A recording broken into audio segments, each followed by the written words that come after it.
No. All right. Um,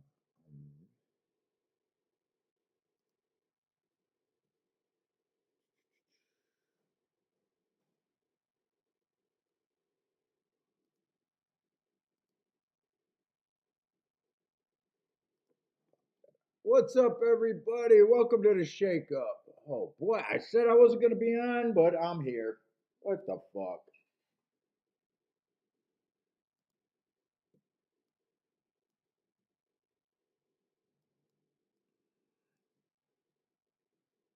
Let's see. Grab the ADW. I am going to be ready. I'm gonna have Gulfstream and Keeneland, but I was not planning on doing a show today. We left early yesterday. I thought we were gonna leave after the third race. We decided not even to go because everything looked chalky. So we got home way early. That's why I'm doing a live stream today. Plus the weather was shitty. But anyway, we back.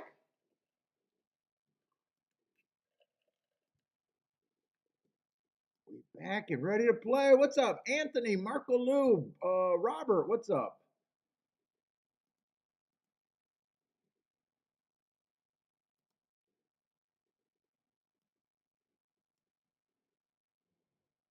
Let's see who's going off first. Let's see. Yesterday I thought Keelan had an outside. It was chalky, but I did think there was an outside bias yesterday.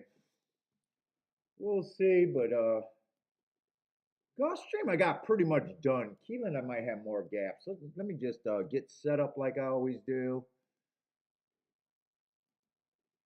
What's up, Gary?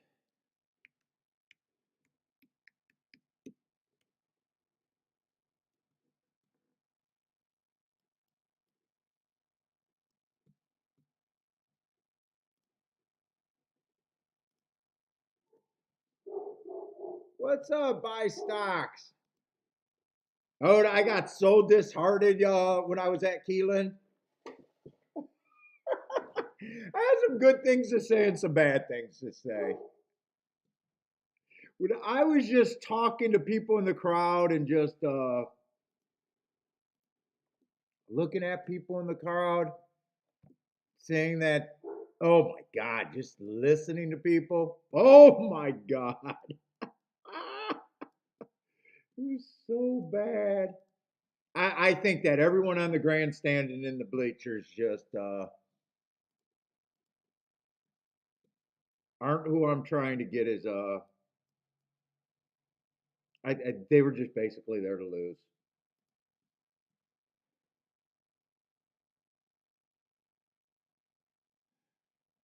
What's up, Michael Lester? That was my opinion. The first time I went, I was like, "Hey, I think my show is trying to grab this people interest." And then I was like, "You know what?"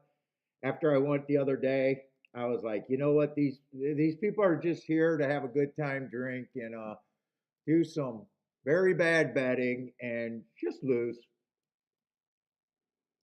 I didn't see. I walked all around. I didn't see a single racing form. It was just not that racing forms or anything. It was I just seen the program that you bought as you walked in the door. Meaning, I'm not sure where the handicappers were, but that was not a. I just realized that was never going to be my core audience ever. The time we went before, I was like, dude, if I could just get 10% of these people to watch the show, I'd have a big show. Now I'm like, fucking, it's hopeless. People don't care about racing. Although it was fun crushing them in person. I only hit two races, but I hit two nice prices: a 14-1 with the exact and a 16-1 with the exacta. First day we only played one race, so one for one there, and then the second day one for I think four plays, and I wasted an 8-1. So really not a bad. It paid for itself. What's up, Charles?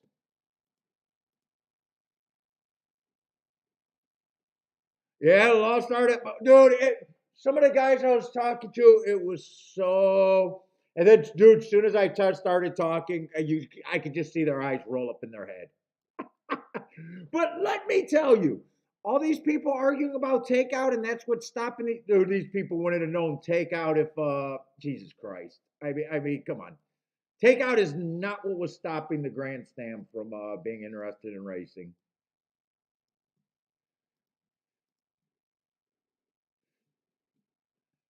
That's not the gatekeeper. The gatekeeper is no one believes that anyone can handicap and win at the game. That's the gatekeeper.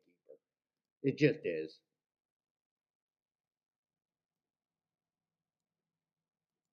Can't have a gambling game where no one believes you can be good at it. You just can't have a gambling game. A gambling game that takes reading. I mean, you can have a gambling game that no one believes you can win at, like slot machines where there's no thinking involved. Fuck you can't for a game like this. Oh my god. What's up, Christopher? But I'm ready, man, dude. I was missing. I was actually done halfway through the second day. I was like, dude, I just want to get back to my computer. I want to get back to streaming. Like it's nice to be at live racing, but it doesn't. It's not as comfortable as playing from home anymore. It's just not.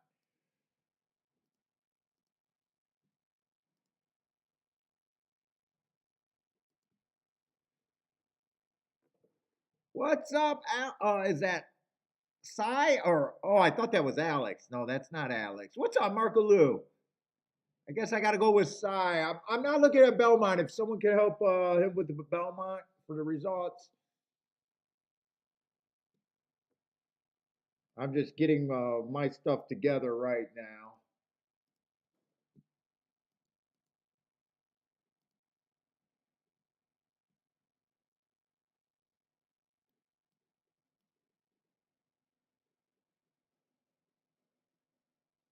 Jennifer, yeah, you can't. Yo, what's up, Jennifer?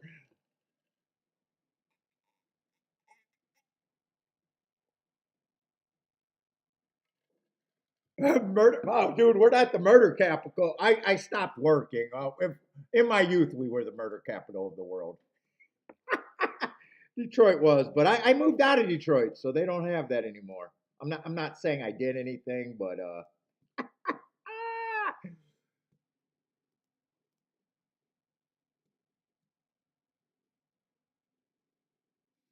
how much do I blame? Absolutely 100%. Look, if a three-card Monte card game is sophisticated enough to know that they need plants, if they understand that once you get a card of people around, if no one's winning, so everybody that knows the three-card Monte hustle, they at the very least understand that they have to have plants to get the game going. Horse racing is 100% to blame for people not believe. Dude, they should be figuring out how to promote the best players. They are the dumbest people in the world. I mean, fucking poker, all they did was promote the pros. Fucking right now they're having kids playing in front of kids on the slot machines just to get kids to get a dude. Fucking, they are 100% to blame for letting the narrative go that no one wins at the game. They are 100% to blame. There's no one else to blame. It's either that or no one wins, and then they're not to blame. But then if no one wins, you'd be at least smart enough to create a winner. I'd create a winner. Three card Monty understands that. Track executive. Dude, just like I said, dude, I wouldn't let you cash a $500 or higher ticket without bells going off at the teller. You guys would not want to play at my racetrack because I would not let you cash a ticket like you're doing banking.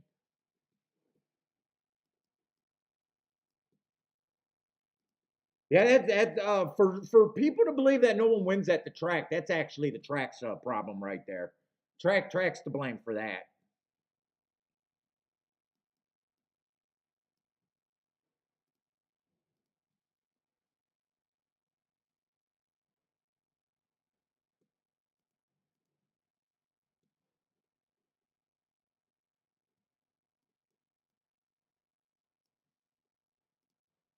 I mean, they're not even smart enough to have a sign saying, let's say you handle 4 million, right? So if you handle 4 million as a racetrack at 25% takeout, you're returning 3 million a day. So right away, your advertisement, every one of them should be we pay out 3 million a day. Hey, you dumbass! Yes, we return 3 million of the dollars every day. I leave that we scrape off 4 million or 1 million out of the pool. But that should be their advertisement instead of 20-year-olds in dorky hats and dresses. Although there was some sundresses out there.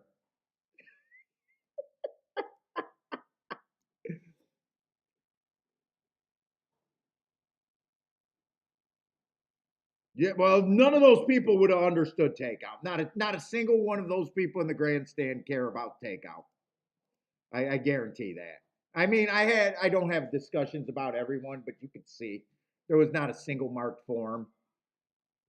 The only thing I seen people was using was the thing that you bought once you got in the track. There was no handicapping, nothing high level. I don't think that guy. I think I heard that he got cancer or something. Ron Nicoletti. I think he might have got sick. I'm not sure on that. Oh, and we stopped at Turfway Park. We stopped at Turfway Park on the way home.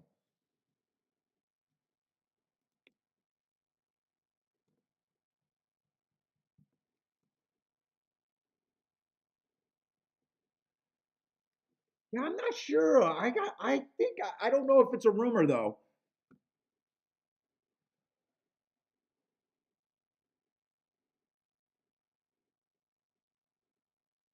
Yeah, well, Marco Lou, the casinos, they get those like I always make the thing, even the slot machines. Right now they pay by vouchers. There's no coins dripping, but they still got that noise.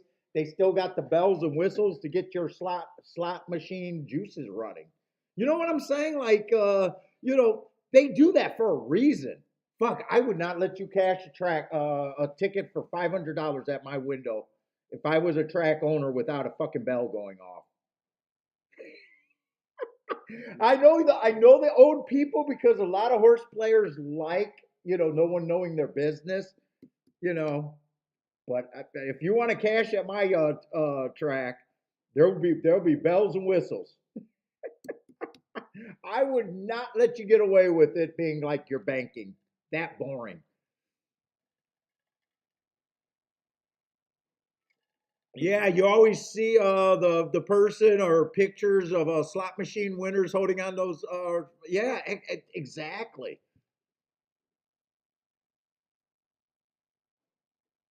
But they had a huge crowd. I don't know how they fed them because again, Kiki cannot get a fucking warm fries and a chicken that tastes like anything but salmonella. Food was fucking terrible again. What's up, Daddy? But we had a good day, good time. It got colder the second day. So, and then the third day, I knew we were gonna have to leave after the third or fourth race. It rained. It was really cold, and it just looked chalky. First race paid okay, but I seen the results. I think nothing paid at Keeneland until like second to last race or something like that. All right, but we got some handicapping to do. But first race at Gulfstream, I'm not interested in.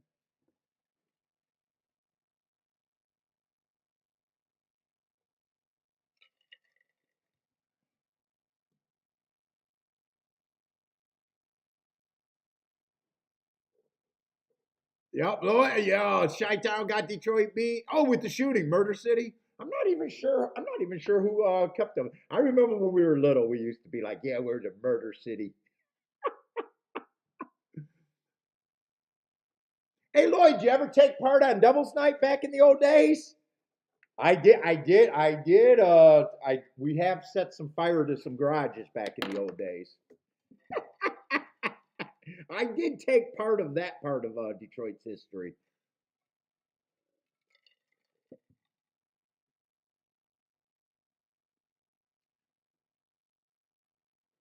Yeah, this first race is going to be a Tapitas route. I'm just not interested. A lot of horses stretching out. 5 horse. Is it? No, no, it's not a 5 horse race. It ended up being a 7 horse race.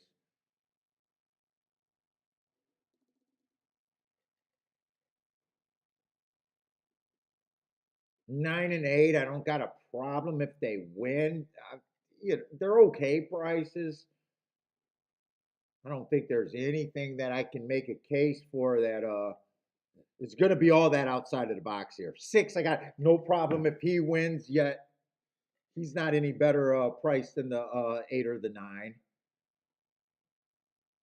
3's even less of a price. So even just looking at the horses and the board, there's not anything there for me. I got an arsonist look to me. Dude, I remember fucking, and then another time with fireworks, those smoke bombs. You remember those smoke bombs, the round ones? And when they ignited, there'd be a long flame at the end of them after the wick went, and that flame would stay there for a while. I remember during a hot summer when all the grass was dead, probably about 8 or 9 years old, catching someone's lawn on fire too. That one was an accident though. That was a severe accident. You know what? It wasn't a bicycle stealer. Cars were big. Cars were big in the day though.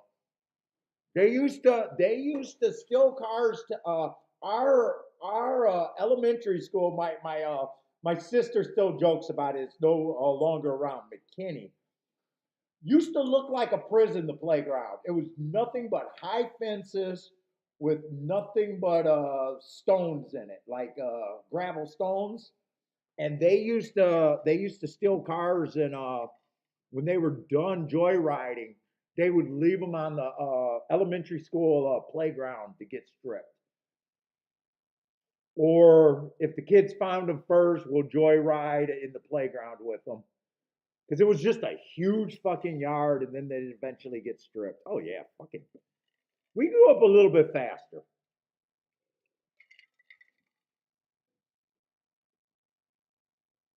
Is that Eric? Eric Engel? What's up, man? First time here. How new are you to handicapping? Welcome to the show, Eric.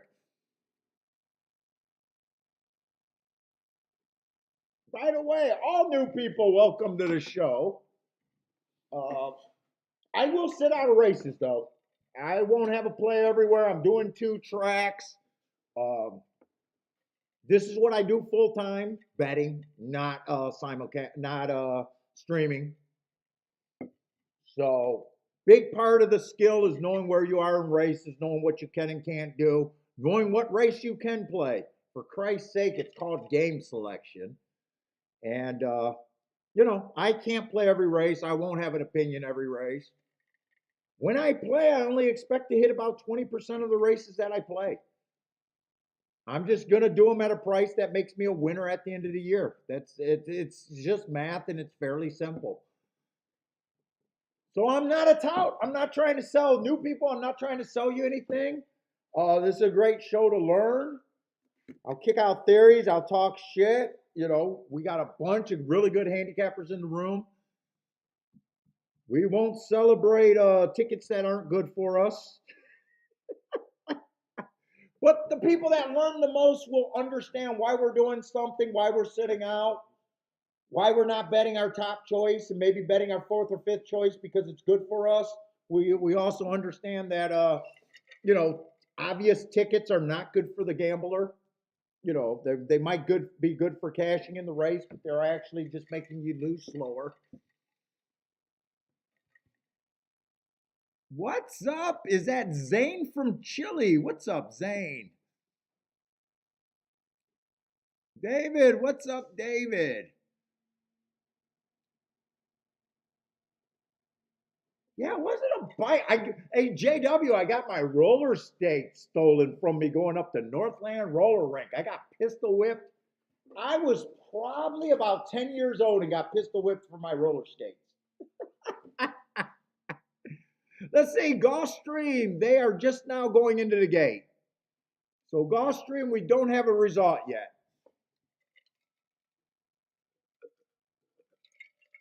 What's up, Rockin' Ray? Charles is king off the 7. Who else got placed? Thaddy, what's good, Thaddy?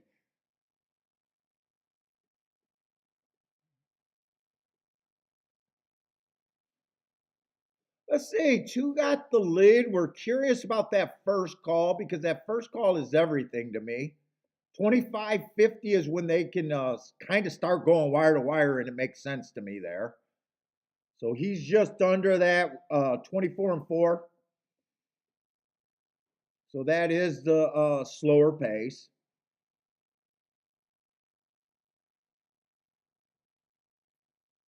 Let's see, 2, 3, and 9 are up there, and then there's a gap, and 8 is sitting there in fourth.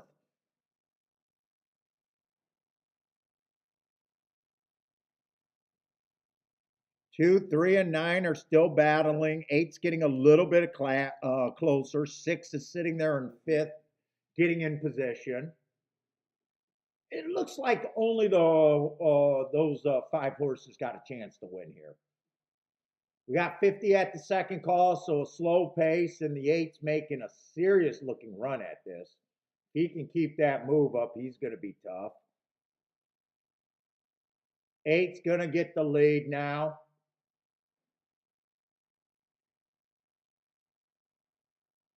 6 got a chance to get second. 6 is full of run. He got to straighten up his head, but he's running out of time. It doesn't look like he's going to. Well, wait a minute. Yeah, 8-6-3-9. 8-6-3-9.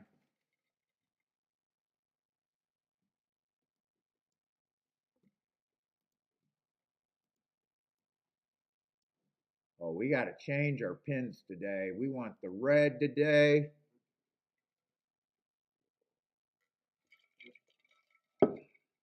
You know what? Let me Case Boulders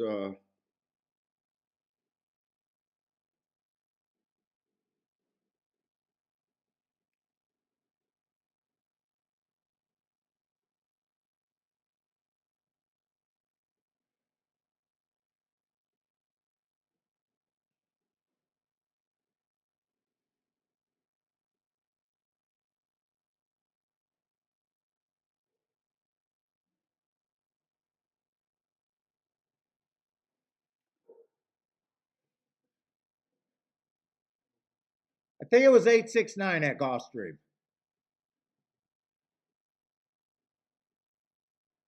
Let's see. David's betting all the fighters with a V in their name for UFC 294. He's handicapping the fighters with V in their names. What's up, David? Oh, how did Razor go full tout? Why? What did he do to go full tout, Jennifer? Oh, wait a minute. I don't think the 9 got third. I think it might have been 8-6-3-9, maybe. I'm not sure who got third and fourth. But I think it's 8-6-3-9. JW, if I make it down there, we still plan on going to Gulfstream. But just I don't know why it's taking such a long time for us to get to Gulfstream. I may or may not do a live show there.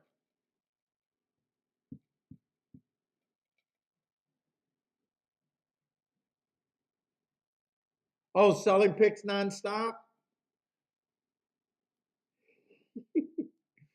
The tout gene is strong.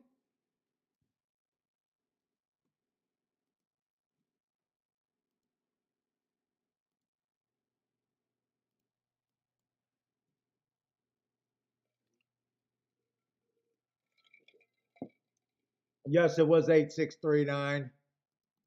Keelan got 3 minutes. Although, did I? Oh, I even got the scratches wrong in that first race. I was not looking at Gulfstream's thing. Let's see, we do got 7 horses in the field. And by the way, if you're new, we haven't really got started on the show yet. So I will. This is a hardcore handicapping show out here. We'll try to do betting lines. We'll go through and handicap.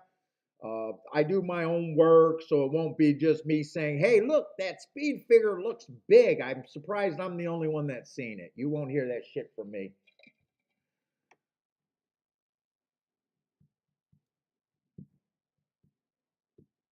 I'll be doing a betting line. I'm looking for overlay, stuff that makes you a winner, not bullshit picks.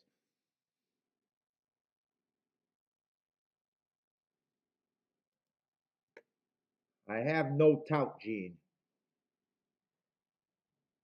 Let's see. Yesterday, I thought the outside was good, but we were on the road. I have no idea what the track looked like yesterday, if it was wet or not. So the track could look completely different. I'll be interested because I really thought the outside was the place to be yesterday. Just looking at the results. What's up, Blair?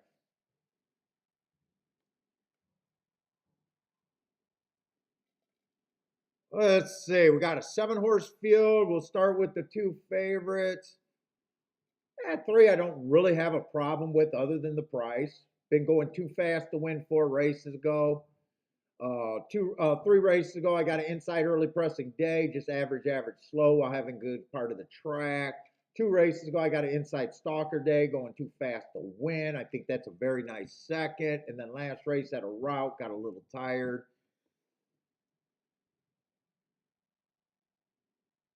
I don't, and the 5's the other favorite. I don't have any problem with those 2 horses being favorite. 6 to me feels like he's taking too big of a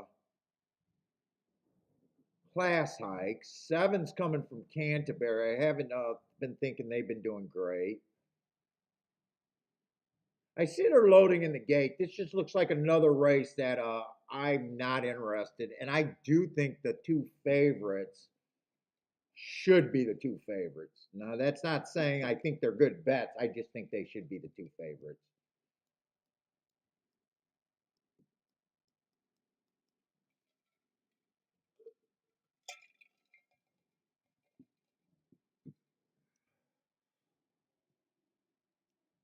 Let's see. 4 cannot be a winner. Lost his jockey. 3, 7 are dueling on the front end. 4 lost his jockey at Keeneland. 6 is kind of in the gravy spot, stalking behind the speed duel, and everyone else is a bit farther back. About 5 lengths back for everyone else.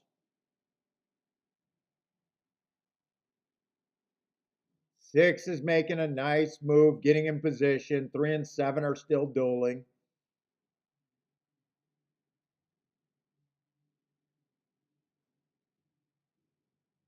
3, I probably, 3's kind of cutting off and had to re-steady. 3 has better motion than the 7. 7's still fighting.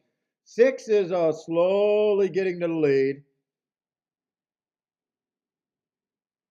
3 is going to be second best. 6 is a winner. 6, 3, 7.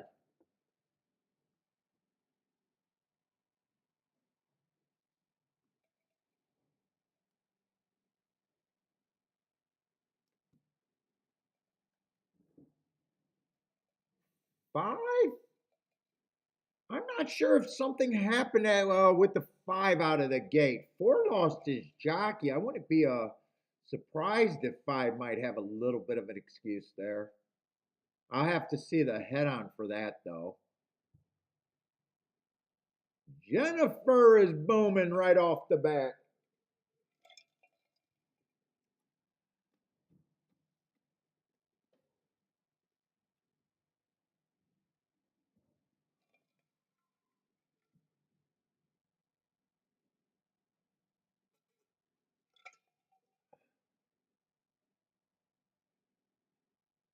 How come man, I'm not sure if, well, talking about biases is kind of trip to me. What's up, Matt, by the way? How come I mean, my first website, like fucking 20 years ago, was Trip Notes Handicapping. So I always talk about,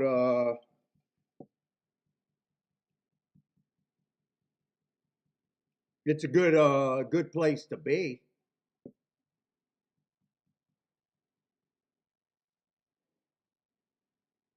But no, I don't keep trip notes like I used to. I thought the biases and track profile was way more important. So, but I don't mind trip handicapping. It's just not what I focus on. But if I'm going to recommend for new players where to get edges at, trip notes would be one of them.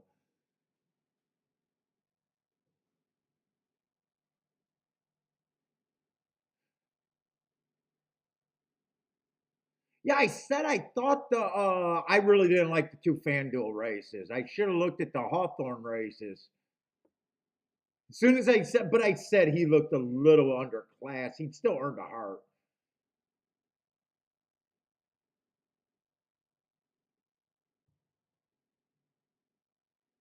I'm probably not gonna have that big of a problem. I guess the biggest surprise to me is the five might not have ran at all, but if the four had problem, I wouldn't be shocked if four and five might have. I want to just see the start there. There might have been an excuse there.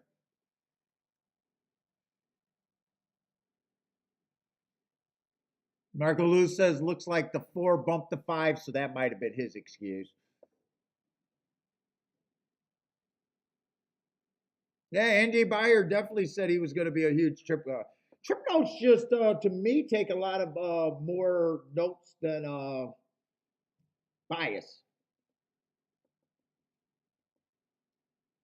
but I kind of consider my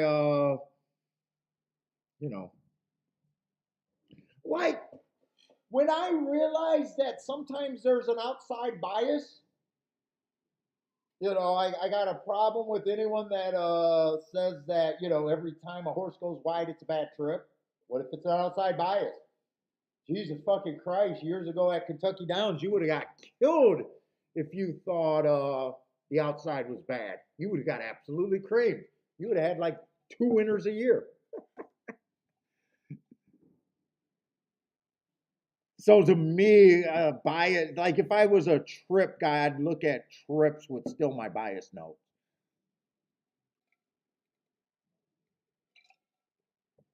You know, what if the rail's bad? You're thinking every horse that ran on a bad rail had a great trip because they saved ground and they just ran like shit because they were shit. But I don't have a problem with trip notes. I would just if I was a trip handicapper, there's no way I couldn't make the next step to thinking bias though.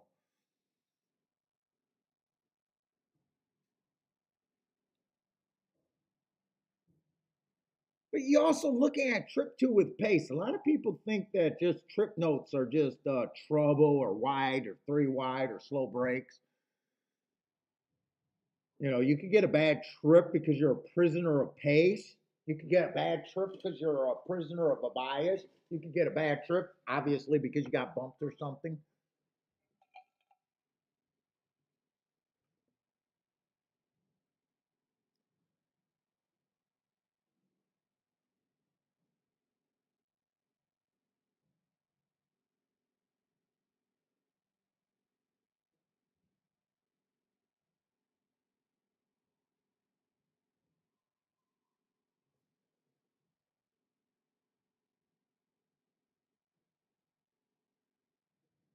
I'm gonna have more blanks at Keeneland than Gulfstream though.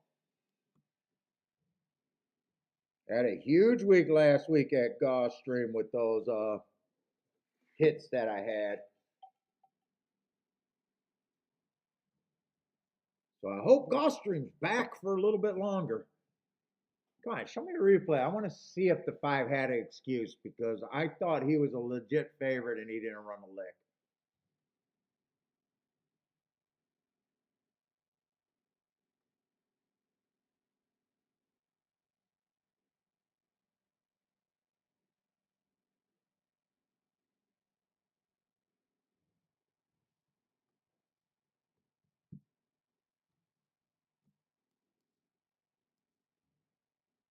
Come on. Show me the replay.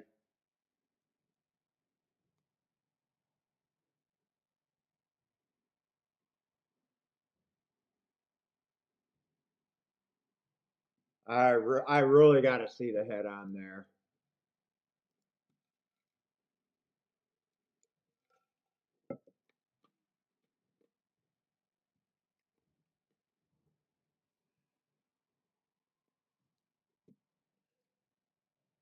Five usually has speed. He was nowhere near the front.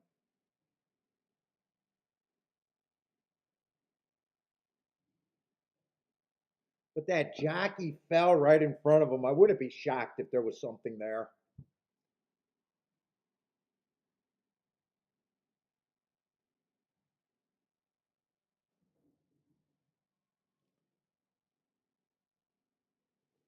Oh boy, I'm tired. Let's see. We got Gulfstream race 2. Get this out of here. All right, let's see. Did something happen there?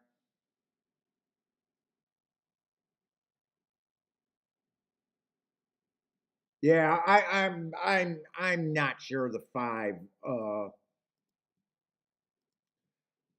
I think the 5 was not pressed and was actually steadied at the start of the gate because he's seen the 4 falling right out of it there and probably didn't want to have a disaster. But fuck, I don't care. I didn't play the race. I just wanted to see if why someone that I thought was going to run did nothing.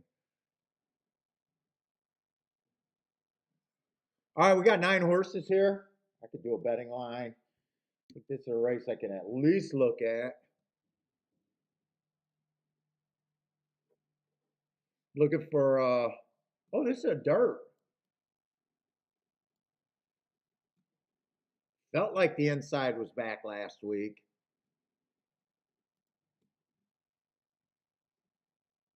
Yesterday was pretty chalky at Gulfstream just looking at the charts though. I think there was only 2 races that paid anything yesterday. Let's see, the favorite's going to be the 4. I dropped to this level last race, won by 5. That was a pretty big drop. Last race when he won, I got a bad rail day, had the 6-hole, early pressing days. No challenge on the pace. That was the slowest pace of the day. He did duel off of the big drop. I probably got no problem with him other than price, really. Gonna be towards the inside. That's generally good at Gulfstream. Got the right running style. Not great for a better though.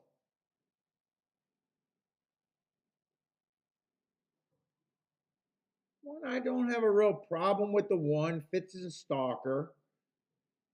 Let's see, 4 races ago, I got a bad rail stalking day. He would have been on a good part of the track, right running style average. Comes back stalking day, runs a okay 3rd, just being average.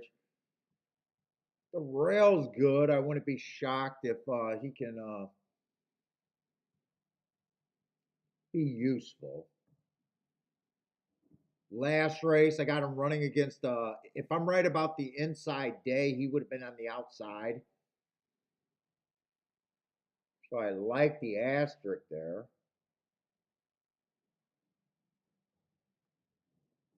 Two's not necessarily quick, but the inside helps. Three's just coming from a track I don't keep track of, and Canterbury hasn't been doing great at Gulfstream. Has speed.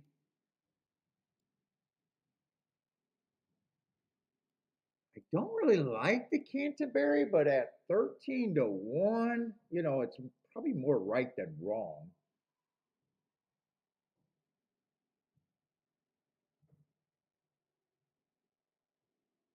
5 just feels like another stalker. I'm going to do a betting line in this race. Not a lot of speed other than the the Canterbury horse. 6, just another stalk, or 7's just where it's get hard to win at Gulfstream. Pull 7 on out.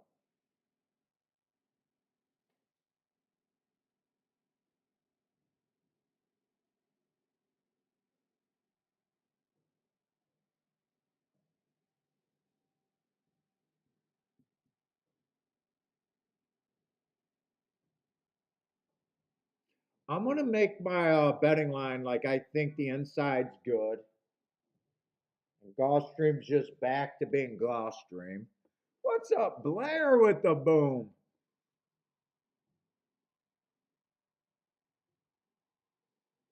I am going to do a betting line in this. So I am going to be hard on the outside of the track.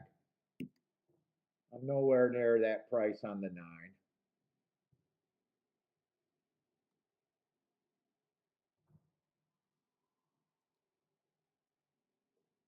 7's dropping. 7's like a horse that if he was more inside, I wouldn't be as hard on him. But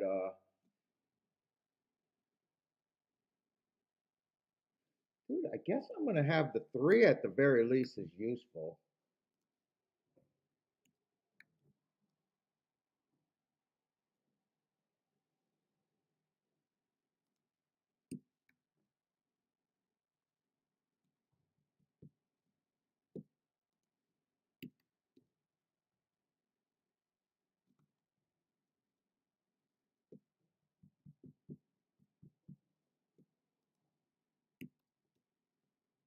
What horses I got? 1, 2, 3.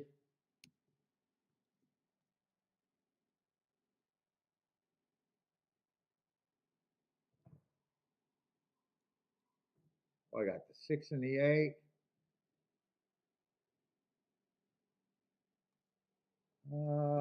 6 is just a little over bet, but not too bad. Who's the 8?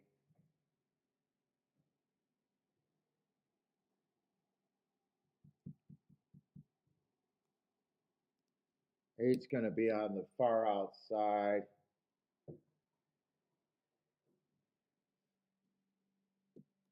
That's my betting line that I'm at least working with, I think. I think 4 should be the favorite, and right now is a little bit of an overlay, but probably not a win bet for me. I like 1's over bet. Holy shit, 1 is over bet. 3 has value to me.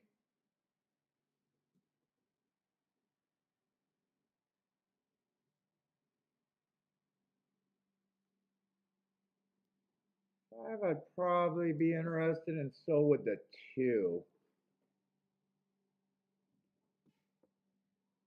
I'm not sure what all I can, well, I know what I can do. I'm just not sure what's playable.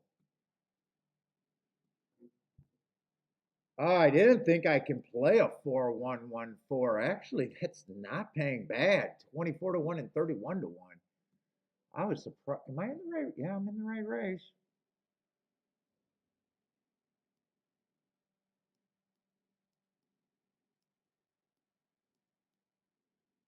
That's kind of my first thought.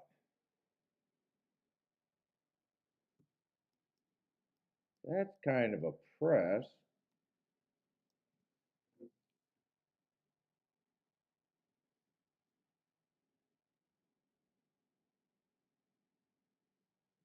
I press this some more.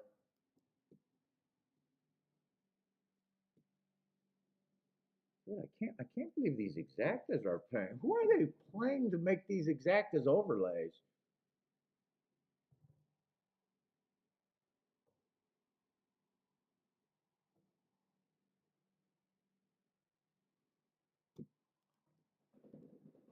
That seems like that should be paying less. Hold up.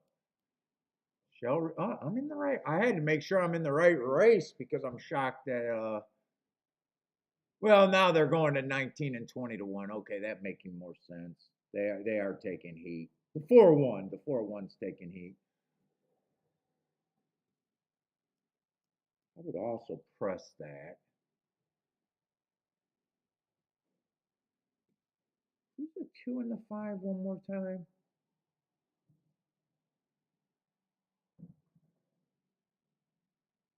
No, I'd use mudslide a little bit more.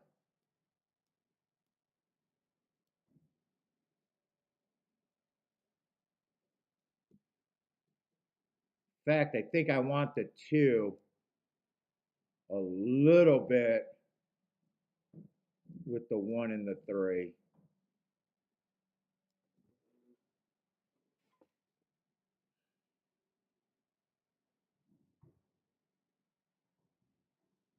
I don't think I bet it. The only horse I think I'm interested in betting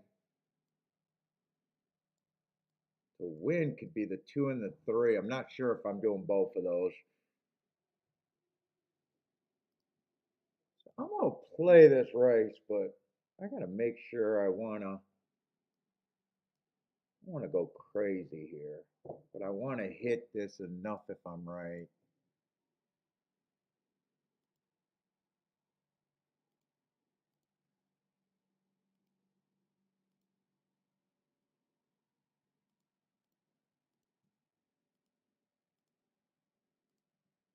Let's see. One.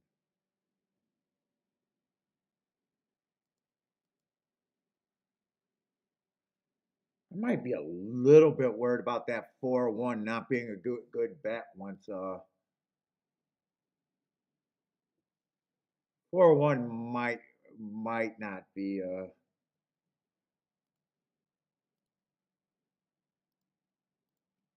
that's gonna be exactly that I gotta worry about if it's gonna pay what I need it to pay at the end. Although I will have it pressed enough. I'm not sure if I'm doing the win bets though.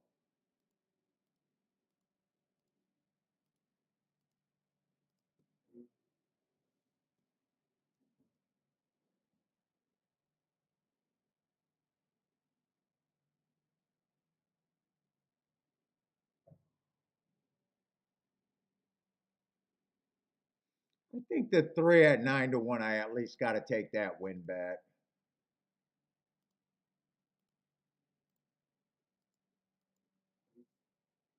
You know what? I'm gonna weigh them. And I'm gonna take a smaller win bet on the 2.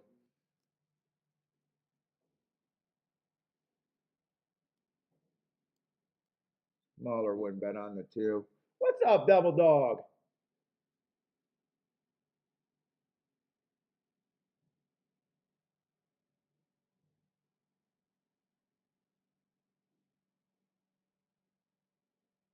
All I want this is to really be just Gulfstreaming inside of on the dirt. 3. I thought I was getting 9-1. He went down to 5-1. I knew that sounded too good to be true, really.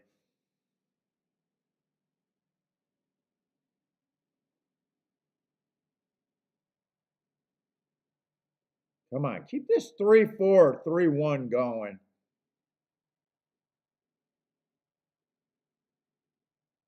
2 circling on the outside, but I don't like the wide move.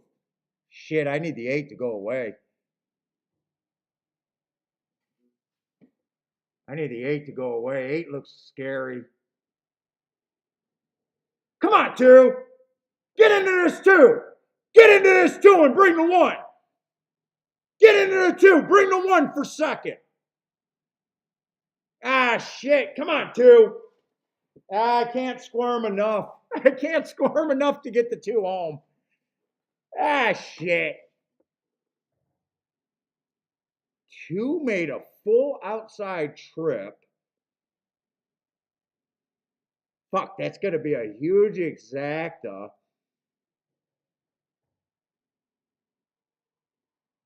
But I'm not going to have the 8. Shit.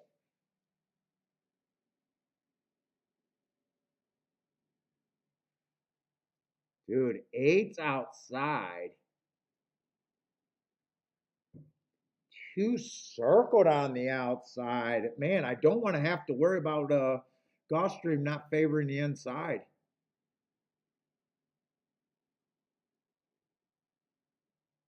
shit, I had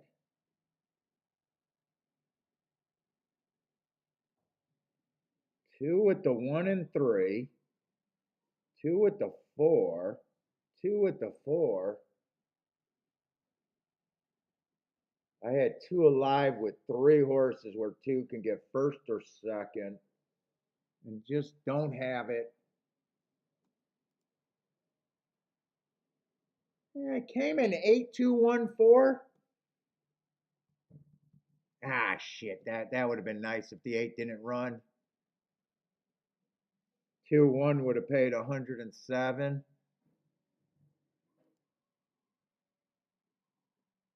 The win ticket on the 2 though, that was a smaller win ticket. I didn't. The win ticket wouldn't have been a huge, but it would have paid for everything and a little bit probably.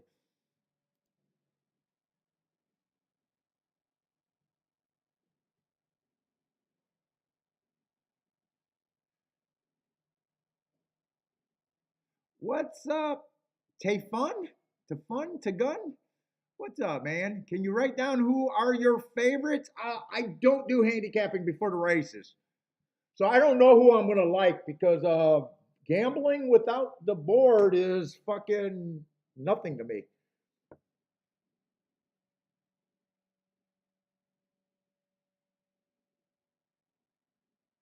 So I don't have selections, in other words. I let my opinion with math and everything make my decisions for me. So I'm really not the guy that has picks. Yeah, I thought the 2 would win easy. I really would. I would have been happy as hell with the 2-1. All right, but I fuck. I'm not going to complain about that bet. But I am wondering if after the first race, we don't see many 8 horses winning on the dirt at Gulfstream. I will say that.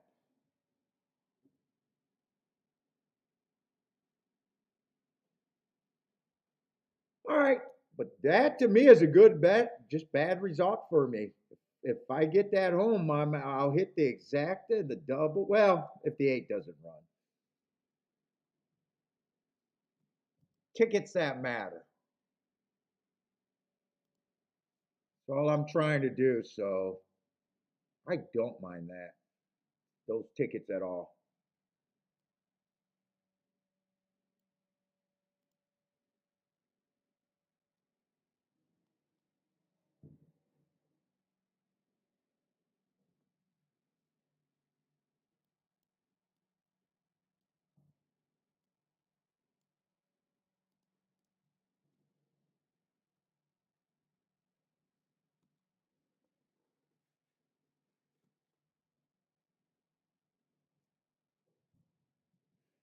Not my favorite type of race over there at Keeneland. Lots of first time. Well, not a lot of first time starters, but a lot of horses that only ran one race. I don't do anything with first time starters. Horses that only ran one race is barely better than a first time starter. I need running lines, basically, is what I'm saying. Hard to make betting lines on these races. By the way, what did I have the 8? Yeah, I had the 8 at 10% there.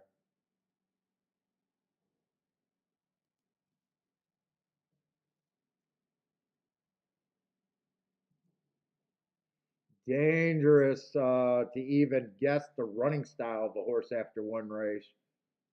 Let's say 5 is the favorite. Chad Brown. I don't have a real problem with him other than price. Price is everything in a gambling game. So, I mean, that's a big problem. But as far as him winning, I don't have a problem with him. First time out, I got a stalking day, average, average, slow. Second race out, I got a bad rail, early pressing day, average, average, slow. But if price is everything in gambling, that's a pretty big problem to overcome.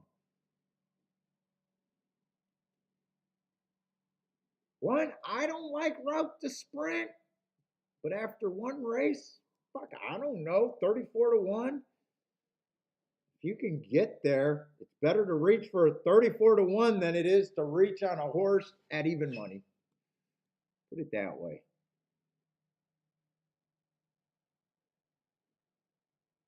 Three at 6 to 1, I'd probably say is priced right. First time out, I got him running against the inside early pressing day. Had the inside, so I liked the asterisk, and then he came back to improve second time out. But he still feels like 5 to 1 is probably where I would have him priced. Meaning he's not. That's not a big enough mistake for me to feel like I got to jump in a race that I know that's no good for me.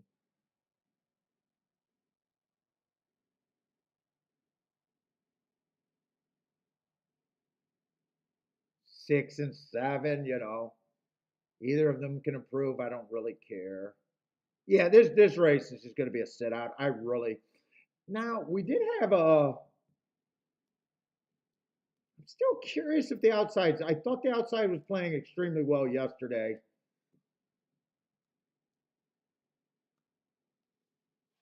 Let's see. Zane likes the one over there at Laurel. Good luck over there.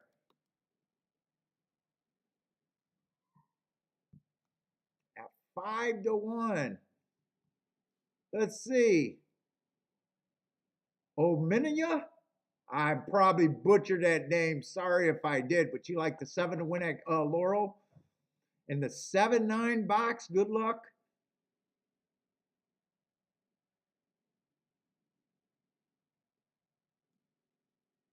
Rockin' Ray, how's it going, man?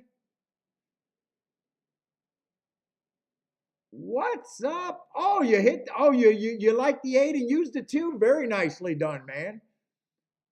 I'm gonna go with the third on your name. Bingosha? The third. What's up, the third? I'm glad you hit that race. Very nicely done. Like the 8 and threw in the 2. Very nicely done.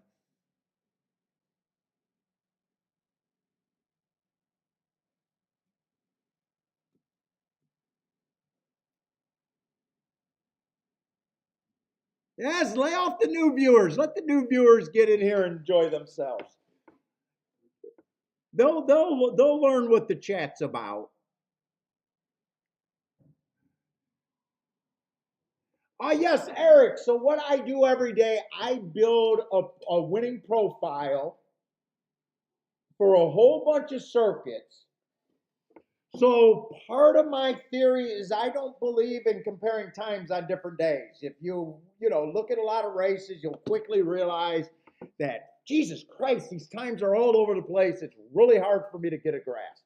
So what I came up with a whole long time ago is I just want to know a good race. So for that day. So I build a winning profile that gives me ranges and a bias. So I consider myself a track profile or a bias guy. Now I know biases turn off a lot of people,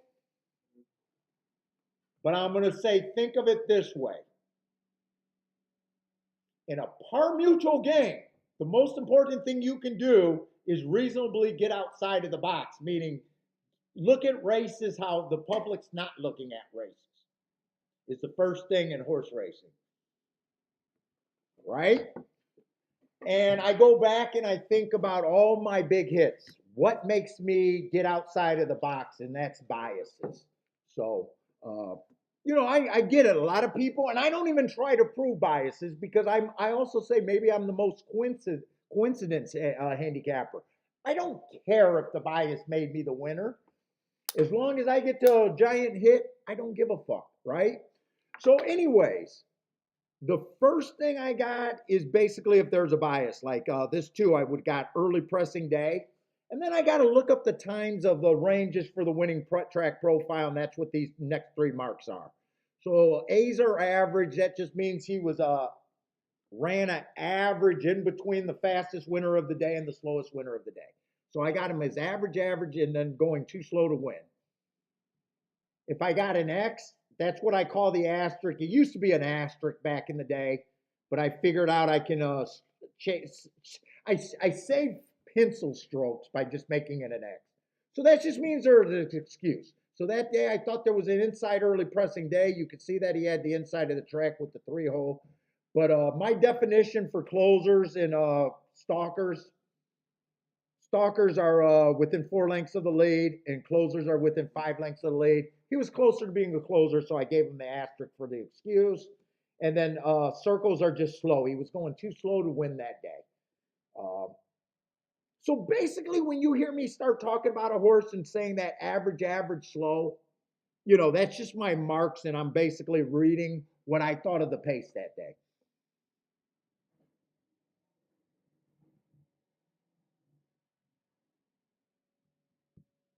So my marks are they're not magic or anything.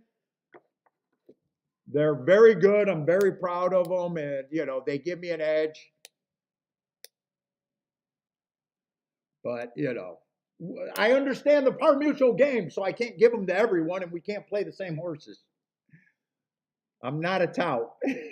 The tout gene is not strong in me. So it's just making, getting excuses, understanding what you can get to. And I like handicapping things that I can price. If you notice when I start doing the percentage, handicapping is nothing but pricing. And betting is nothing more than knowing what you can do with your pricing. So, I got a very good idea of what races I can and can't be in. So the 3-1, that was the horse that I said I thought 5-1 was about right. He ended up being an overlay, but I wasn't that interested in the race, so I have no problem with him winning. 5, like I said, price is a big problem. I just happened to be right that time, and that would have got me off of a horse that does nothing for a ticket.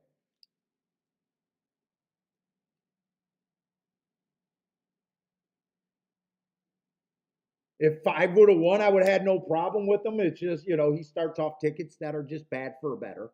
And when I say tickets are bad for a better, think about it. I'm talking about results that don't pay anything that you can have. This result right here is great for a better. Yeah, it's hard to get to, Paul. I know, but hard to get to is good in the par mutual pool.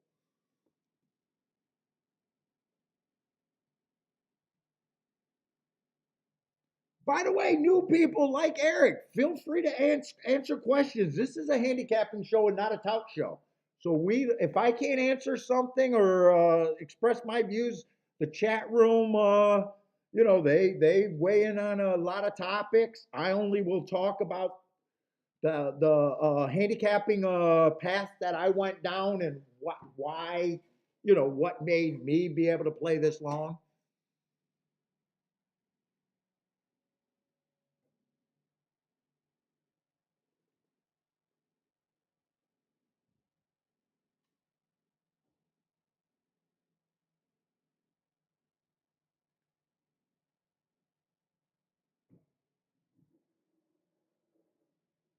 Well, we're going to talk about getting outside of the box because in a par mutual game, that's the most important thing. Yeah, so you'll quickly learn on to the marks too, Eric. Some people love them. And it's not about the game is whatever your handicapping theory is with your pricing equals betting. It's like I'll even say, you'll go on some chat rooms and hear guys argue about handicapping angles, which is the most retarded thing in the world. Because if you have an edge, why do you need to argue to convince someone else to play like you? It's retarded. So whenever you see things like that of handicappers saying they're great and then arguing with other handicappers about getting better, I don't understand why you would do that.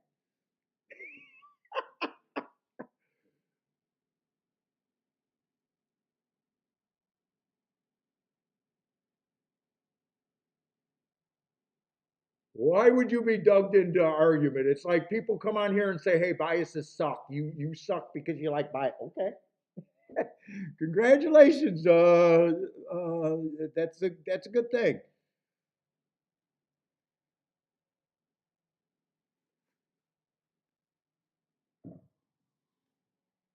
So very nice result over there at Keeneland. Very nice result. That's a result that you're trying to get to.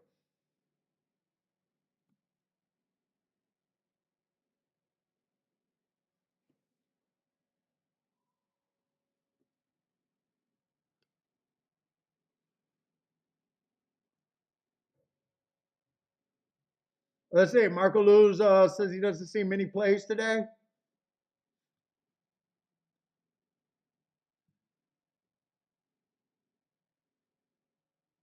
Oh, where was I going? Yeah, so Eric, a lot of the game is about pricing here. And good handicappers, very good handicappers, we're supposed to disagree on pricing from race to race.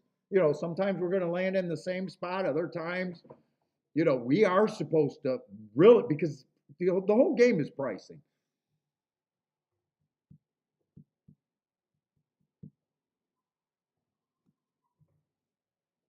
Ooh, I was up there. I was sitting about right up there in Section K the last couple days over there at Keeneland.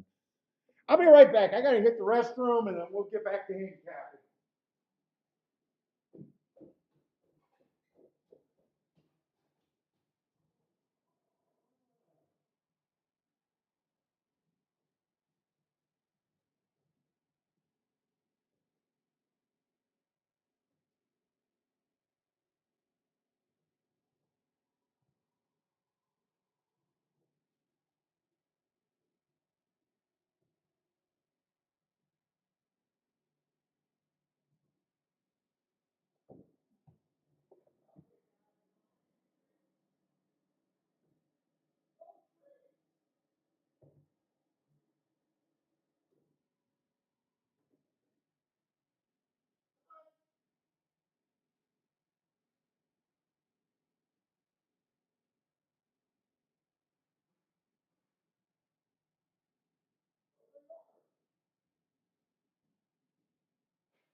All right, let's go.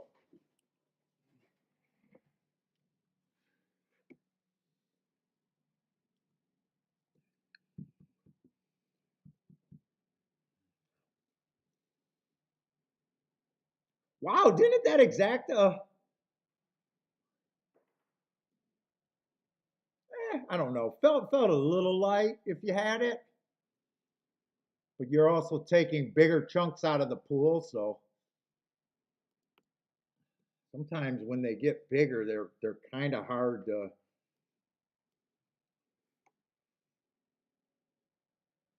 Let's see. We got a 1 to 5 in a race. Yeah, let's just even see what this is. Lightly raised horses. Already getting a little turned off here. You saw Claudia's on the screen. I have a few rules on my betting board. I like to know how many horses are in the race. I do a 120-point betting line. All it is taking points away from horses that you can't play, that you can't get to, with your opinion. I'm not trying to tell you to use my betting board. I just, you know, I got to do this to show skill.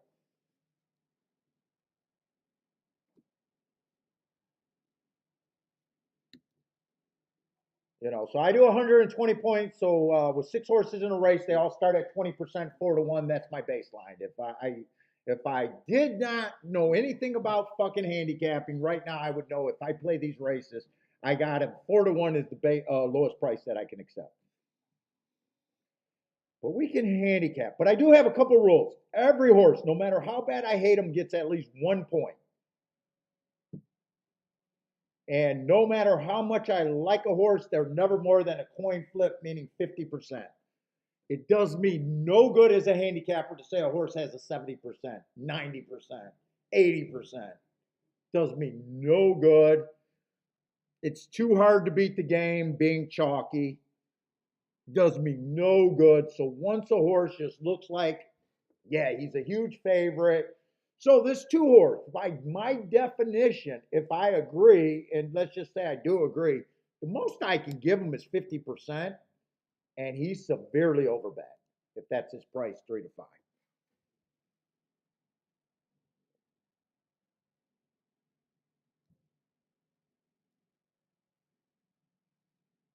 Let's say the 5, you know, I just can't get to him.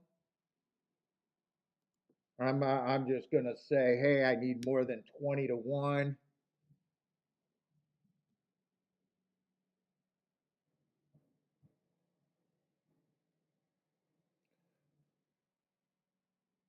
Two's a first time starter. I don't do anything with first time starters. I need big prices on them because I don't do any handicapping with them. I don't believe in workouts. I don't believe in breeding. I don't believe in jockeys. I don't believe in trainers. How could I ever be good at first time starters? I just give them a blind 10%. If I'm interested, I got to get a price. Let's say the two horse. Yeah, I mean, he got the best speed figures. I'm not a speed figure guy, but he got the best finishes. First time out, I got an early pressing day. That's what he was. I just got him being average, slow at the finish. With him only being one length off the lead and going too slow to win, I also know that that was the slowest finish of the day. That tells me multiple things. I have no problem. This looks like a weak field with that race. Next race out, I got a 1R that's just a one race sample. I can't build a winning profile or compare times on a one race samples. I just want to know that it was a one race sample. I got no problem with that running line. Stalked the pace, was second by a K hair. Yeah, I got no problem. He can win. Next race, I got an inside day, early pressing day. Again, he was average, and then he matched, those are squares, matched strides with the slowest winner of the day. That also means that he chased the slowest pace of the day, meaning, that horse got the lead on a slower pace than him and was able to hold on. Not a bad race. And then last race, I do got him as slow, but this is a weak field. The speed figure went up on a slow day. But at the most, all I could give him is 50%. At the most. This looks like a pretty weak field, so that's probably where he's going to end up. Three only ran one race. He got every right to improve. I just got that was an early pressing day. He was closer to being a closer. I probably could have gave him an asterisk there. And he was just slow. I just can't get to him off that race. I don't have a problem if he improves, but I just can't get to him at that price, at that race. 5, like I said, that's a pretty ugly running line. 6, I got average, slow, first time out. Next race, early pressing day at a route. I hate route to sprint. Any of these other horses, they all look like the same kind of. I don't have to separate them. I'm just going to say, wow, just because of the nature of the race, they end up with quite a few points. The less number of horses running, that 120 points go a lot farther. I would need more than 5-1 to bet any of those horses. It doesn't even matter at this point. If they're overlays, I can bet them, and if they're not, I can't. 3 right now would be I need 9-2 on any of those propositions. He's 8-1. 6, I can't bet. I need 9-2. Better than 9-2. He's 4-1. I can't bet him to win. I got no problem if he wins. And 8's higher. But this is a race where I'm going to sit out.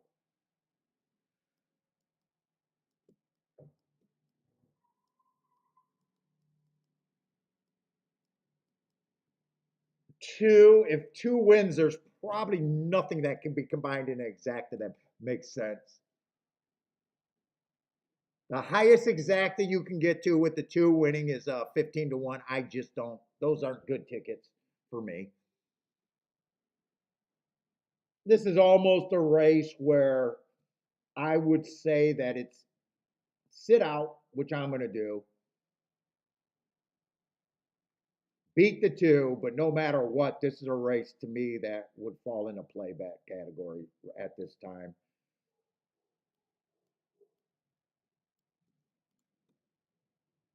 Marco Lewis looking at Woodbine. What's up, Steven?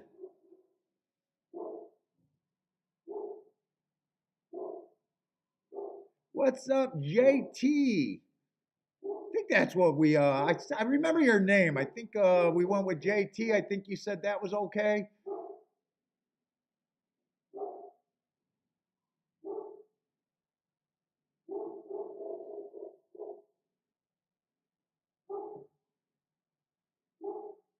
Easy snacking for Blair.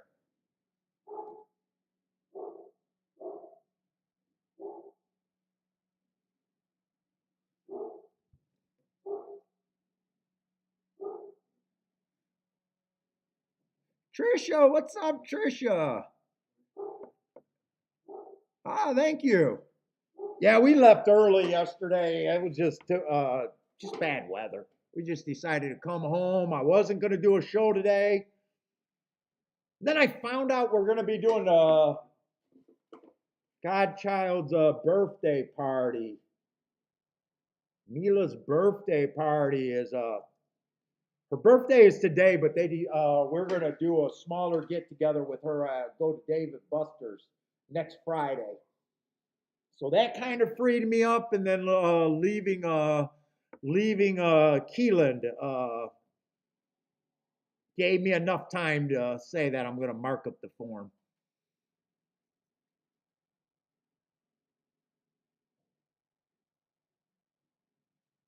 Blair likes the 126 at Gulfstream.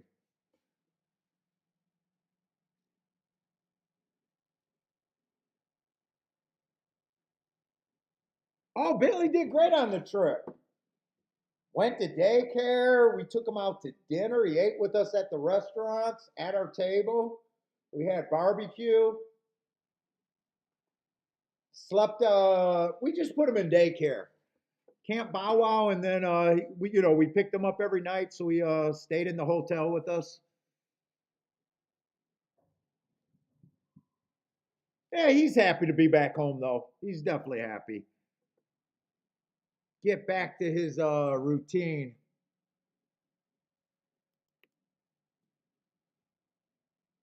Let's see, Belmont 6235. 6235.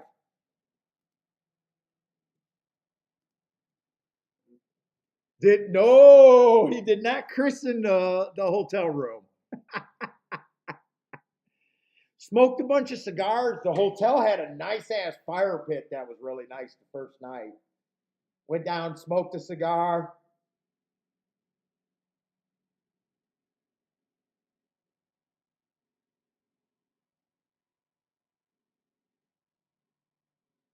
One of those long, like gas tray ones that, had the fire long and skinny.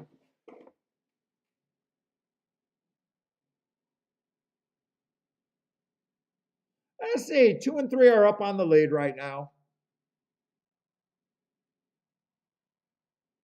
Three's trying. Three would have been an overlay based on the way I seen the race.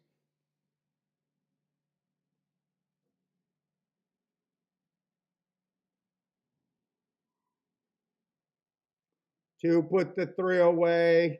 Five's coming. Two still has a lead, and two has a pretty big lead.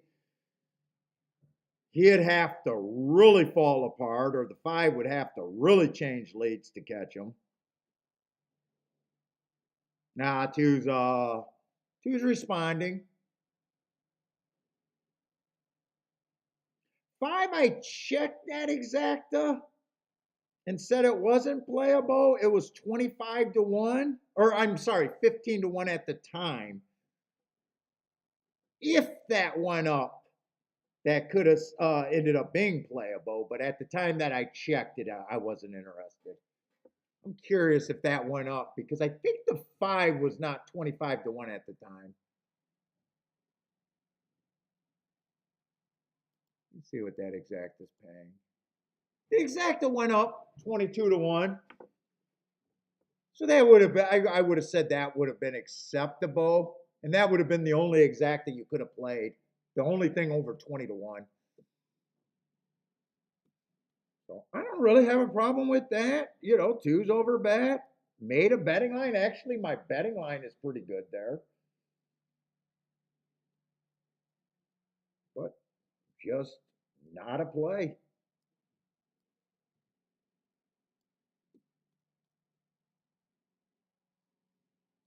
Oh, five I thought was one of the horses. Wait a minute. I think he was the horse that I had at 5. He was the hardest one to get to. He was. I thought he was one of the 9-2s. But is he still the only exacta you could have played?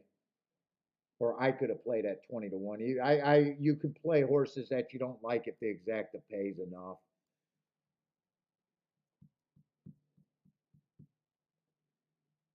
But I thought he was a horse that I had lower, so.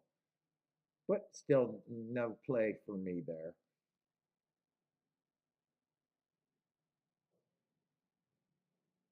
Actually, if the 2 wins, that's probably the only try that has a shot of paying anything.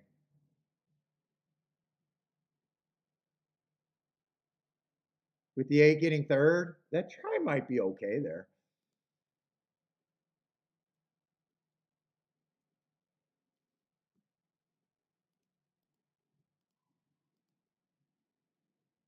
Let's say we're going in third race. Got a little bit more form here. I might have to look up a few horses. Let's see, I can't look up anything here because I don't keep track of those little circuits anymore.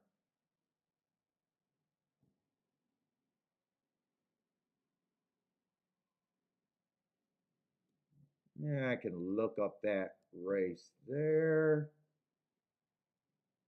We might be able to handicap this race. There might be enough to look at the very least.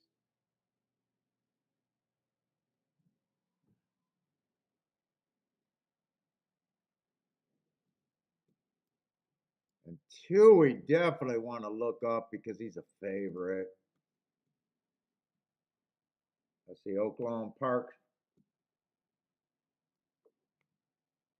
So, Eric, if you're still here, this is my shorthand track profile. So I got the date and the ranges of times that I felt acceptable. So this is what I do. When I get my racing form, I got to look up January 13. So I got my little quick sheet right here. I go to January 13. It was a sprint. I had that it was inside early pressing day. So this is behind this thing. So I seen that I had an inside. What did I have? Inside early pressing day.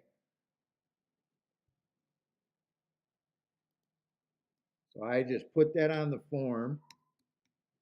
And then I seen he was in the 7 hole, so he's not inside, so I give him the asterisk. And then now I look up each call.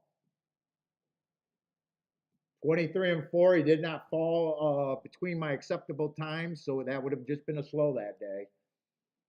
47 and 4 would have matched strides with the slowest winner at the second call.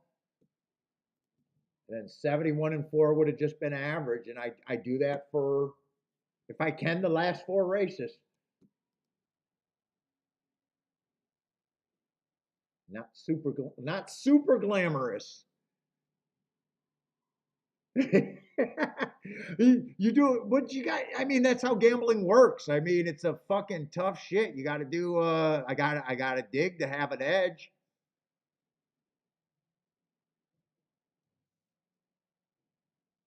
Let's see, and these are going back too far. So 622. I don't need to keep my. I don't need to go back to June of last year. That's just too far back for me.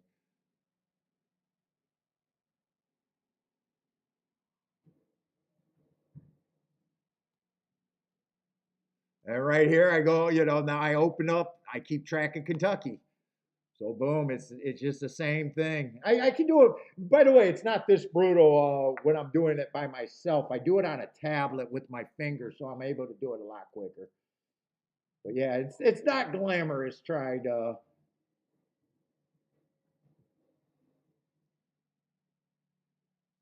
there I got a note. Bad rail. And when I say bad rail, I mean like post 1 through 3. So bad inside, early pressing day. So it's just opposite. He was on the bad rail, and he was not an early presser. So boom, he gets the asterisk, and then boom, and then this is just what I do, and it's just a lot of work for really small advantages, or not even necessarily an advantage in this race, just to have small advantages that mount up to something at the end of the year. My notes can get me in trouble this race even. But small advantages. I believe you play horse racing for long term.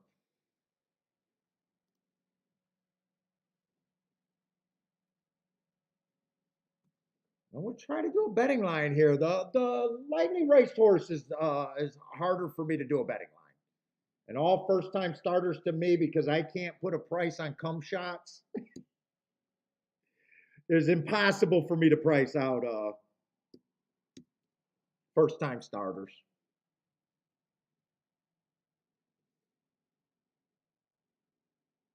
I say one's just coming from a surface that I don't respect coming from Keeneland. It's you know,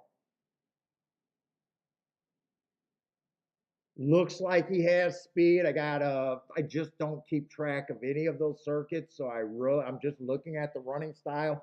Feels like a speed and stalker.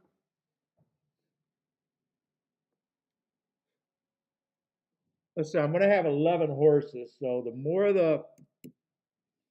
horses in the field with the points, obviously the harder I gotta be on horses. Otherwise, you never get to place.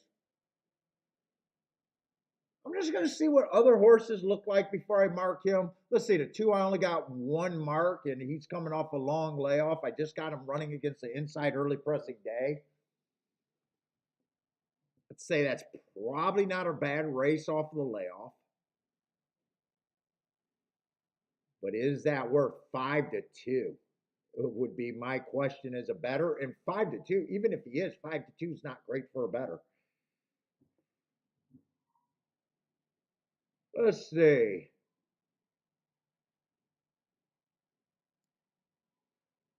Something's wrong here because I do. Well, that's.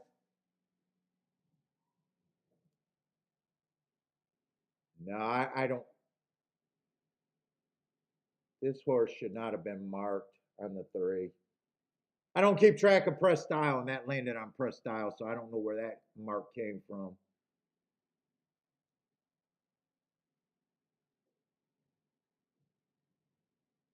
Let's say 4 I don't have a real problem with. 4 races ago, I had a route on the turf. I got a stalking closing day. He just stalked. Chased one of the slower paces of the day because I got him as average slow.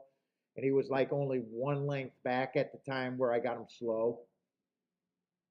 3 races ago, I got slow average at was slow, but again, he was close to the pace, so that would have been the slowest race of the day. So those are tricky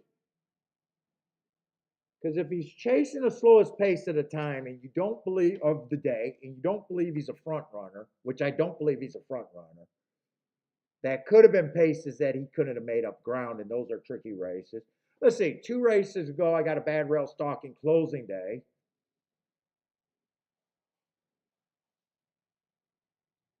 And then that was at Kentucky Downs, so I don't mind that race. And then last race, I just got average, slow. And to me, pace is always the most important thing. So the slow, I don't matter. I probably don't have a problem with him. I probably don't have a problem with the 5, really. This looks like a race that I'm not going to be interested in.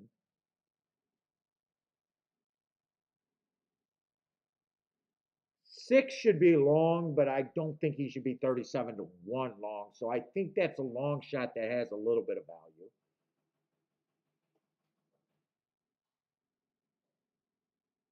7's another horse. I don't have a real problem with him. It's just those running lines aren't that great for, like, if I like a horse at 2-1 or 5-2, I gotta be like, yeah, that's the spot. And I don't have that feeling about either of these two favorites. They both, I guess I'm saying they both look vulnerable to me. At the same time, I'm having a hard time with these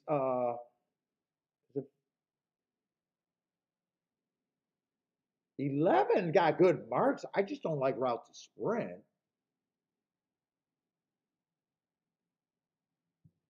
12 is probably the best marked horse on the race in the race.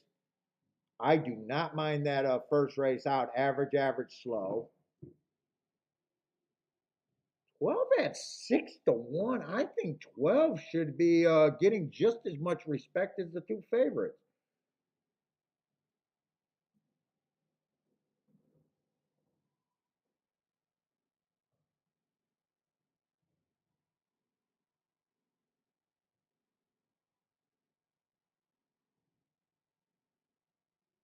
And I'm going to say another one. Dude, I think I'm going to try to do a quick play bet. 12-6, 2 in a box. I'm not sure that two's any good.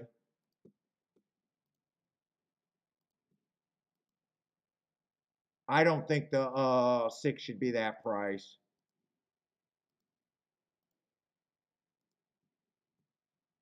If I could get a 12 to win, I'll try to get that win bet. No, I won't be able to get the win bet.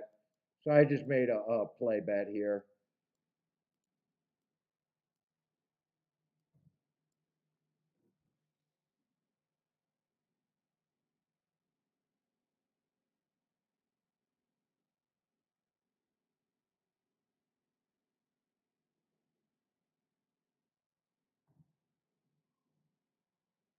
Ah, six is farther back than I would have liked here.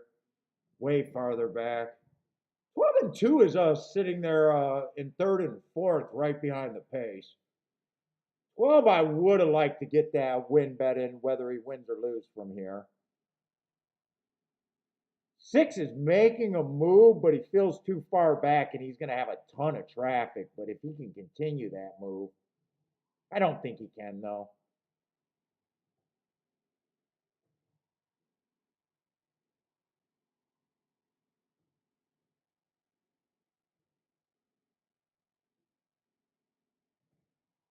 Seven was one of the favorites, so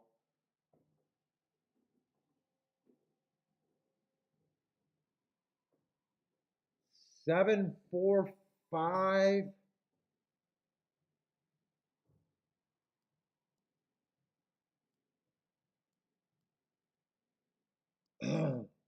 Who's the four?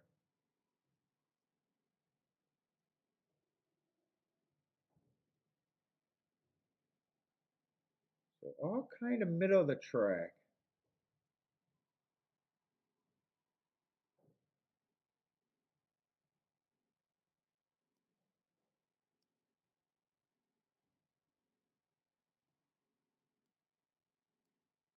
I'm curious here.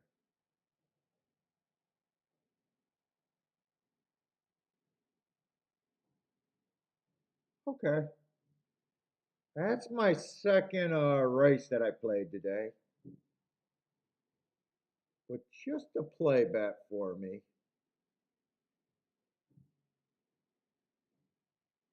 Well, that's 7-1. I definitely would not have mind getting that win bet in.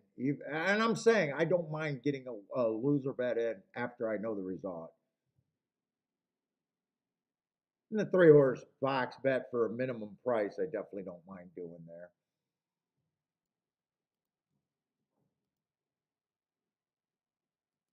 We're going to get over to Gulfstream.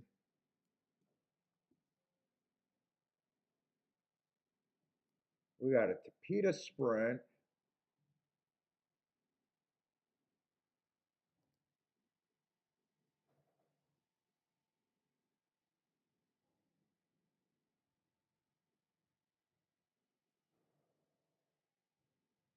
Boulder, what's up, man?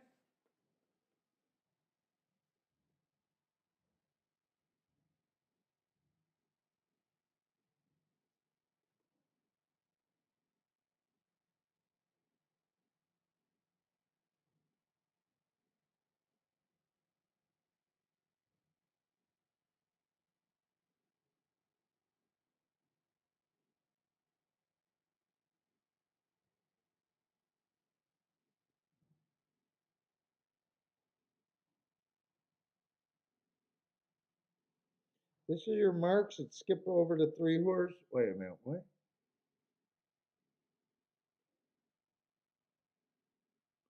Skips over to three horse.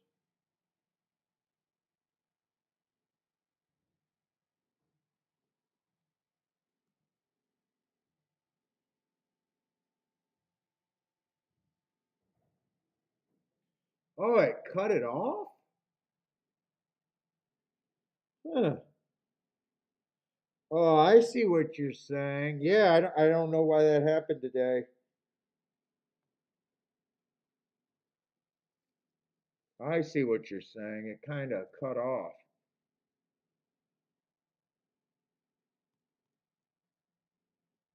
Oh, next race is going to be unplayable for me at Gulfstream, more than likely.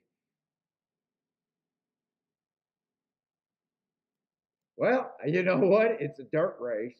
Although I'm not sure what I think of the dirt race. I got beat by an outside horse earlier. That 8-2. I'm not sure. I probably need a couple more races at Gulfstream on the dirt for me to decide if I'm going to make an adjustment to the outside. I don't know.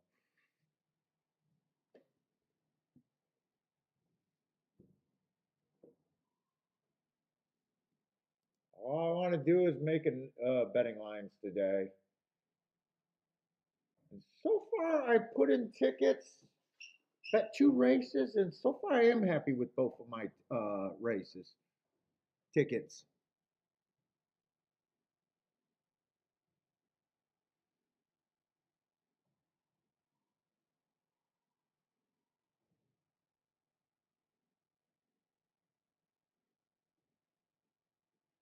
Ooh, got a lot of one race samples here.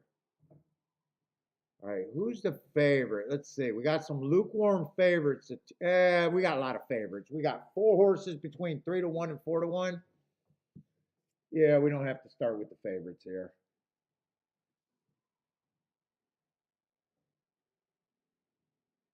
Yeah, one's just coming from Hawthorne. 2 races ago, one race sample. I could say that doesn't look like a bad race, but it's a one race sample for me. Last race, I got an early pressing day. Started off being a stalker, was just going too slow to do anything that day. Little class relief. Like he fits at Gulfstream. I don't like him. Don't he? Does feel blah either way. It's just what I'm going to have him, and I'm not sure yet what I think his price should be. Who is going to be one of the horses taking action? 4 races ago, one race sample.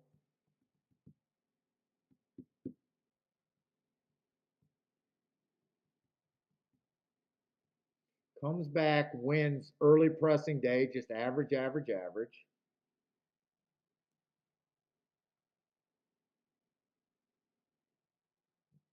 Went on a tear after that race, actually. Put in 3 wins. I don't have a real problem with him.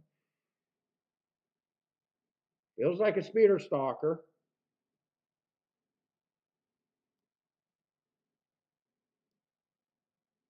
3 feels like a stalker here. Don't have a real problem. It's just how the betting line comes out here. Let's see, there's 7 horses, no scratches.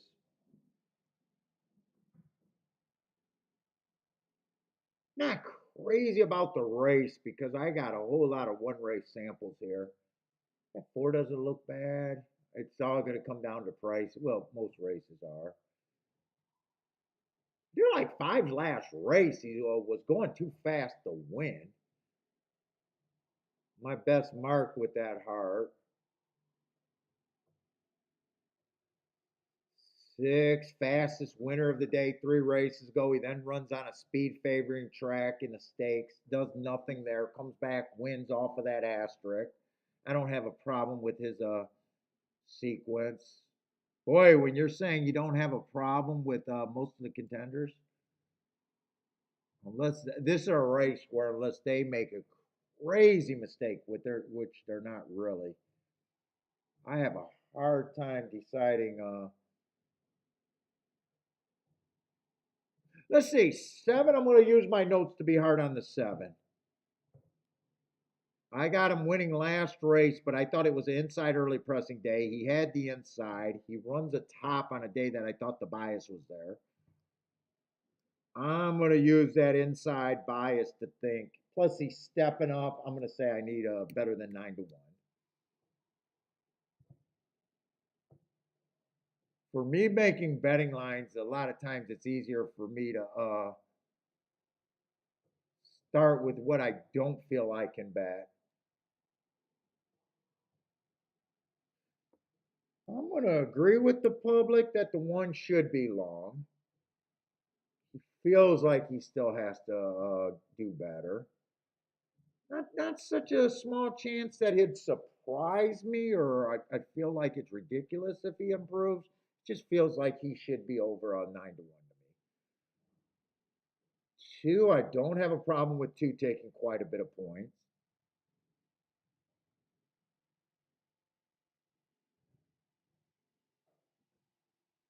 He's a speeder stalker. Three's a speeder stalker, but three feels like he'll probably be stalking today.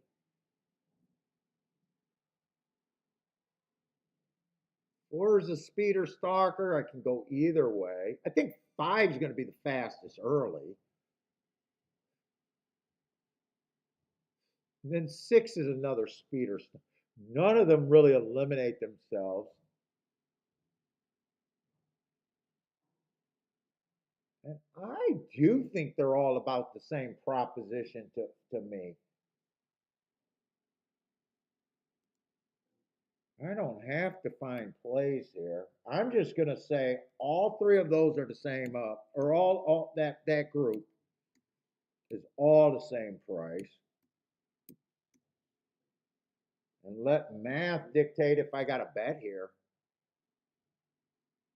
One got a small chance, but he's an overlay and a decent overlay, and he's a ticket maker. So I would use him at that price. Two's just over bet, can't bet him to win. Three would be over bet, can't bet him to win. 7-2. If I think he's 20% and I get less than 4-1, I'll be behind the 8 ball long term. Four's an overlay. But a half-point overlay, when we all know that the odds change for the last, once they're halfway down the track, that's not enough for me to be like, yeah, I got to do anything here. Five, a 1 point, same story. And six is just over bet. And seven's price. I just don't think I got enough of any really big price advantages here, and just not that much of an opinion. I'm saying, yeah, I don't care. 2, 3, 4, 5, and 6 can all be there, and I don't really have a preference of which one. This is just probably an easy no bet for me. Early in the day, I don't have to force plays so far. I don't have to force plays any day. Let's see. Daddy likes the 7. Likes the 7, but still going to sit out. Marco Lou only sees value on the 5. What price do you got the 5 at here, Marco Lou? Always curious when you guys do your own betting lines.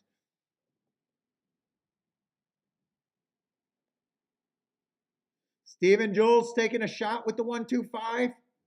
Win ticket on the 2.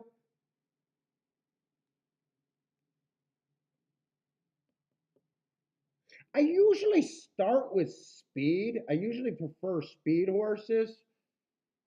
So if I were to separate this group, I'd probably, I'd probably take a few points away for the 3. I think 3 definitely feels like he needs a faster pace to get in position these days. But it's very minor.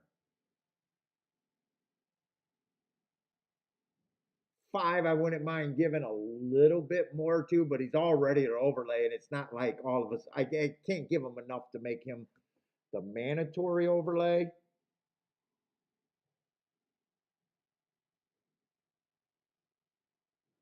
If I did bets here, I wouldn't have I know exactly where I'm at, but I wouldn't have a problem with the 3, 4, 5.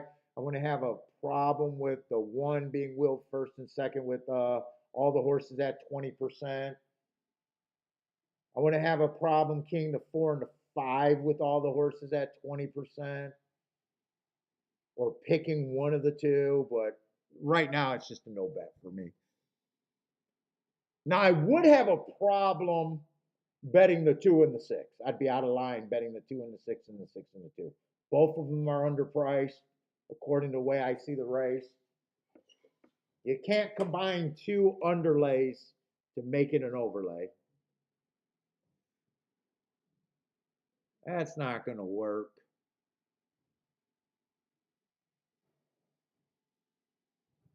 Oh, 5 was not the fastest out the gate.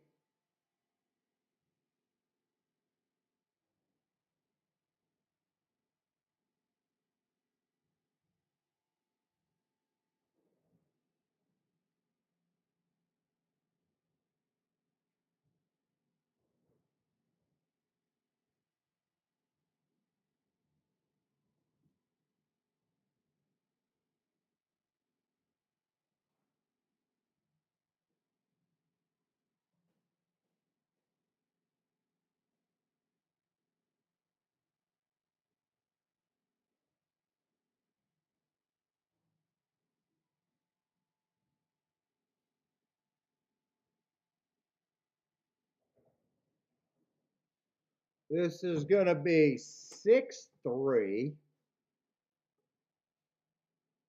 5, 6-3-5. Yeah, no, I had no problem with the betting line. I couldn't separate them.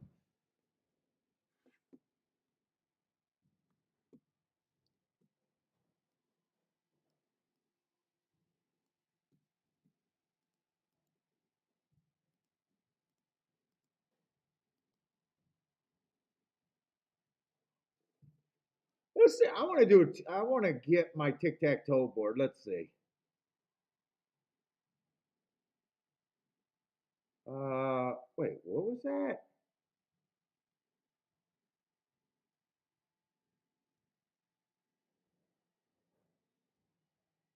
I didn't do it. Oh, that's not a 4-horse box. I did bet that race. Let me do this because it looks like I did a 4-horse box, and I definitely don't want. I need a comma there.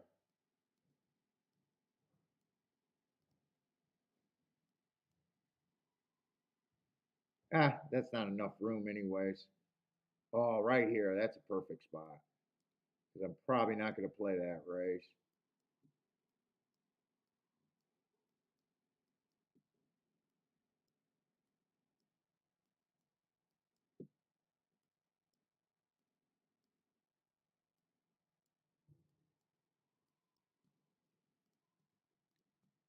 What's up, Jeffrey Bourne?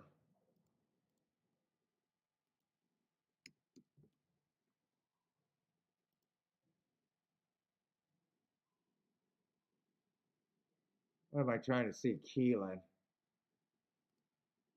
They only got 2 charts down so far.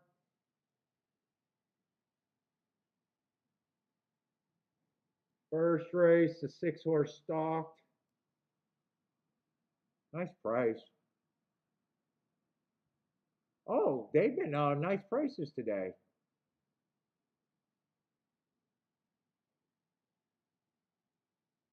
Second race, the 3-horse stalked.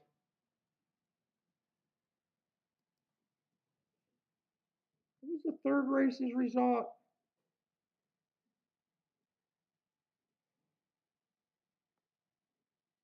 I think 7 was always up there. 7 might have went wire to wire, but I really don't remember. This is a 5-horse race at Keeneland.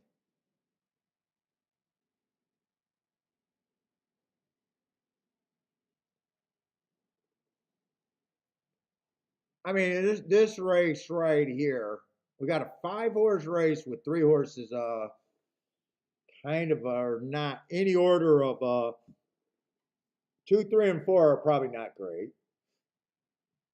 I mean, I can look at that betting board and be like, yes, unless there's nothing there unless I can get to the 1 or the 5. I mean, there's races where you know where you got to be for anything to be good.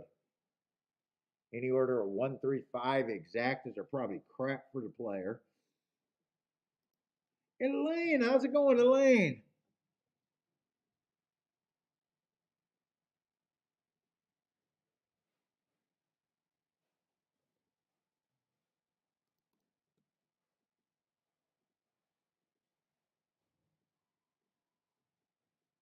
Yes, the 3 horse box for that, the highest price you could get to is $10, and the lowest you can get to is 7.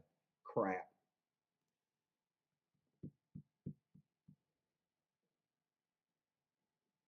In fact,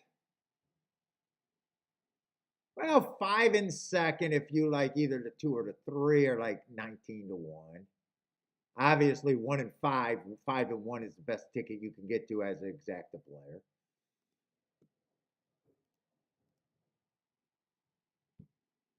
I was there. I was there yesterday. No, 2 days ago I was there.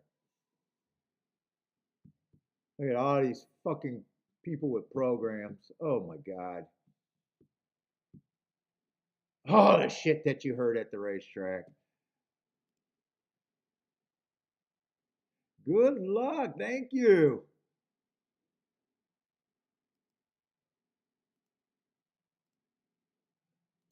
Uh-oh.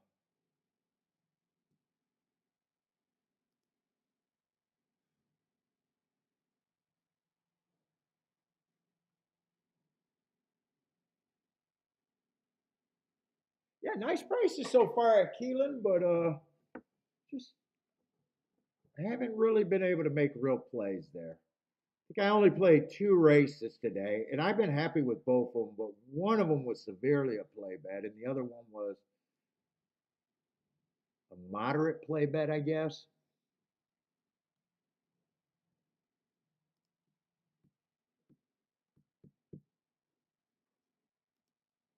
Moderate play bet? Is that a new term? Moderate play bet?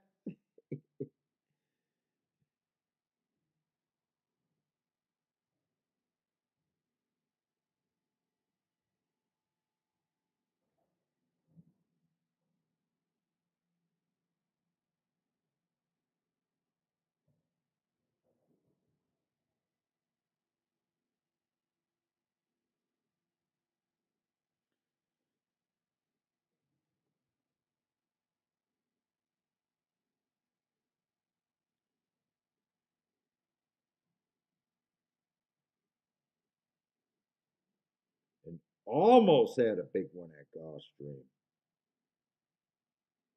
How much did that exact? Did that exact the 8-2? What did I didn't even see what that paid at Gulfstream today.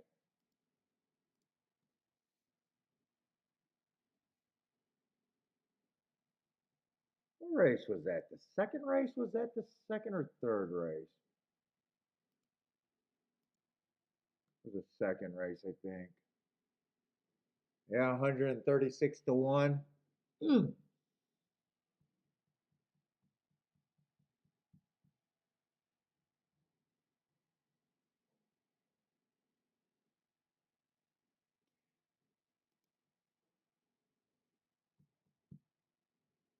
Let's see. Thaddy likes Woodbine. I don't even have Belmont's form, so I'm not looking at Belmont today, Jeff. No clue.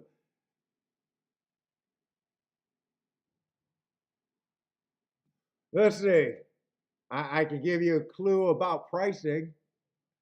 Let's see. Maybe.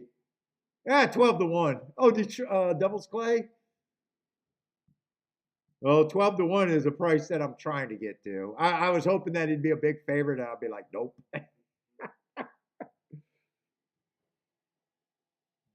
Is that the fourth race? Good luck.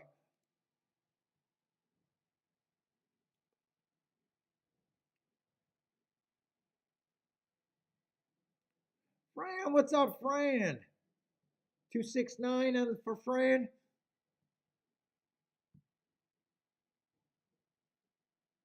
Ooh, two's a nice price. One's in position if he's good enough. Although there's a few horses that they're kind of quite a few horses that are just off the pace there. Two has the lead, Laughing Boy. One's starting to ask. 6 is the favorite. He's still around.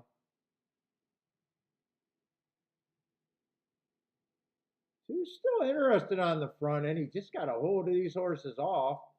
But 6 is pulling up to him. 3's making a late run. Kind of flatted out on the 3, but 3 might still get second. Nah.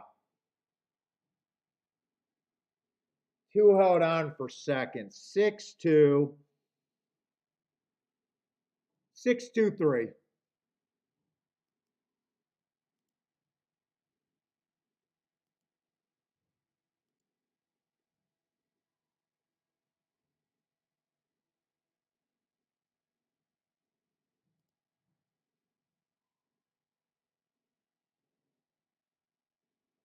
Brian with the 629. That should be a winner.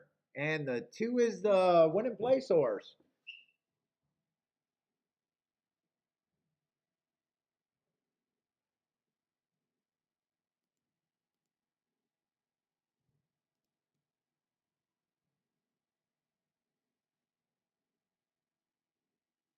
Let's see, can or do I want to get to anyone here? This is on the turf, right? I'm assuming this is still on the turf. I see good on my Twin Spires. Pretty easy race. Handicapping. You got to get to. I got to get to either the 1 or the 5. Otherwise, I could care less about the result.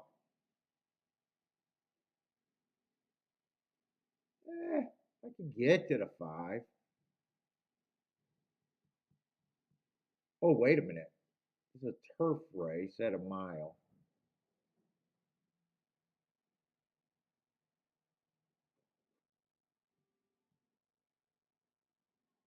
It's trying turf for the first time. I don't mind that race 4 back. Early pressing day, that's what he was. Average 1 tick slower than the fastest winner. Fastest winner at the 6 furlong mark. I don't mind that race. He comes back, wins the next race being average.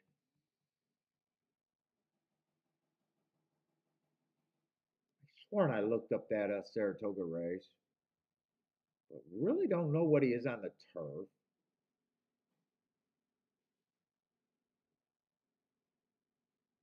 Who's the 1?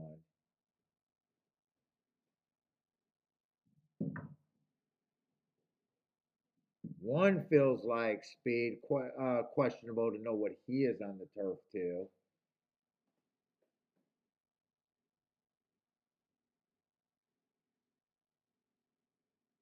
Coming from press style. I don't know if I care. 2, I got no problem with it. Well, 1 should be long, and I think 5 should be a bit of a price too. Let's see. 1, I got no problem, or I'm sorry, 2, I got no problem with the 2 being one of the favorites. I got a bad rail early pressing day, fastest winner of the day, 3 races ago. He comes back, wins, got kind of a slowest pace of the day, but that was a sprint. And then last race, average match strides with the fastest winner, average. That was another sprint, so we know he's fast. He can run on the turf, so I don't have a real problem with him.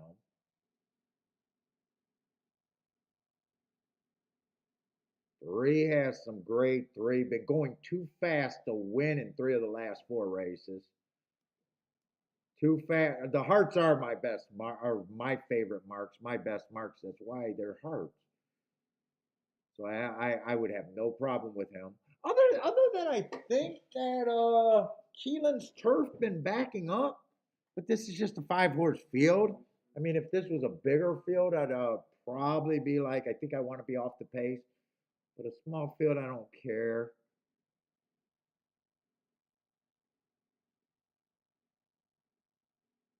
4 just looks like a well. Honestly, he's been a sprinter. I was ready to say 4 off a last race just looks like a horse where it appreciate a lot of speed. But he does have a lot of sprint races. Yeah, this race, 3 can do both. Plus 3's already been graded.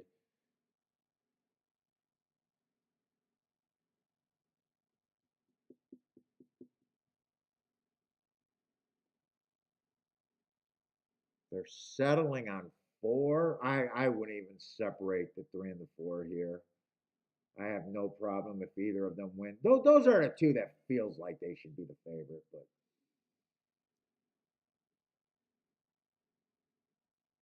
and I'm not even sure the 5 getting second is all that good. Well, obviously, if it's to the 1, it would be okay, but I don't see a big hit here.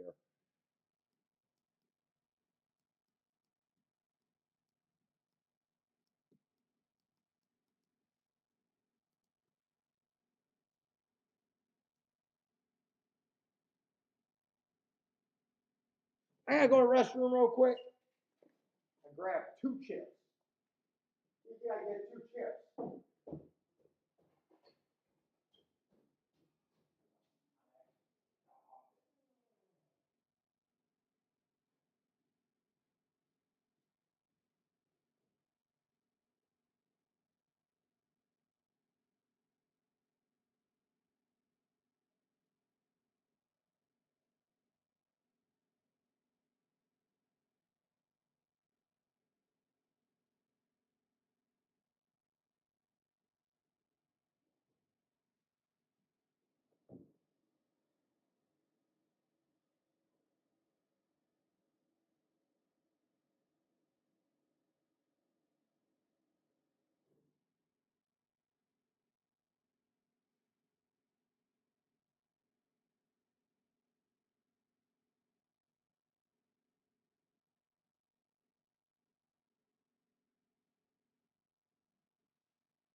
Oh,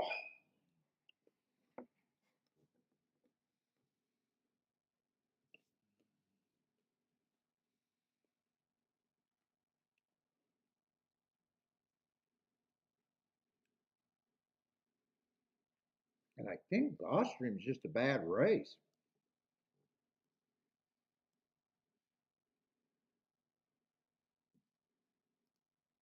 They are off at Keeneland.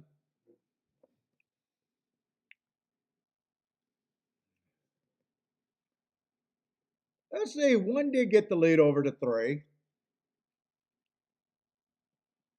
23 and 1. He's out there by himself. No one's really out of position yet.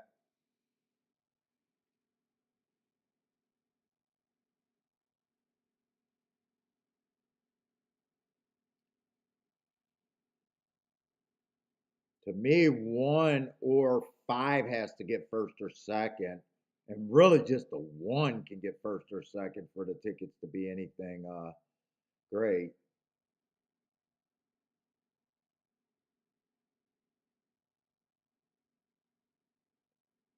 I thought the 3 and the 4 deserved to be the favorite. If the 1 holds on to win or even gets second, but I just right now does not think he's going to. Nah, he can't. Well, 2 blew it. What happened to the 2 there? What happened? 2's still going to win, but something happened.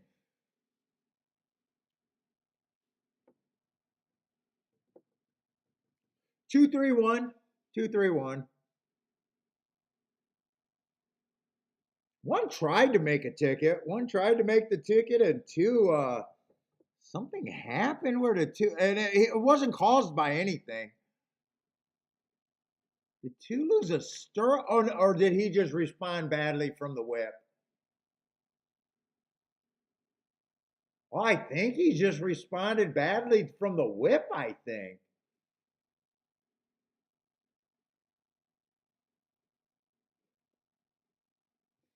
There's not, well, if there's an inquiry, it's not on anybody. I mean, fucking 2 didn't interfere with anyone by doing that. Too easy, ABC.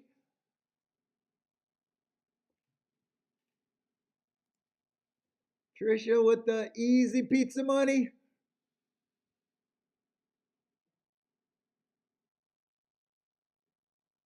Yeah, I don't know. No one's gonna lie to the ejection here. Two just looked like he responded badly from the whip, and almost looked like he was gonna blow. He was much. He ended up being much the best. Got jinky and really floated out there, but it's not. It didn't affect anyone, so there's no objections or should it be? It'd be crazy. 5-2 over 8-5 over 15-1.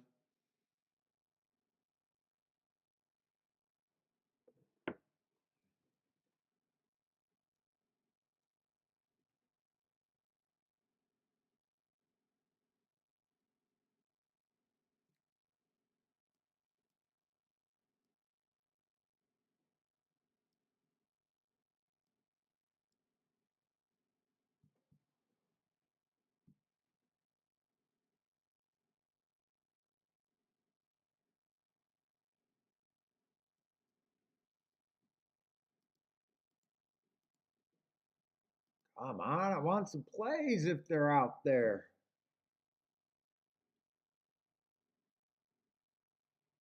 Let's see, they're going in the fifth race at Gulfstream, and this is just not a good race for me. Not the way I look at races.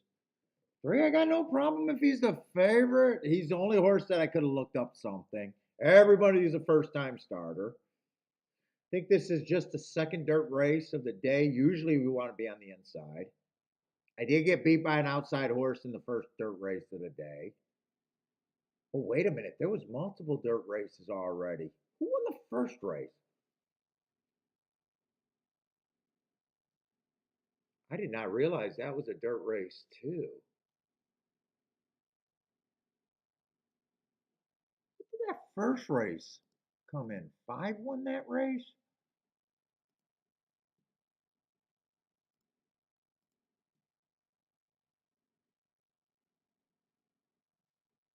No, no. First race was, oh, it was second race was the Topeka route. Second race was the Topeka route.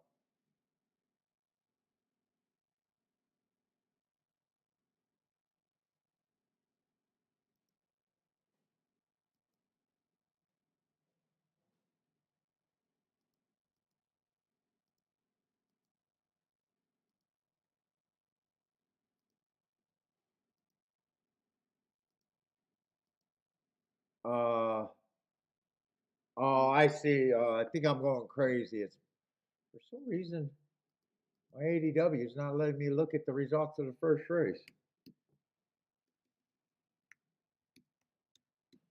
Let's let's just sign out and sign back in and see what happens.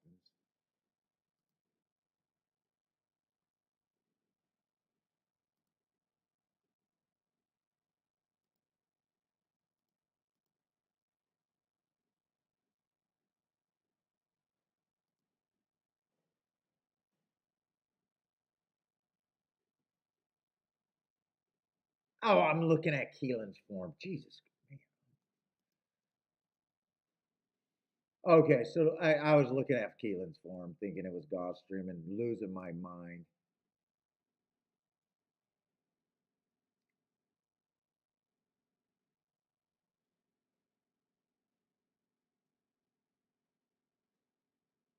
So we did have two dirt races today, the second and the third.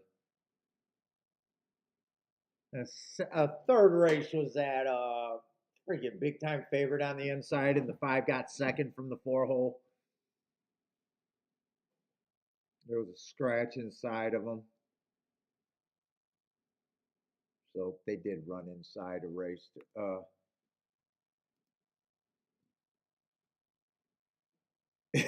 Yeah. Eric was looking. Eric was actually watching the show, telling me I was at Keeneland. Yeah, I'm losing. Eric, you got to watch me. I lose my mind. I'm not the brightest guy.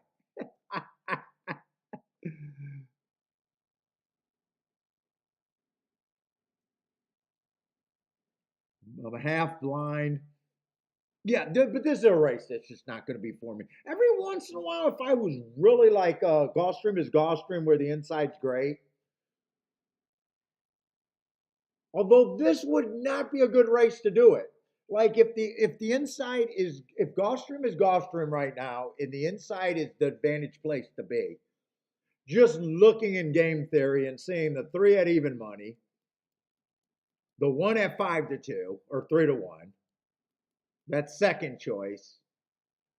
And the third choice is in the four hole at 9-2. So even thinking that the inside is great, this would not be a race where you would want to exercise that opinion. Because right there, you could be right about, hey, the inside's great right now, and you still get to a crap ticket. Well, I mean, I guess unless it's 1-4 or 4-1. But I have no reason to be in that race and this race, and that I do know.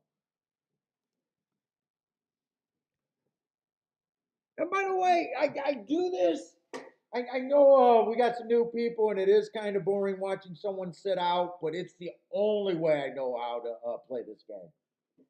The YouTube's not important to me. Making money at the end of the year is. I just I hope people can understand what I'm saying instead of just trying to act like I got an opinion every race and just being this is how gambling looks if you're trying to play at the highest level you can. And I just hope that people that watch this show can respect that.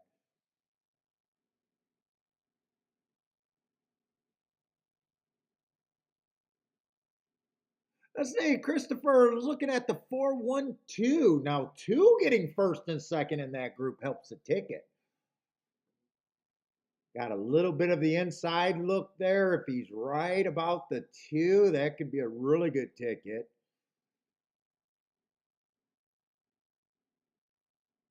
Marco Lou has the 3-7 here. Ooh, seven. Seven's a nice big price. Is that exact or just trying to get through a leg, Marco Lou? Keeneland was nice. It started getting cold. We didn't even go back the last day. That's why I'm doing a showboater. We knew that we were gonna have to leave like after the third or fourth race yesterday. The temperature got pretty miserable. The rain came in. Kiki does not like driving in the nighttime, and I don't blame her. I was kind of done because it was getting cool Thursday, and we just decided. I looked at the races and just seen chalks early in the day, so we just left early. But we had a 16-1 winner with the exacta. We had a 14-1 winner with the exacta. I wasted a the two horse at 8-1, missed the exacta there. So played good, played pretty good. I think it was a 60 and a 70-1 exacta. That's all I really needed. Only bet about 5 races total between the 2 days.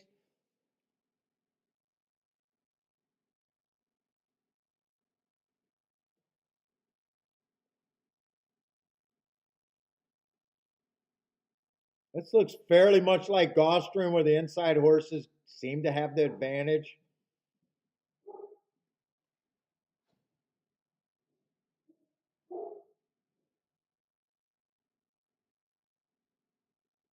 Three, 5-1-4.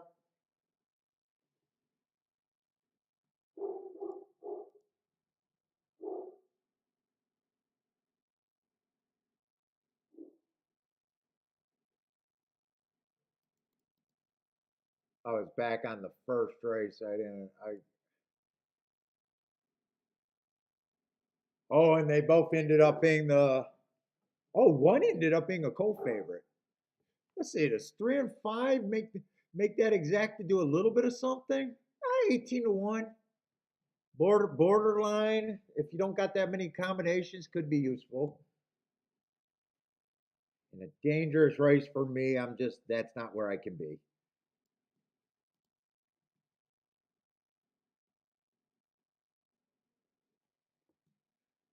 All right.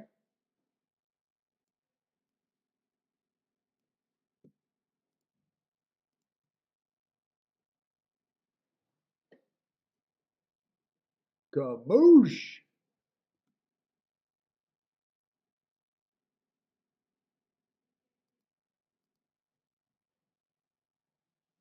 Let's see, Keelan, we got a lot of time, so I'm gonna watch Belmont. Oh, Belmont's in the muck. Oh, lots of scratches there. Now we'll watch it. I can set up for Keelan's next race.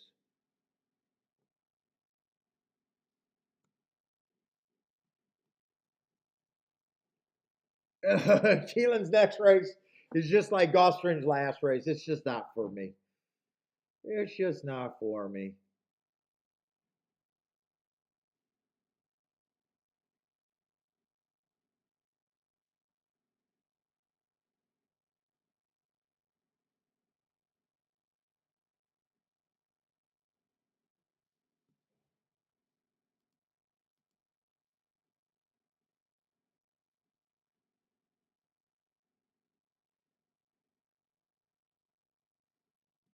Let's see. I don't think I see any scratches. I was gonna look up the horses that ran before, but if they're short price, you guys know my theory. I can only get really, unless I thought someplace at Keeneland was super biased right now, which I don't. I can play a play bet in a race like this, or if or if I'm handicapping, it's more than likely going to be a horse that ran a race that I just have a mark that I can't resist. Let's see, 12 I can at least look up because that race might chart okay, and he's 12-1, so I think I can look him up. 9, it doesn't really matter.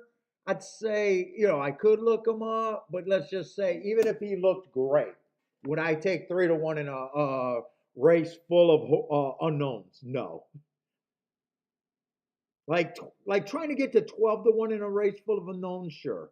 But trying to get to 3-1s in a race full of unknowns, like I, for me to pull a trigger that looks like that is just silly.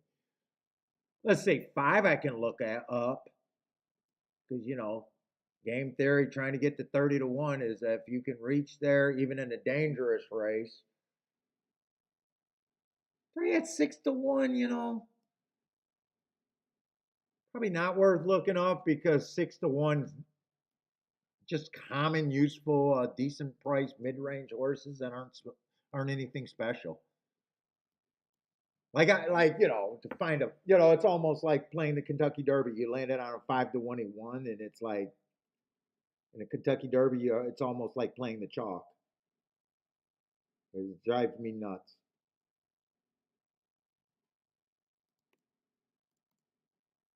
When you could find 5-1s all day long in 6 horse fields. Why the fuck would I get excited about unless I had to bet hundreds of thousands of dollars and that was the only pool that can handle it, which I don't.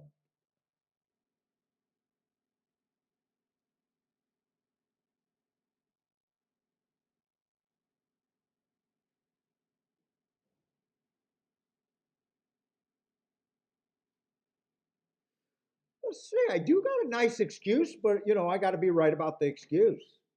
I got that it was a bad rail.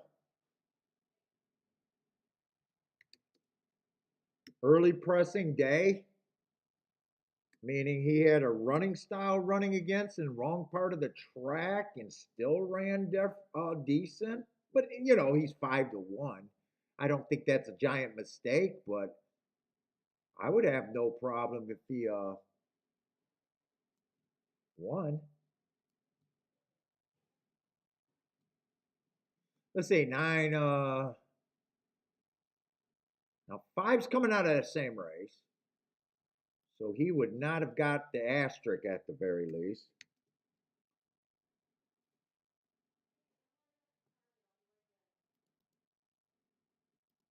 Okay.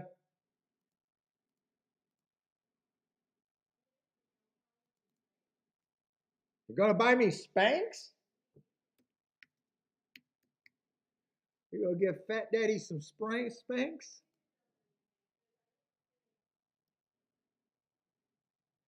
Oh my God, you go get. No, you're not gonna do that, Kiki. I'll tease the shit out of you. I'll be ruthless if she wore Spanx.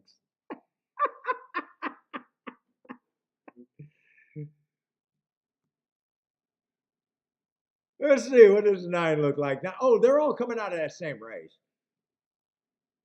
Now he would have ran the best race, but to me, he also had the best part of the track.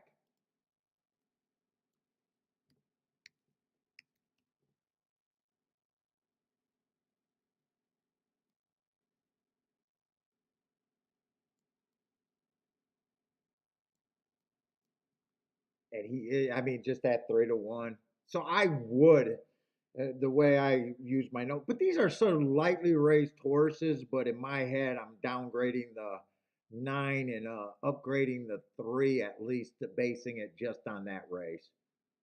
They both coming out of the same race. The 3 had the what I thought was. Now I know I got to be right about my thought on that rail. If I'm wrong about the bad rail, well,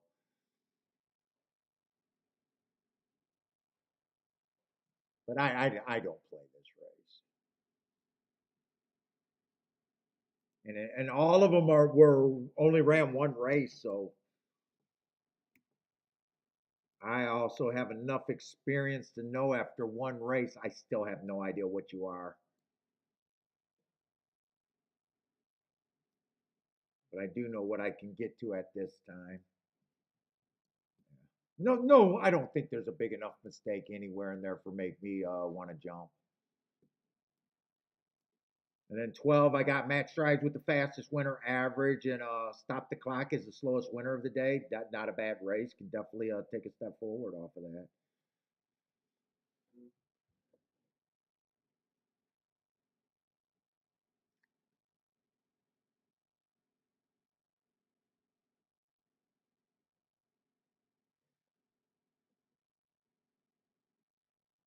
And I'm not sure. Yesterday, I definitely thought the outside of the track was good. Today,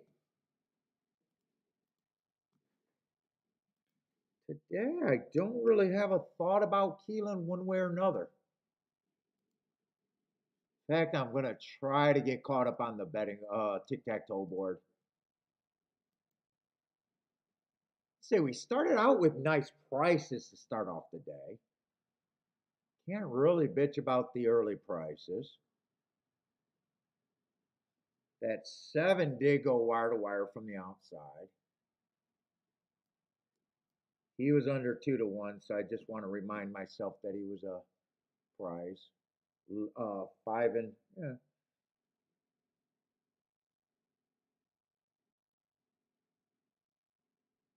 In this race, the 2 stalked on the turf, but that doesn't do anything about me thinking anything about the dirt so far today.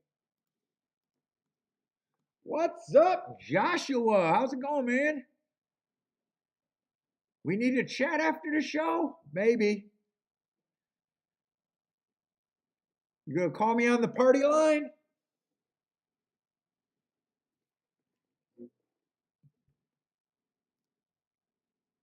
What's up, Joshua? Blair is booming. What is Blair playing?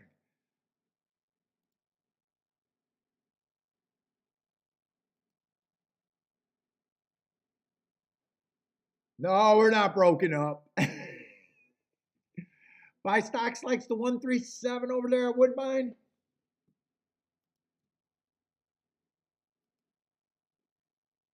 I'm not playing tomorrow. Tomorrow I got a wedding, so tomorrow I know we're definitely not playing tomorrow.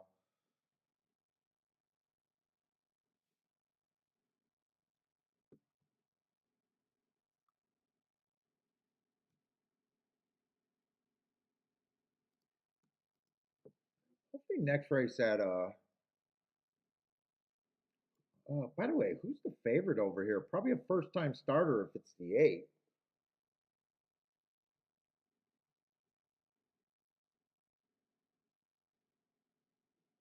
God, racing is boring when you don't have any plays, but it's like right now I just feel like we're carved dead over there at playing poker, sitting at the poker table, just watching the ante go around and just being dead, card dead. It's fucking part of gambling.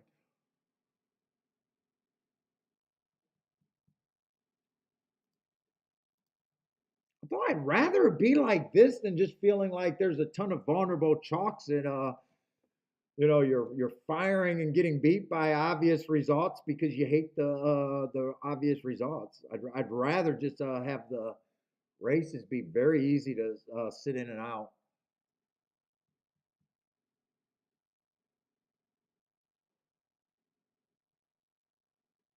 They're just betting the Brad Cox with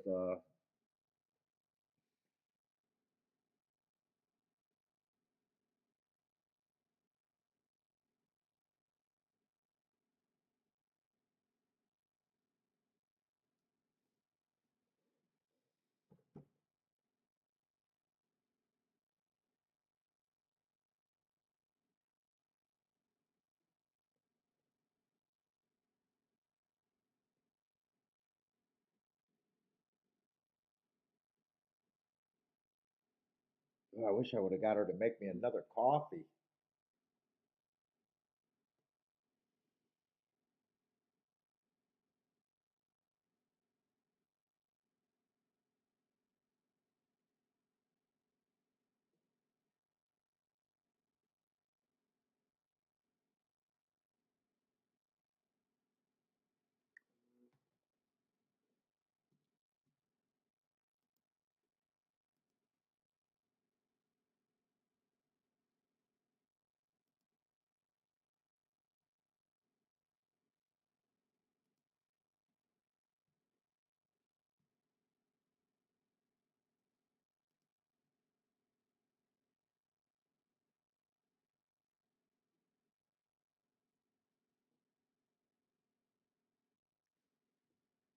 Watch that Woodbine race. Woodbine is off. 7 horse is gonna win that. Oh, okay. My stock's got a chance to hit the exact intro. Oh no. 7 horse to win, maybe a win ticket though. There likes the 2-3-6-8 over there at Keeneland.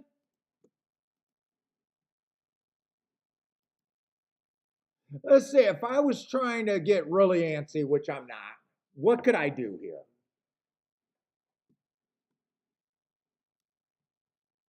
3.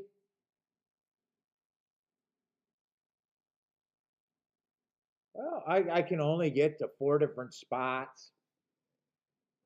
5 and 12 would be the best of the 2 spots.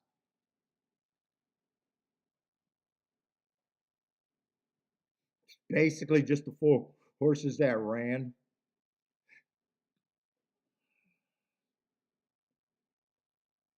5, I probably believe in the least, but 37-1 on a horse that can improve is not the worst thought. I don't really think 12 should be 13-1. I feel like he's an at least overlay that has speed and ran first race out. I'd definitely be in a position where none of the first time starters can win or come in second.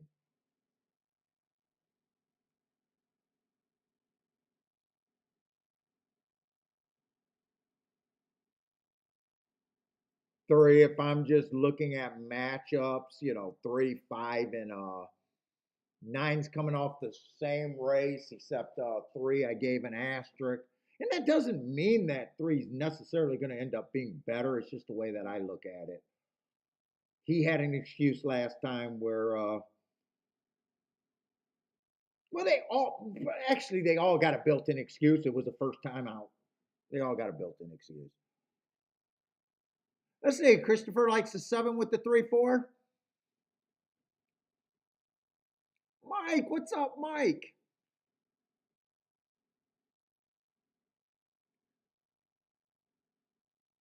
Mike, I'll go for a chalk boom.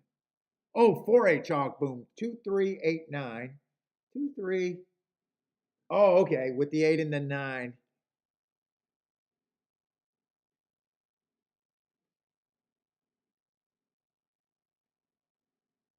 Oh, Keeneland was good. Only played 5 or 6 races, hit 2 nice bombs, wasted a bomb. Well, not a bomb, an 8-1 horse. First day I had the second race and sat out every race after that. Except I had that 10. The 10 in a late race on the turf won at 20-1. But I would not have had the exact. I would have ran first and third with the 20-1. I thought that race was dangerous, and I just had a bunch of horses at 13%, but I did not play. I did not play that race. I hit the second race of the day. I think it was 3-8. I think that paid 70-1. And then the second day, I wasted that turf sprint. The 2 horse at 8-1. I played him with the 6 who didn't run at all in the 3 at 43-1, who was in second at the top of the stretch and then fell out of it. And then I hit that 1-4 exact on a backdoor. Oh, I got a funny story there. So a guy that was sitting next to me was playing the 4 to win in place at 8-5. And I was like, dude, there's only 2 horses that matter on the exacta. Oh, I don't want to do that. I said, dude, you don't even got to think. It's 4 first and second with, I think, the 1 and the 7. So he did a win in place ticket on the 4 for $20. He gets back $37 for a $40 bet. I just did it in his face. The same bet for every $10 I bet. So for every $40 total I bet, I got $600 back. And he just would not listen about math. He would not listen about math. I'm like, dude, your bet. And he was lucky to get 37-1 on that. Because if the 1 doesn't win at 16-1 and it was just one of the exactas that were shit, he wouldn't have even got 37 back on his 40. And I was trying to tell him back, dude, and that's when I was like, dude, that's why people don't watch my show. They don't care. They're just there to have fun. People are not trying to win at this game. What's up, CSM? What's up? And then we left. I think we left the after that was kind of late in the right day where I hit that exacta. So I think there was 9 races the second day, and we left right after the 7th race, and we didn't play the 7th race. It started getting cold, so we had a nice time, profitable trip.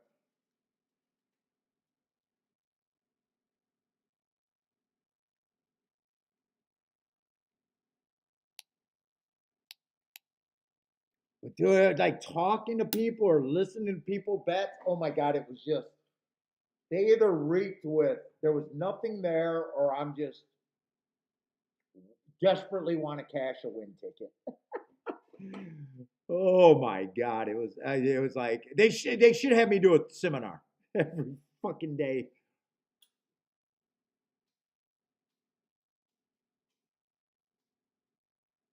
So I was trying to explain to that old dude that for the exact same thing you invested, my way you get $600 back on the $40 ticket. Your way you get $37 back on the $40 ticket. Oh, we stayed at, I don't know, she always stays at Marriott, but it's like, I don't know, Courtyard by the Marriott or something. She used to work at Marriott, so she's loyal to Marriott.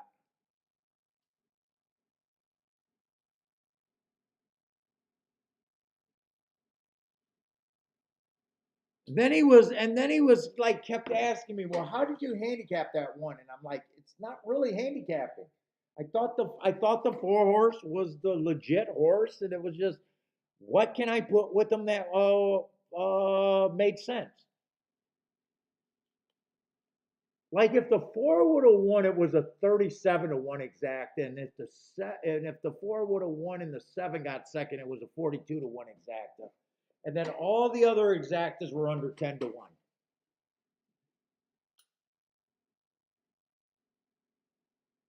Yeah, we stayed about, I don't know, 20 minutes away because we stayed closer to the daycare for Bentley. We stayed a mile away from the doggy daycare.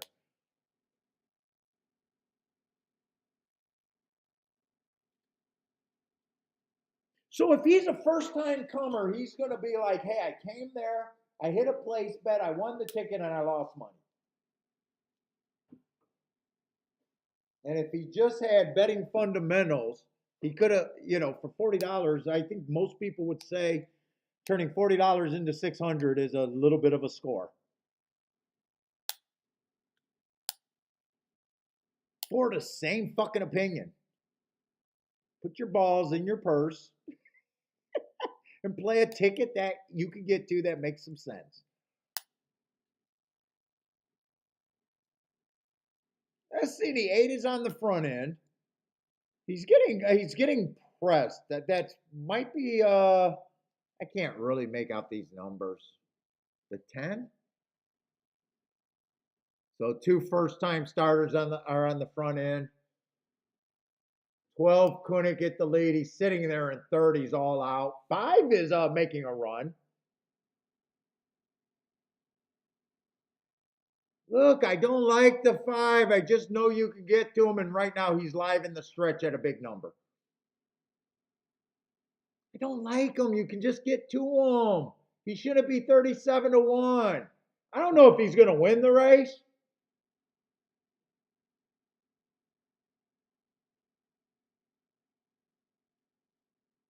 But just understanding what you can get to and what should not be a price. Yeah, 5 ran really good. He might not have even got, he might have got third. So that was all the horses that ran before just with the Brad Cox horse. 9, surprisingly, 9 came off the pace. I thought 9 might have went to the lead. Well, you know what? I shouldn't have really thought that because he stalked his first time out.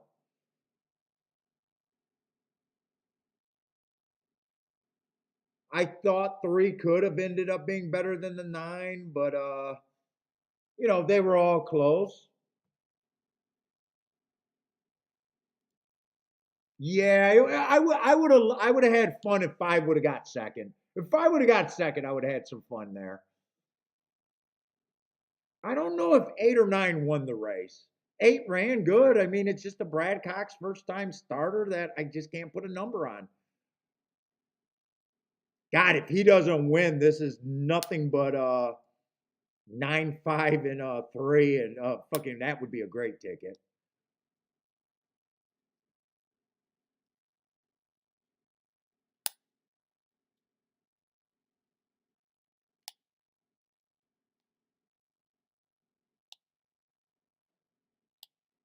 It looks like the 8 might have won though. It's definitely between the 8 and the 9 for the win. I was so busy looking at the 5 and just knowing that he was bettable and hoping that he got second. I was just really secretly rooting for him to get second.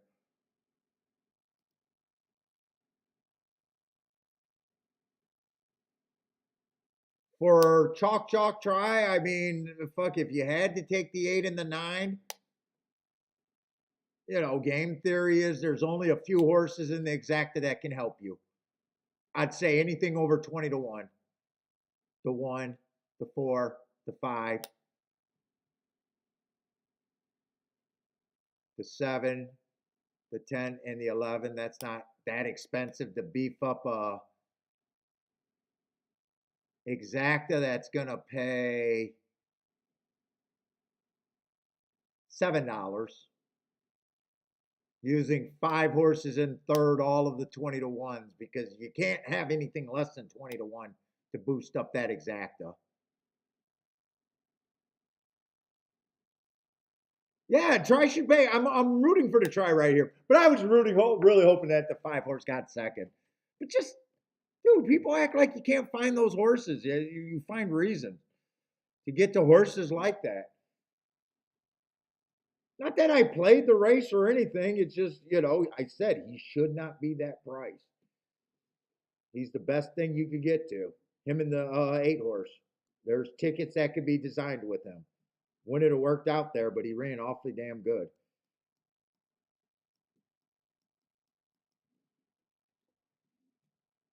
Fuck, I gotta pee, but I don't have time. Oh no, Gulfstream, 0 minutes. Shit.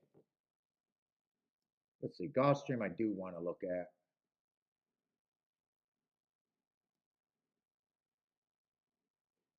We got a 1 to 2 in the 6 hole.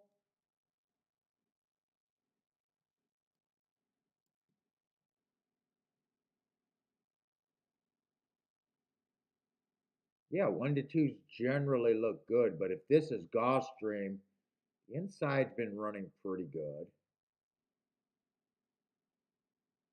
He's just over back.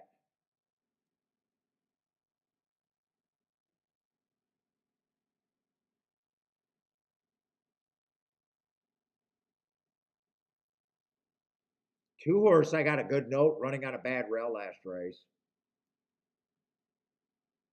Inside helps. I can't say he's the fastest horse early. 3 horse, I think. Wait a minute.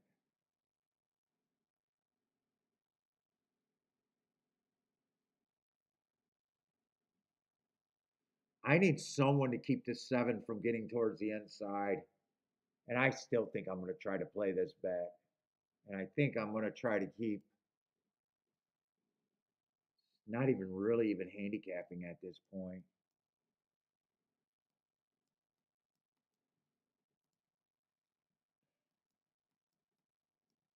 These are the 2 things that I might be interested in. 1, 2, 3, 4 in a box. 7 with the 3, 4. But I got to make sure.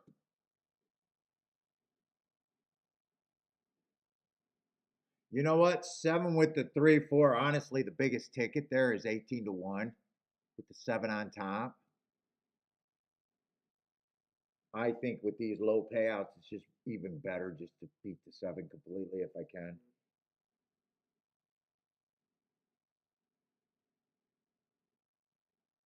Problem is there's no real speed on the inside to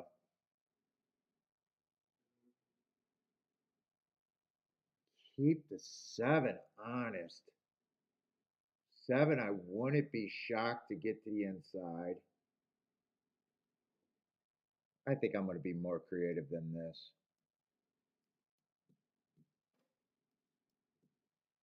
I think I change this to 1, 2, 3 in a box.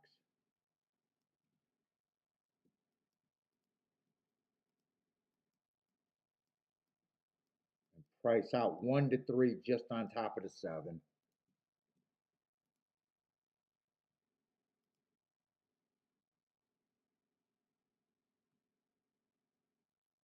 18 to 1, 32 to 1, and 41 to 1. Well, there's 3 combinations. If I don't turn it around, so they got to pay, most of them got to pay over $15. The lowest one is 18, so I am okay there. I want to play that many combinations for that. But this is the best ticket by far. I think that's how I'm going to play it. And I might even do some win tickets. Get rid of all that.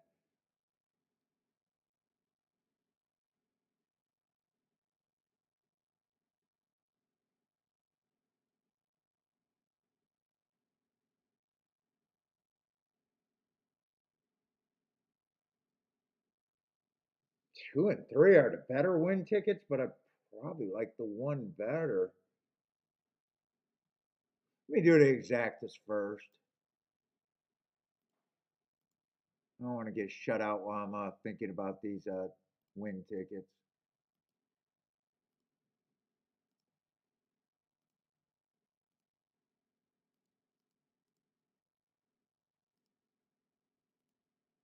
Hopefully That 18 to 1 exactly doesn't go down.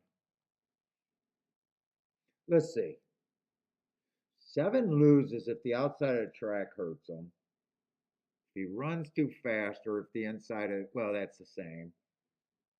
More of a route horse. He's in good form. Can't question his form or anything.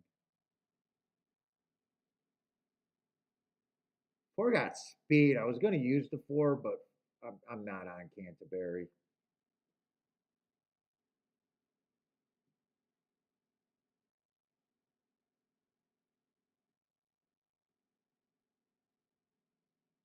I guess I'm not going to do a win ticket because I couldn't decide between the 1, 2, 3. I gotta go pee while this race is off.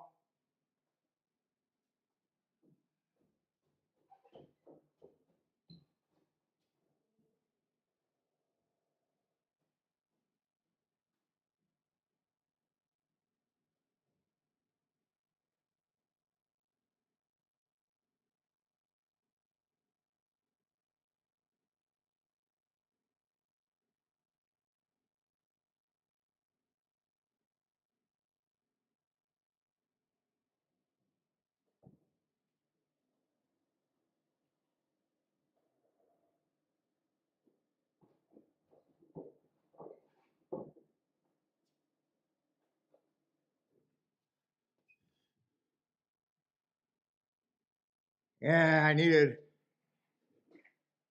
7 to get second, not first. Come on, 3. No, 7's gone. Oh, that's the 9. 7's too good.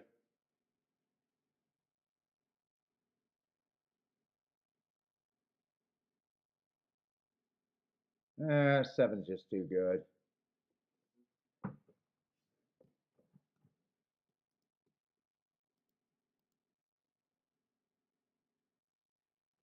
Seven one. I had to get off of that exacta.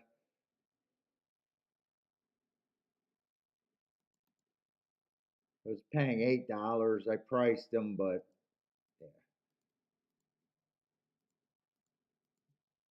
If I play that race, I definitely got to play it that way or sit out. Well, not deciding who was the win bet was good. I kept saying I liked the 1 better than the 2 and the 3, but 2 and 3 were the better win ticket. Let's see. That's my 3rd race of the day that I bet, though. That's it.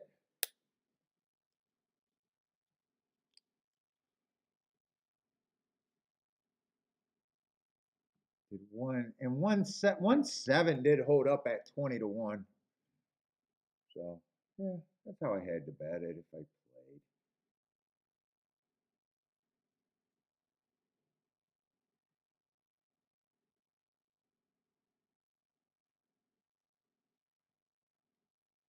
Nine, I think, ran pretty good, but I didn't even look at the 9 just because of the 9 hole.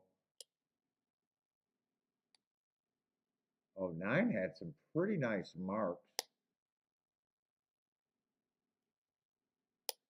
But 9 hole would have been the problem on him, so I would have still faded him. Let's see, 7 did win that race.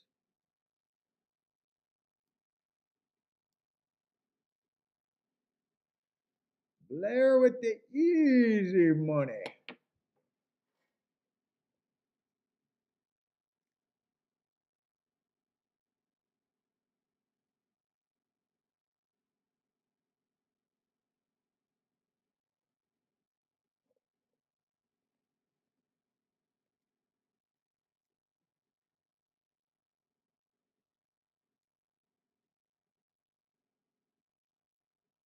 And I'm glad I threw the 4 out of the, because I was thinking the best ticket I could have made was 1 through 4 in the exacta box. But when I seen the Canterbury, I was like, no, cut it down to the 3-horse exacta box. That decision did save. That saved this ticket from being a $12 base ticket to being a $6. So I saved 50% just by making that one little decision, and it didn't affect me. All right. Come on, I want to find something that's worth playing today at one of these two tracks. So far, we're fairly late in the day, and I only played 3 races.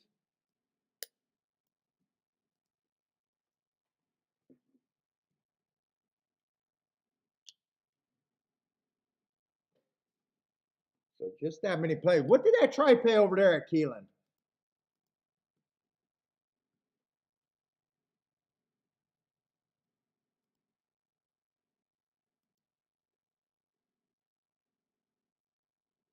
Yeah, 103. So that would have been 2 by 1 by I think 5 horses. So for a $10 base bet, if you like the 8998, you end up getting so much fucking better. By not even handicapping the third leg, but just knowing what you needed to get third. So for every $10 you bet, you end up getting $206. So many little things like that just gives you a chance of beating the game. Where just playing the 9-8, cashing $8 exactas, oh my God, you got to be right so many times to be right to beat the game. But just turning, it's this exact same opinion and then doing what's good for your ticket after that. Exact same opinion. That's what people can't understand. I'm still trying to find a play though. Let's see, 8, I do think went wire to wire, right? 8 did go wire to wire that race. On break, what's up on break? Who else did I miss?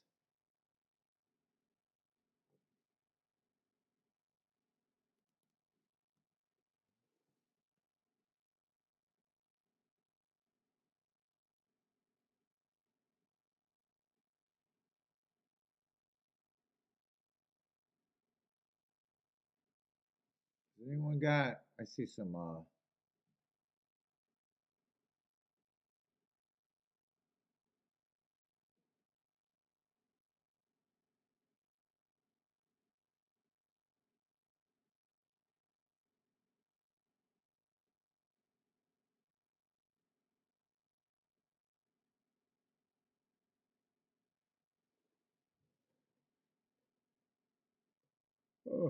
yeah, your Belmont plays. Not too much over there. How is how has Belmont been this?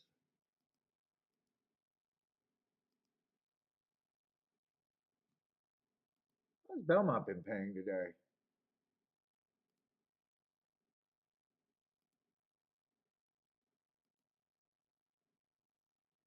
Yeah, kind of chalky over there.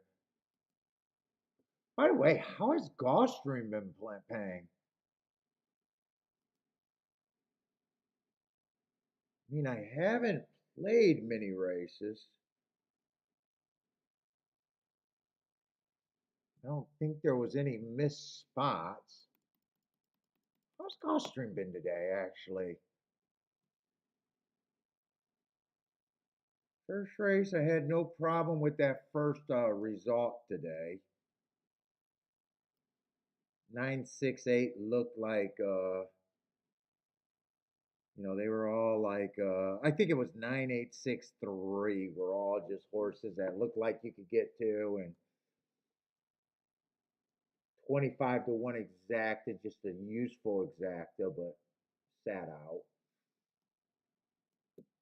That was not would have, could have, should have. That was just a race that I'm going to sit out. Although the result made sense.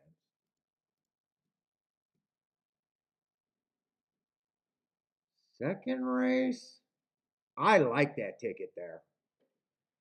If I'm right about the 8 just flat out beat me. I got the 2-1. I got a smaller win ticket on the 2. If I'm right about the 8, or even if the 8 runs second, if the 2 wins, I make money. If the 8 doesn't run at all, I make even better money with long shots. Press the 4 was just wrong, but that was probably my best ticket. That was probably a pretty good ticket. 8 I just didn't like and have no problem that he beat me.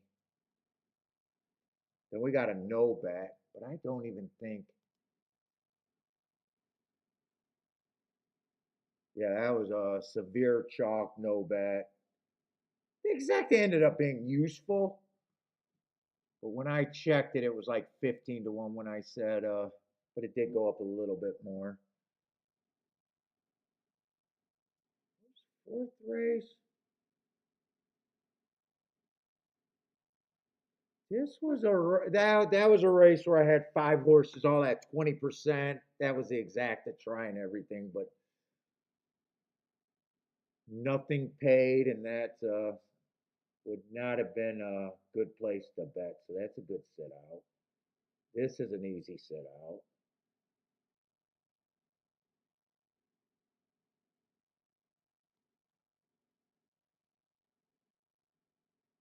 In this race, I needed to either beat the 7, priced out the exactus to the inside. They weren't worth playing, but it was worth playing this way. So that's a ticket I'm okay with losing. I don't mind those tickets. So at Gulfstream, I don't mind my plays, and I don't feel like I had any missteps there. And Keeneland, that the only ticket I know I put in at Keeneland, it was a 3 horse exacta box. It was a play bet on a race that I just liked could get someplace, and it didn't work out.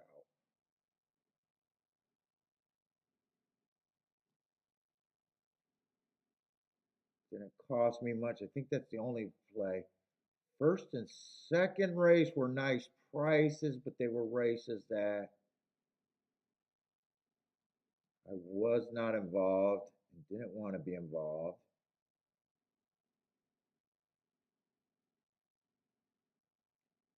In the fourth race, I'm just trying to see the prices. So far, I'd say well, it's rough saying Keelan's was the better profit, but better because it should be the better product. But it's not always. I go by better product is if things are paying. Because I just believe that short price results is not pro player. This was a super short result. Another $8 exactas. A lot of $8 exactas today.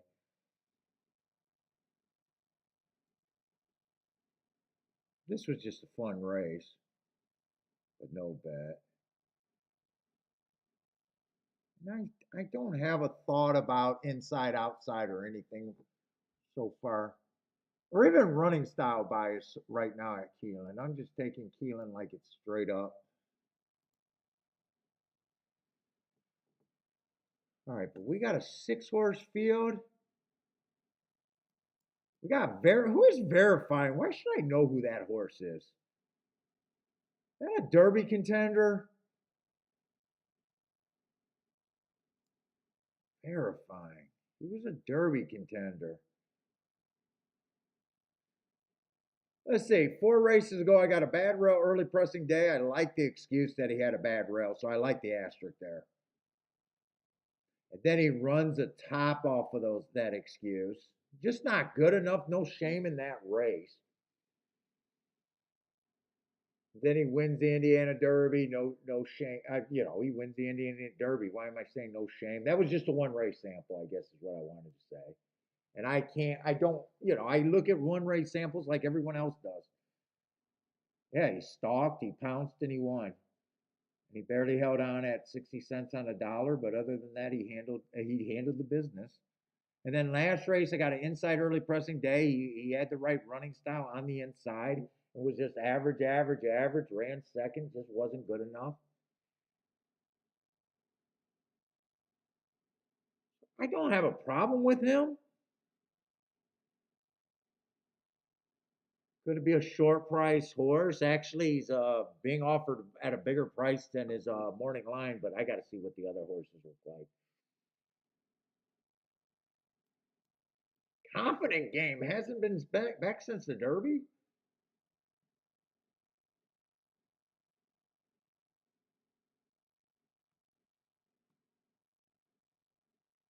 Let's see. I got to look at him before the Derby then.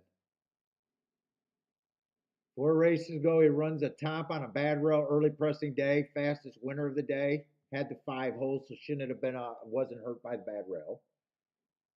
He comes back, went too fast to win.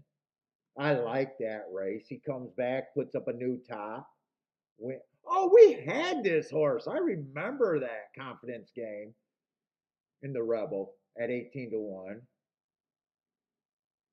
And then I think I actually liked him in the Derby, and he didn't do anything in the Derby. But I suck at the Derby every year.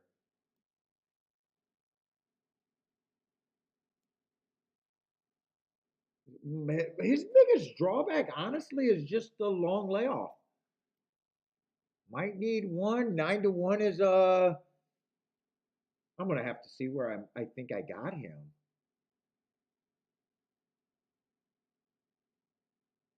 Let's see. I don't know if I'm gonna try to look up the 3.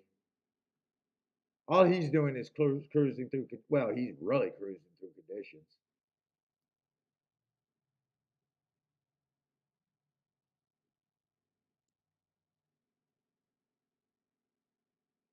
Done nothing wrong. I mean, fuck.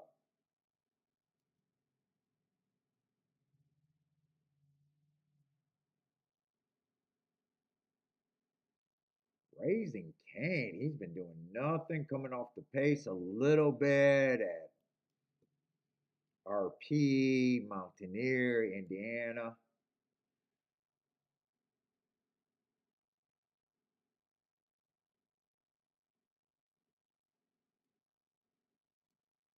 We had him in the Gotham, I think. That's Gotham we had.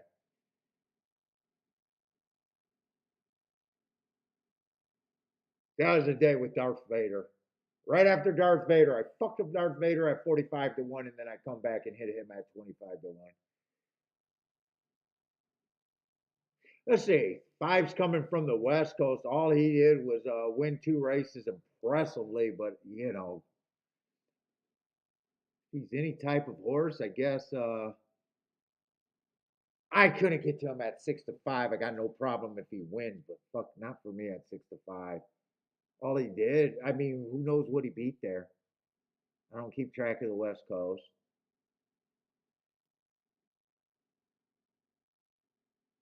Dude, the horse that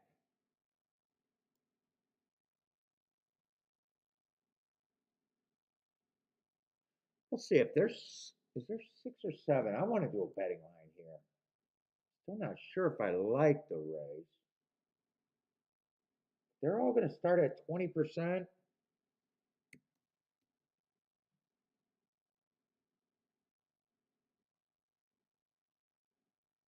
I'm just nowhere near 6-5 on this horse.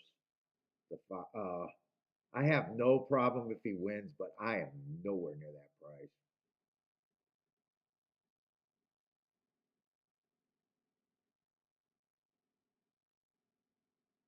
I'm probably not a Raising Cane fan either. In fact, I would need at least 5-1. It's not going to be doable, but Raising Cane, I just don't think I've ever been a fan of him. I think he's actually a little overbacked.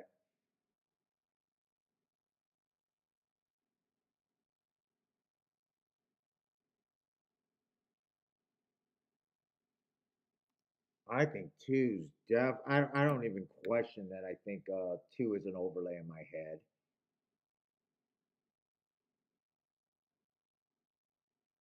I'd like to look up this 3. I mean, he's done nothing wrong, but Pimlico and Laurel. I'm trying to talk myself into something here. Let's see. This would have been a stalking closing day. Slowest winner of the day.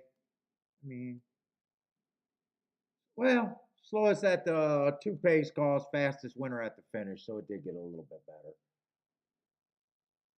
But it was a stalking closing day, if I'm right about that. Let's see.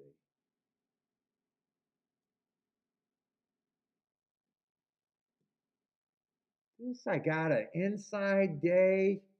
So both of those races that he won, I got him running on the bias. This was just average, average, average. I don't know. I don't know how crazy I am about that. And then these two races are just going too far back. I mean, he's done nothing wrong.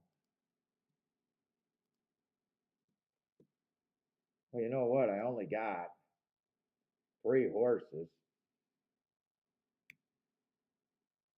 And I don't think I would have him equal. Who's a six? I'm probably right here. 15%. 15%.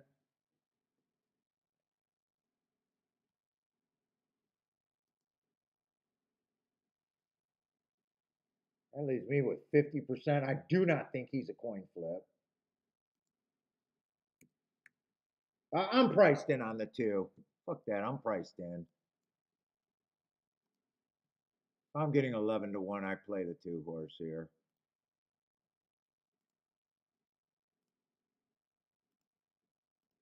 I do a win bet, but I want to get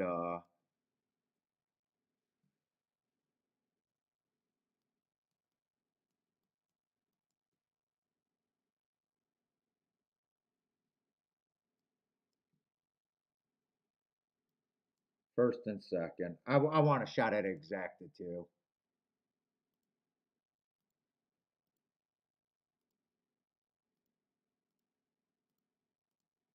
Get that. Get it. All right. That was close.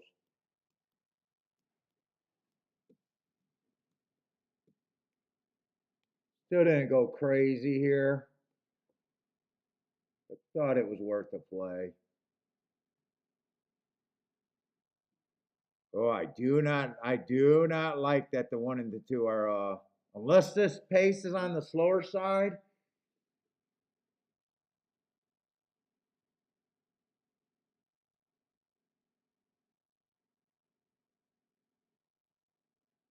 Oh, I thought this was a route race.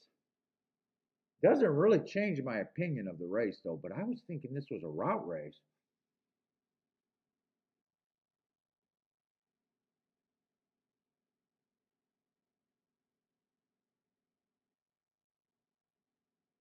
Yeah, two looks yeah, two struggling. I'm not gonna get the two home. Even in second, I don't think the two's gonna survive that. No.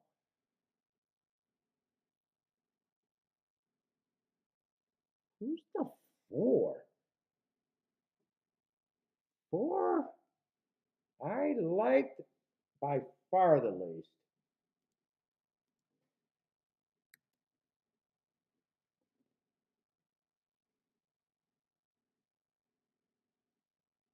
Four I thought was overplayed. I do not like Ray's Kane. I did not like her or him.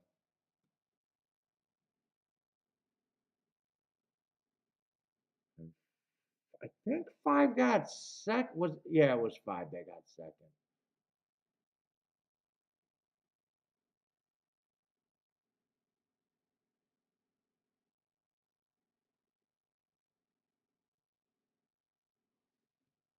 Blair is booming. 4-5-3. Yeah, I did not. Five I'm playing against. Five I don't have a problem beating me, but I did not like Ray's Kane. Mainly because I didn't remember him before the Derby. The last four races were all just little stakes races that I don't keep track of.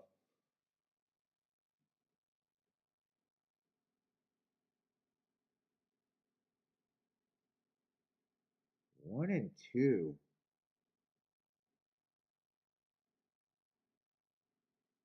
Four would have either stalked or closed there.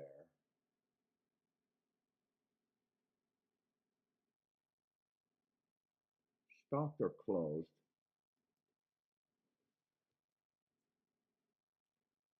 Four ends up being I mean, nice price, I guess, but I just thought he was a little overbet.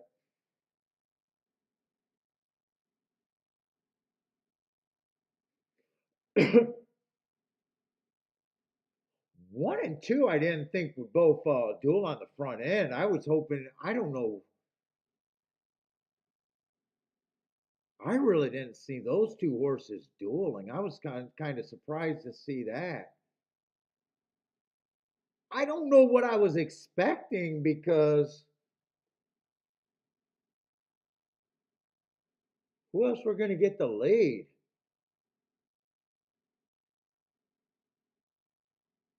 Now that I'm looking at it, three was never going to get the lead. Four wasn't going to get the lead.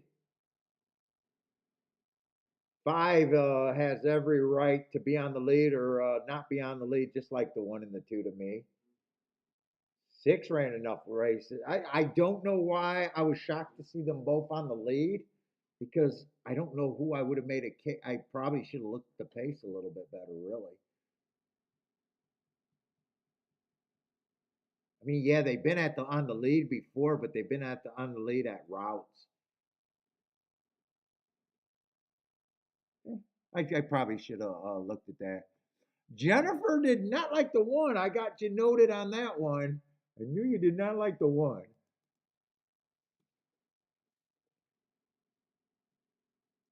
All right, that I think is my fourth race of the day. Maybe I played fourth race. Not worried about too much because everything's been kind of cheap today. Hopefully, I find something I can go after. This is a dirt sprint.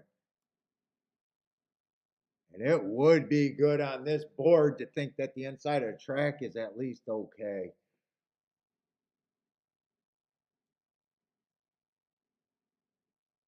Let's see, five is one of the favorites. I don't mind him. I'm hoping I can beat him, but I don't mind him. Four races ago, I got a speed favoring track, wins, average match strides with the fastest winner average, comes back, fastest winner of the day. I don't mind that race. Uh, Two races ago, stalking closing day, running against the bias, going to match strides with the fastest winner of the day. Ran second. I say that's a nice race, and then he comes back. So form wise and everything, price wise, I can pick on him, but form wise, I cannot. And what he is, I can't pick on him.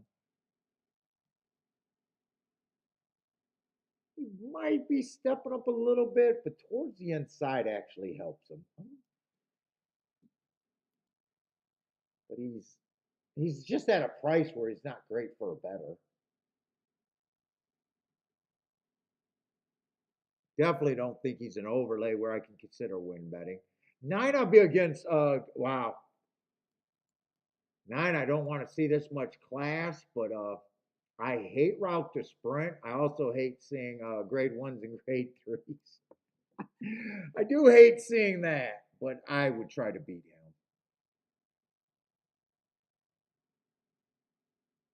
Oh, this is Shaq Diesel race. Shaq Diesel, I don't mind that race four back, but his next two races were pretty bad.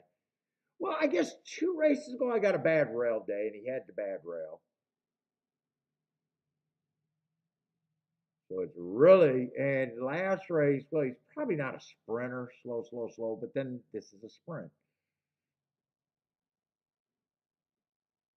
And let's face it, he shouldn't have been in those two graded races. He shouldn't have been.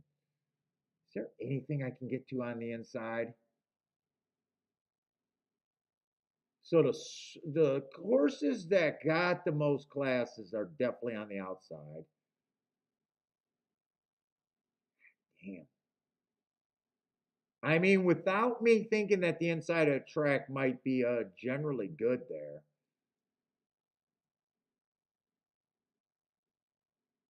Dude, I wish Shaq Diesel was on the inside right here. I wish he was on the inside. I don't think I can make a play with him on the outside.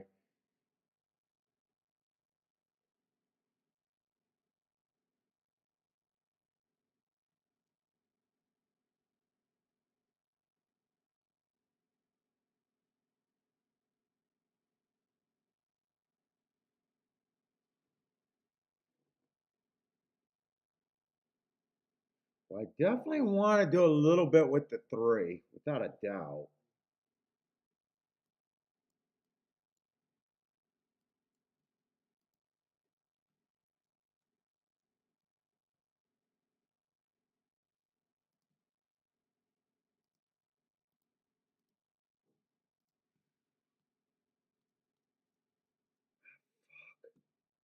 Well, three can basically be played with everybody. I don't think I'm doing it all.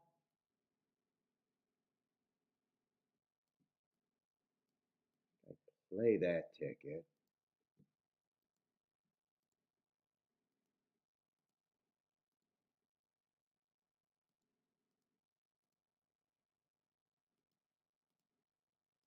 I don't think I'm going to have any presses.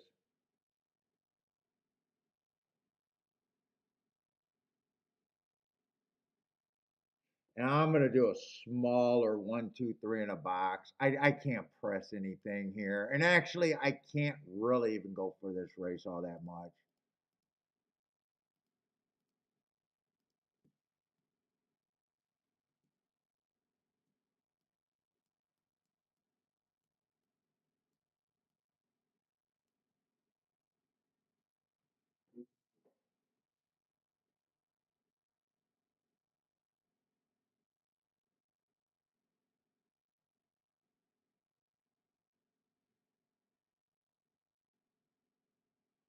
Let's see, two might be the fastest horse towards the inside. I think 3-1 rates here. But normally, I would be five's probably the fastest in the middle of the track. God, I wish this eight Shaq Diesel was on the inside, and I might have done something creative with him.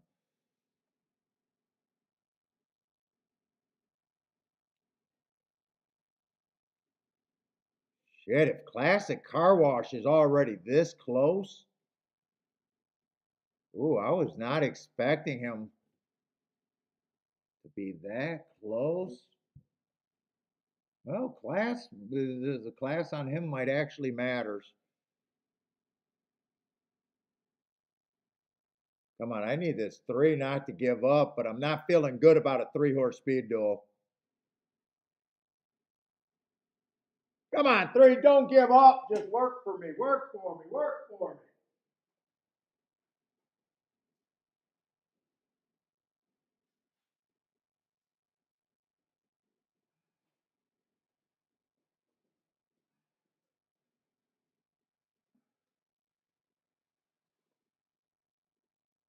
No, I can't get second. I just couldn't pull the trigger on Shaq Diesel. If he was on the inside, I'd play that horse. And I don't even mess with the three if the Shaq Diesel is on the inside.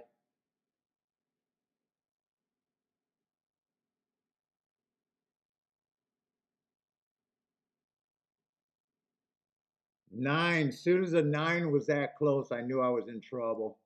Well, I could have keyed off nine and the three, or I'm sorry, three and the eight there. I could have played that actually. I don't know why I didn't think the exact the 9-8 would pay. I was kind of wondering. Oh, that's probably a pretty big mistake. I don't know why I didn't think that could pay $41. That probably is a pretty big mistake. Although if eight's on the inside, I'm pressing the shit out of the eight.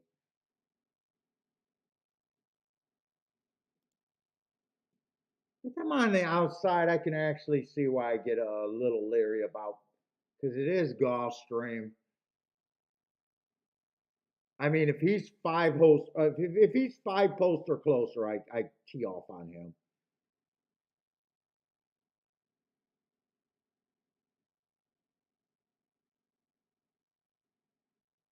Classic Car Wash. God, I wish he or if Classic Car Wash is not in the race, I probably can't avoid the eight. I don't know why in my head I thought that nine and eight could not pay. I don't know why I thought that. I thought it'd be like something like 20 to 1 or under. Seeing 41 to 1 is like I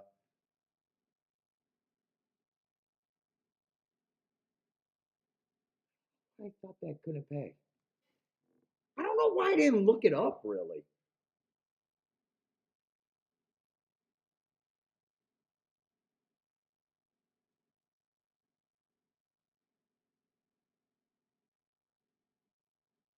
Dude, even that 9.8 exact, I could have came back with a 9.83 in a box.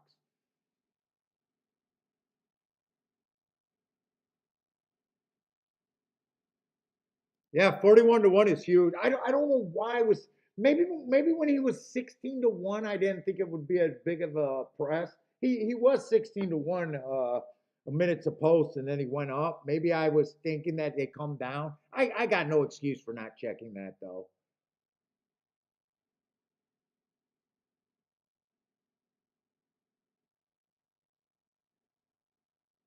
Especially when you say, when you said about 3 different times, I wish he was on the inside, I'd be teeing off on him.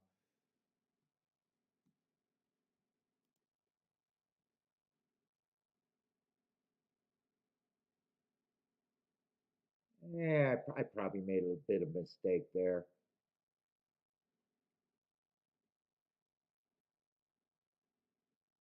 Because really, this race is just I mean, those two horses could either,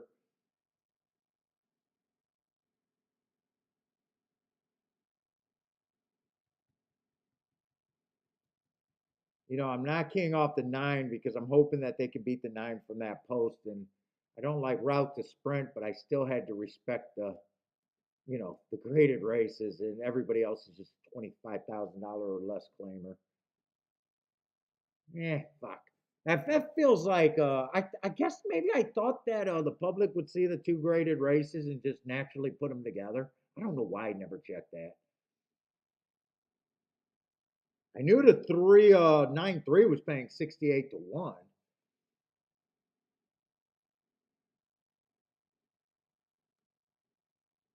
Eh,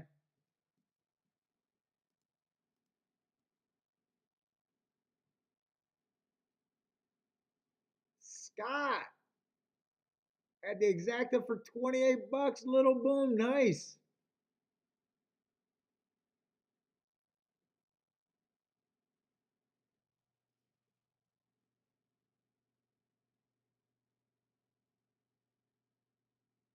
And I knew that 9 and 5 with the 2 and the 1 weren't gonna do it. I don't know. I don't know why I didn't look that up.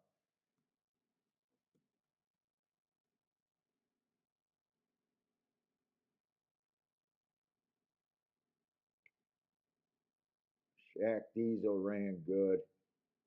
And I think when I was marking them last night, I was like, "Ooh, I think Shaq's gonna be interesting there." That's why I even knew his stupid name. Normally, I don't even know their name, but I knew his name.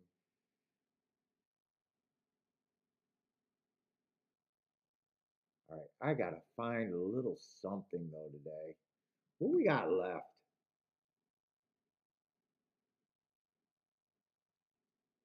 Find something. I think 5.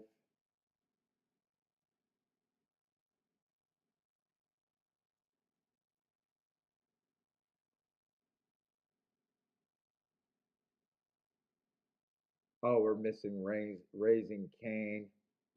Full horse. I think he would have had to either stalk or close. I'm not sure which one he did.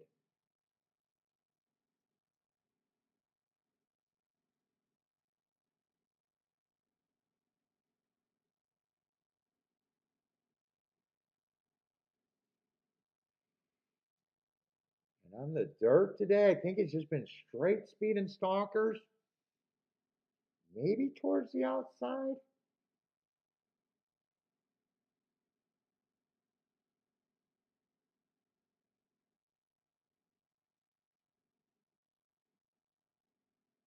See, four was wide, three. That was a second race or third race. I thought that three made sense. I think that came in 3-4. That was all the way in the second race. That's the only horse that I think ran inside all day today.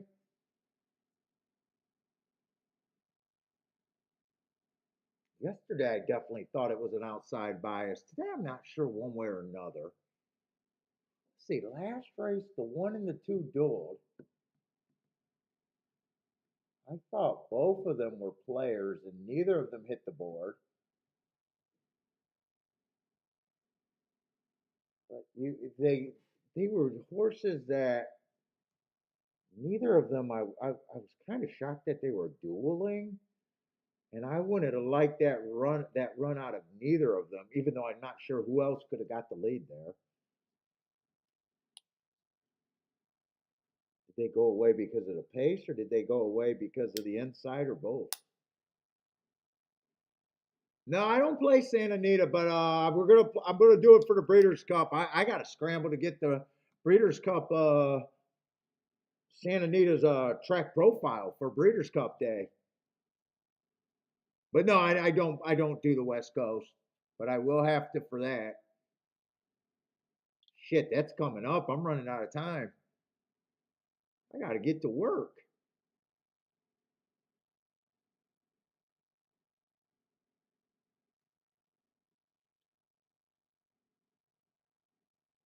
See, we got a maiden special weight race.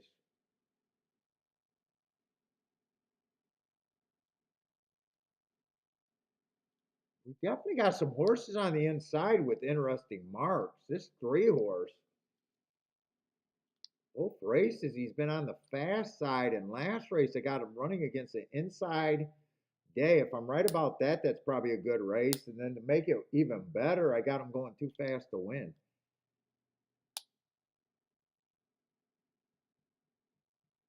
Two, I don't have a real problem. Went too fast to win two races ago and then ran a top after that while running against what I thought was the bias. That's a nice sequence of races. I don't have a real problem with either of them.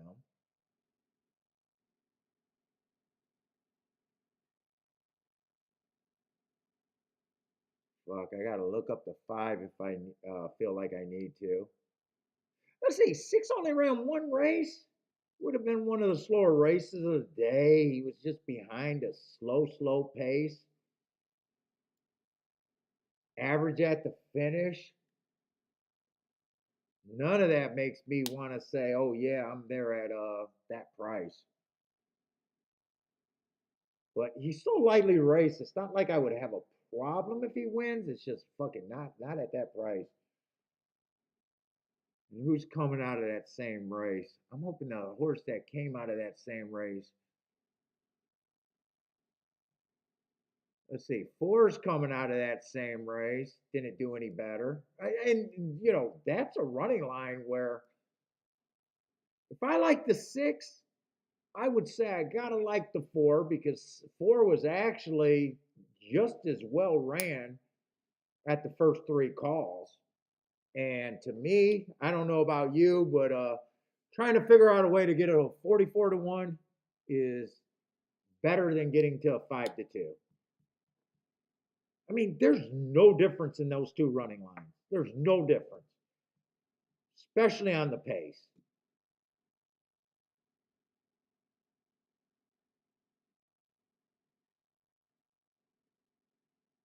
Someone else came out of that race. In fact, the nine ran out of that race, and to me, he ran the best of all of them. And at the same time, there's barely any difference between that group of horses. So I do not know how the public, and they might be right. I'm not saying they can't be right, but I have no idea why I would take the six horse when I can get the nine at 7-1 and the four at 44-1. I have no fucking clue why. There's no difference to me between those running lines.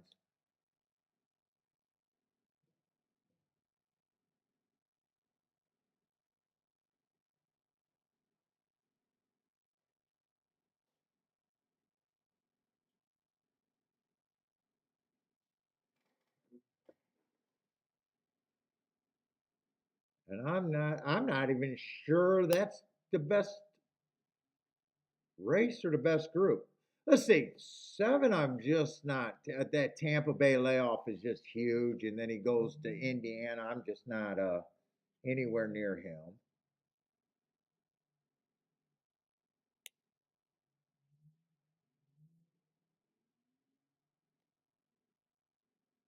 And I have no problem. It's just price. Do I think 3-1 is where I want to be on him?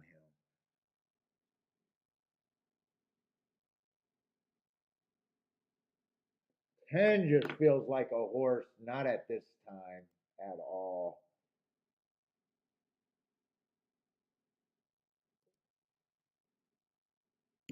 10, I agree with the public. He's just, unless the outside of the track is where you need to be, I don't know what he has going for him.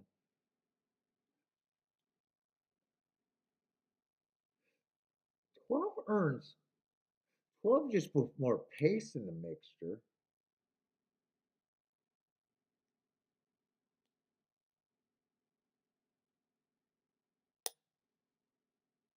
I gotta look up that horse.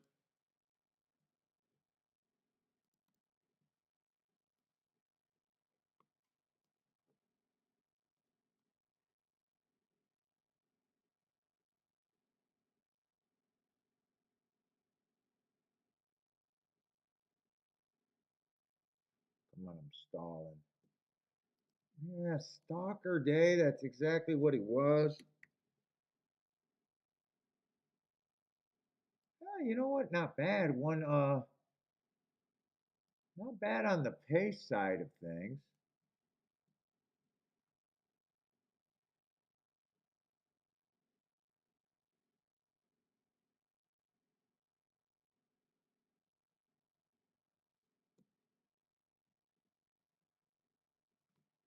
In this race, I just got speed, but it looks like the timer or something malfunctioned, but he would have ran against that bias there.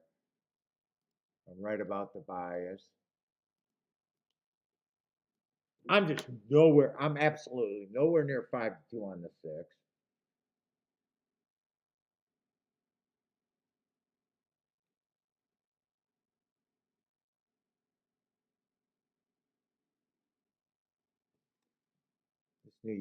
This New York horse keeps slipping through the tracks.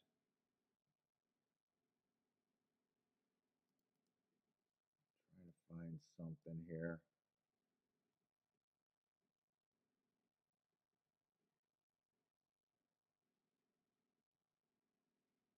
Early pressing day dueling. There does feel like there's a bit of speed in this race, doesn't there?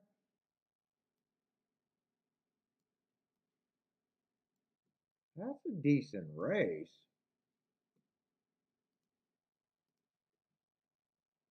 Feels like there's a bit of speed here.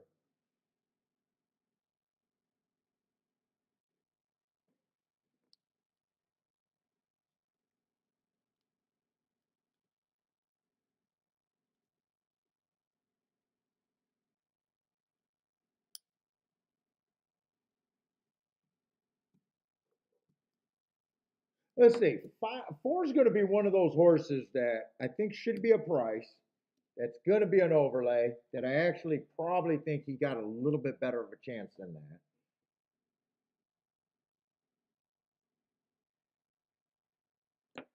1, I think should be long, but he's a long that I just don't care about.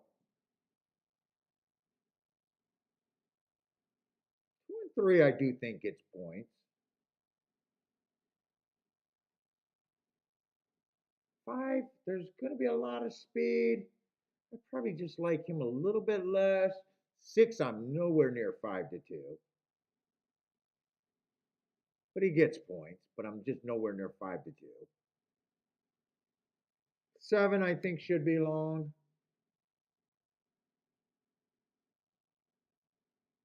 8, I have no real problem with him taking points. 9, I think should be taking points, but he adds more speed.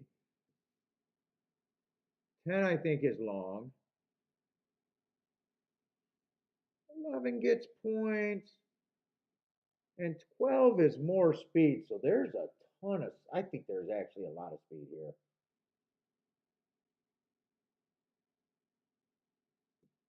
I got 8 horses right now that all be at 13%. I think I could do better than that. I might build this to where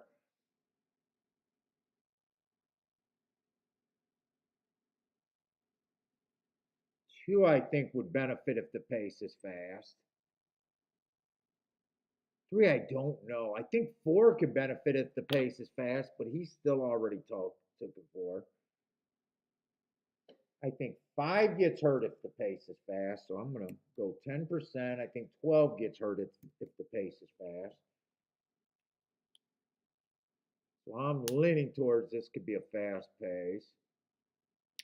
That means nine gets hurt if the pace is fast.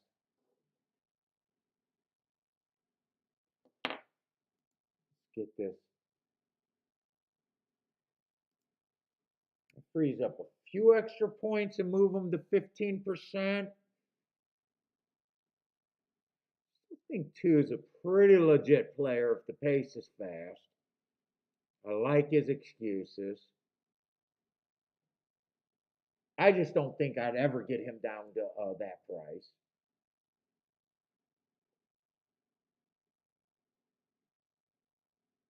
Four is still going to be good for me, and I don't have to change that.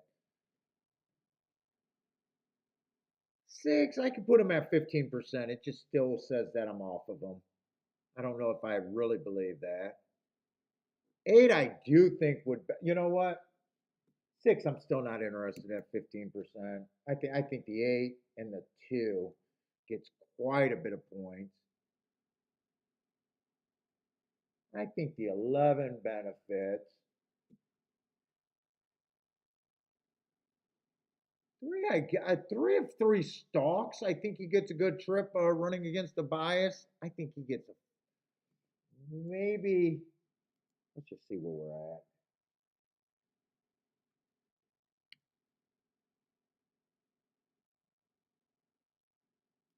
I was thinking 12%, so 7-1.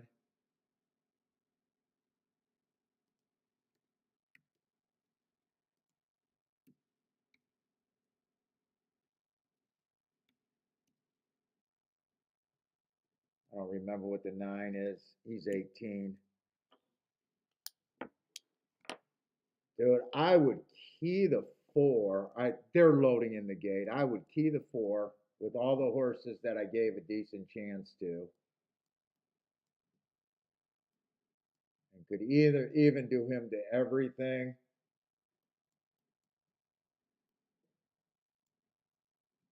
Then I guess 11 is probably the best.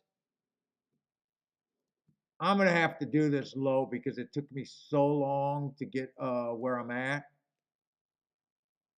I'm gonna do the 11 and the four to win, and I'm gonna key that 4 horse first and second in the exacta, but I think that's all I'm gonna be able to do.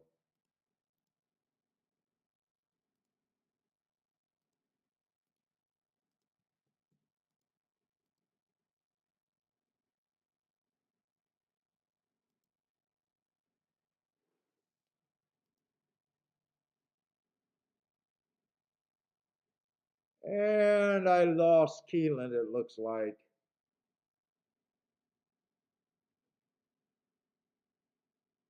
I'm not even, did I get that bet in? I'm not even sure if I got that bet in. No, I did not get this bet in.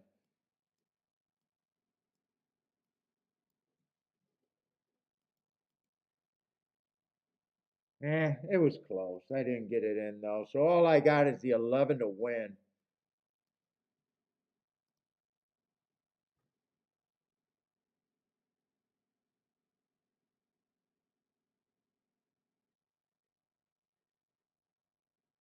I don't want the four to run first or second right now. 11's up on the lead. I thought 11 was going to rate here.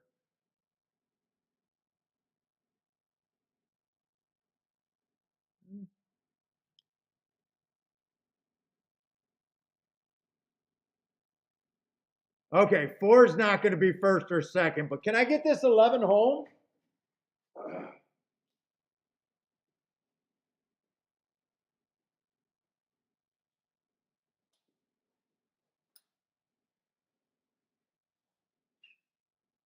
Can I get the 11 home? Let's go.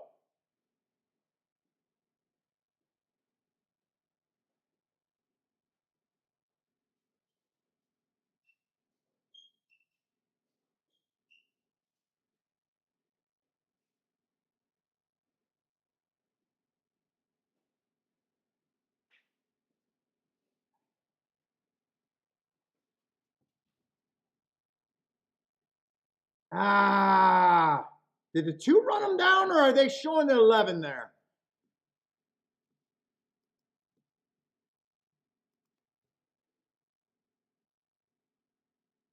Oh, he's tired. The 2's going to catch him, isn't he?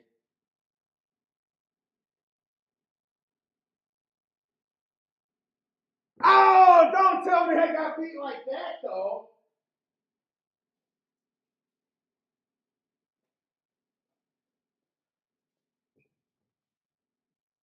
Looks, I think the 2 got me, and you know what?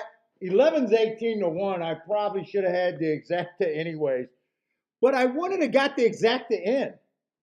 If I got shut out of the exacta with the 4, I would have got shut out of the exacta with the 11. So I got 2 at 18%, I got 8 at 18%, and I got 11 at 18%. The 11 wins, though. I get a little boom here. Nah, he doesn't. Ah, all right. That's a good betting board. And I just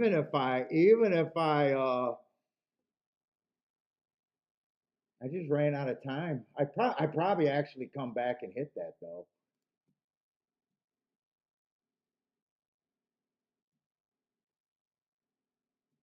That's going to be a nice exacta. Yeah, I ran out of time there. I think more than anything. Yeah, 54 to 1 on the exacta.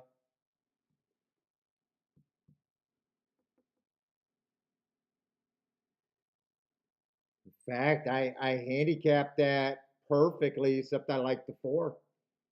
2, 3, 8, 11, 4. But I do key off of 97 to 1s and don't have a problem. Okay. I actually kind of ran out of time there more than anything.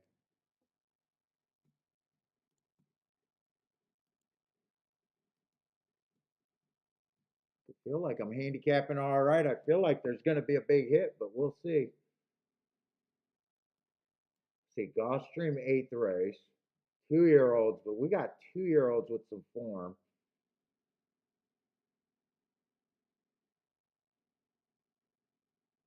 5 and 6 are out. 9 is out. 1 to 5 in the 11 hole. Holy shit, that's never right. Let me find something. Let me find something. Let me find something. 1 to 5 in the 11 hole. I mean, the horse did nothing wrong. He's just overplayed. I have no problem if he beats me, other than I'll be wrong. But yeah, it's not like I can't see him winning. I just know what's bad for a player. And 1 to 5, he can win by 35 lengths. He's bad for me.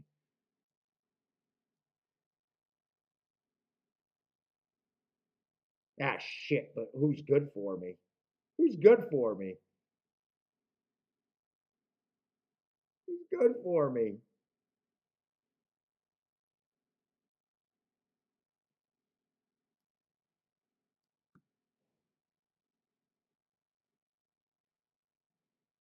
Oh my God. I don't know if, let's say the 4 horse ran a decent race with him first time out and going to be towards the inside. I got him running against the inside early pressing day.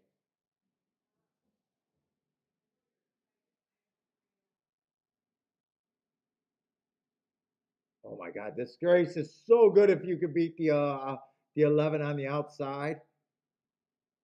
Let's see, 11 can still be considered with a few inside horses.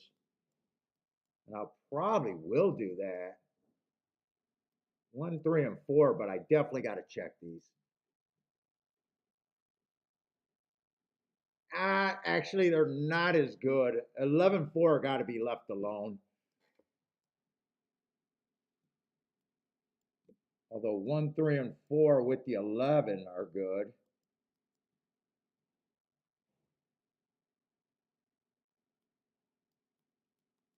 You know what? Any order of this is okay.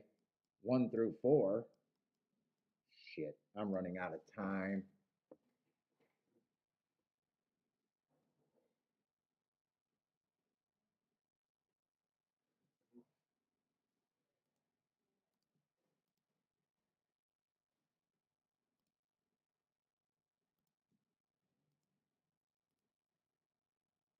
What was it? 1 and 3 with the 11 is all I can play there. But turn that around. 1, 3, and 4 with the 11. And second straight, those are good.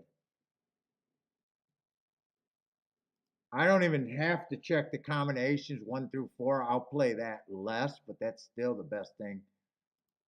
But I still want to do more than that, really.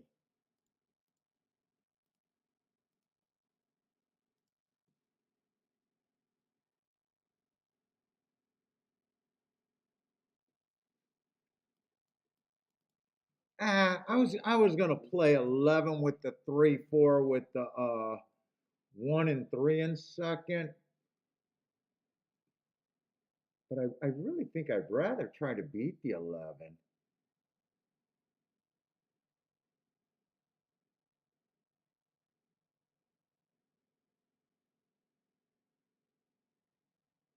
I want to do the 2 to win. Two's probably the best horse outside of the 11. Let's see, 11's going to be in what, the 8 hole? Eight. There's 3 scratches inside of them.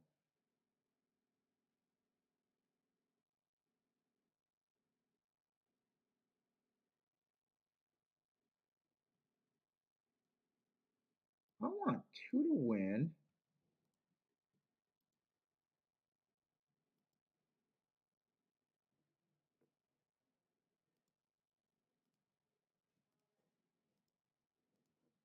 Two to win. I hope I can hit the 1 through 4 exacta. I just ah, they started running. My I lost the feed.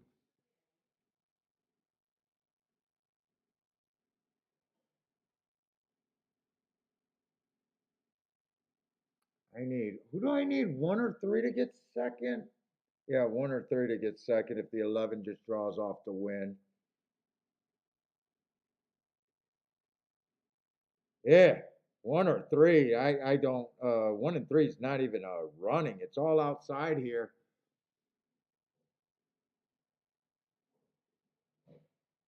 Nobody's on the insides running, huh?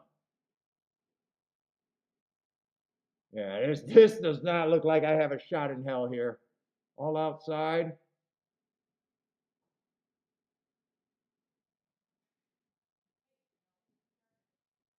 All outside. Holy shit, that's all outside. Oh, that does not look like a Gulfstream result. And I do not know why the 373 wide on the 3 hole. Just ride the fucking rail. Although 3 does look like garbage.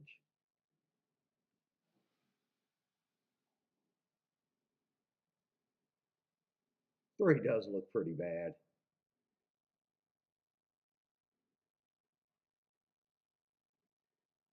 Did it come in 11? If it comes in 11-7, but I think the 12 might have got second. 12 I never even looked at because once I seen the 11, it was like, yeah, he's a chalk.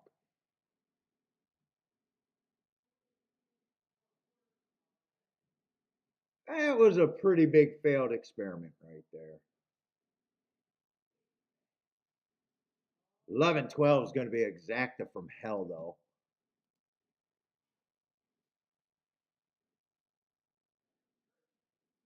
If you hit 11, 12, you might own the track money. I think that's good. Oh, actually, I'm surprised it paid 2 to 1. You know what? I'd rather be as wrong as I was there than hit 11, 12. I will say that. And that's not bullshit. I'd rather be super wrong than hit a $2 exacta. That is not sarcasm. That is the fact.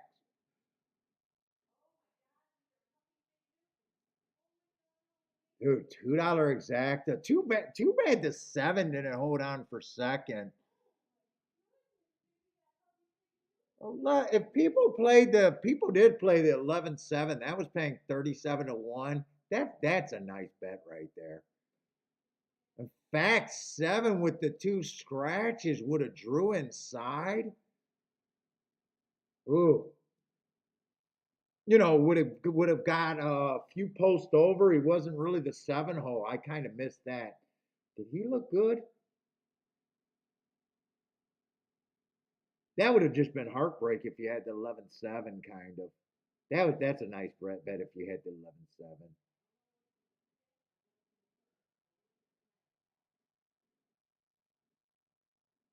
Really, he does look every bit as good or better than the three. And to me, him moving over to the five hole would have made a difference. And he looks every bit the same as the one. In fact, last race he tried a little stakes race, so I could even say he looked a little bit better.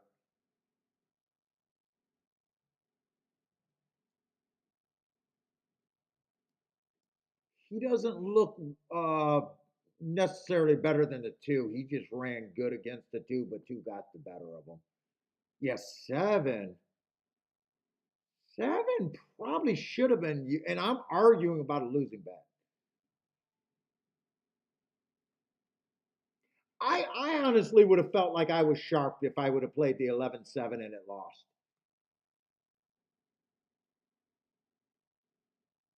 That would have been. I think that was a. If you played the 11-7, I think that was a tough race.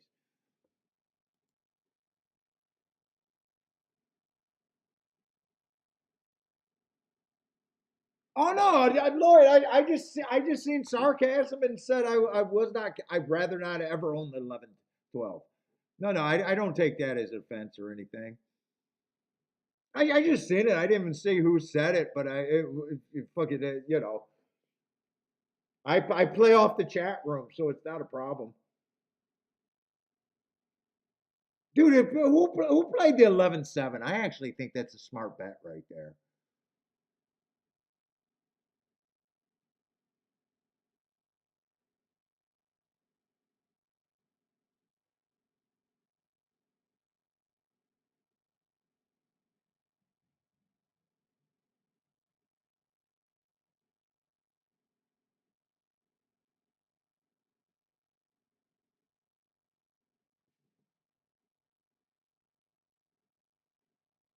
I wish I would have seen that, and I just wish I had 2 more minutes at Gulfstream or at Keeneland for last race. Because Keeneland, I really did an excellent job and was just running out of time. I knew I was betting the 11. I knew I was reaching for the four, and I think I do come back and play the 11 first and second with the 2, 3, and 8.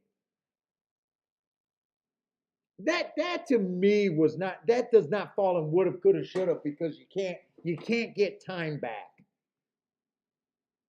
You know what I'm saying? My betting board was perfect there.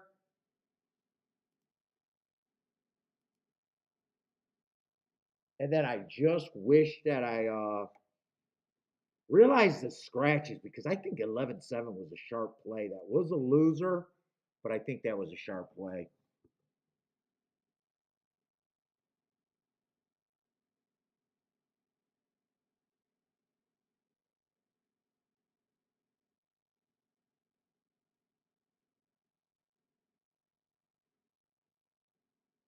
12, we didn't even look at the 12 just because and I know why I didn't look at the 12, but 12 makes sense on paper. I'm We've had some outside winners today, but we had outside winners on the dirt today, like this 11 horse, where, okay, everybody and his mama knew, that he should be the favorite. I got no problem with that. And 12 probably should have always been the second choice there. You had that other classic car wash who was fucking, I mean, that giant, maybe messed up. I probably messed up Shaq Diesel myself. I think the one still got third. I'm still kind of bouncing around. There's been a lot of outside finishes at Gulfstream, but then seven was like fucking 1-2, and then it was inside. I'm not sure. I think the inside horses are running well. I just think in quite a few races, there's just been very big time favorites on the outside that make sense that could overcome a bias. Like horses do overcome biases, and I got no problem with that. I'm still leaning towards that. I think the inside's good at Gulfstream on the dirt, even though I got to admit that there's been a lot of outside finishes today.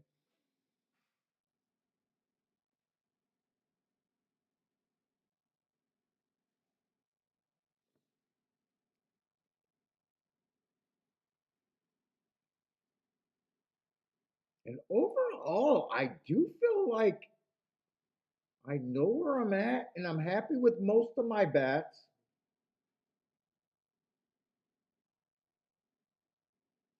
And I feel like the race with that 8 horse that got second at 26-1, that might have been a mistake when I seen that paid $41. And then otherwise, I could have had a day just if I got that 211 down, which I did not have enough time. So I think my head's in a good place. Other than that, for most of the part, I think the tickets that I played, I liked them, and I should be losing most of the races.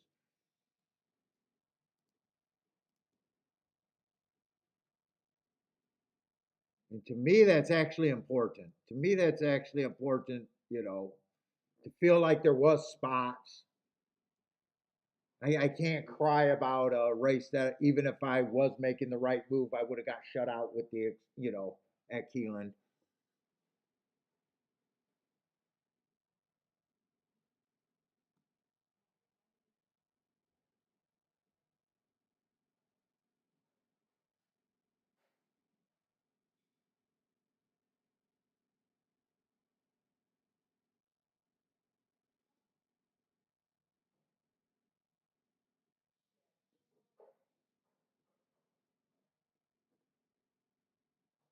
Scott, I've been liking, and I think a good rule for boxing, and I've got a videotape. I think when I'm playing for combinations, I like to time my combinations by 5. And if the majority to all of them are paying over that price, to me, it's okay to box. I know some people take some really hard stances against boxing, but a lot of people can't get to good tickets, meaning outside of the box. Like if you're inside the box, to me, it's almost never right to box, and I would agree with that. But to me, you always look at the combinations, what they're paying, and to me, I think timesing by 5 is a good number. Like you see me play. I'm definitely not an anti-boxer. But I do think too many could be bad if they're not paying.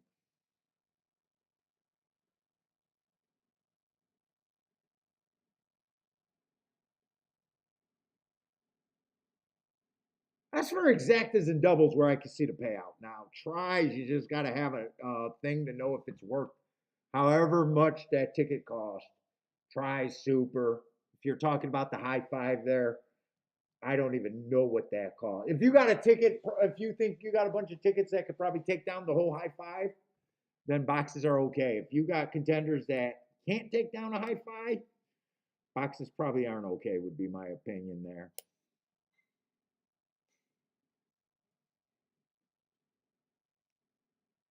Yeah.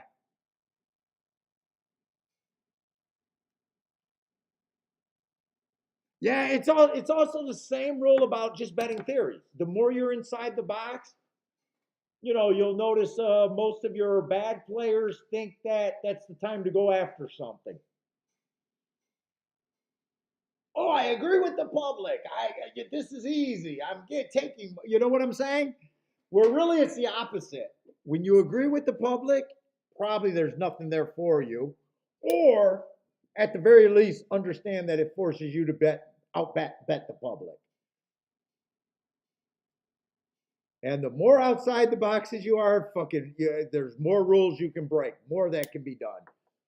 That's the simplest betting game theory that I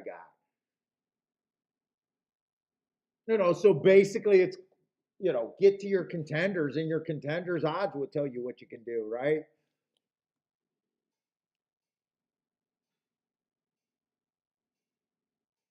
The more you agree with the public, probably the less you deserve to be in a race. Is the overall probably best opinion I can give. You're fuck, and if you're there every day, you probably need to find a new game, right? Because par mutual pools do not encourage agreement.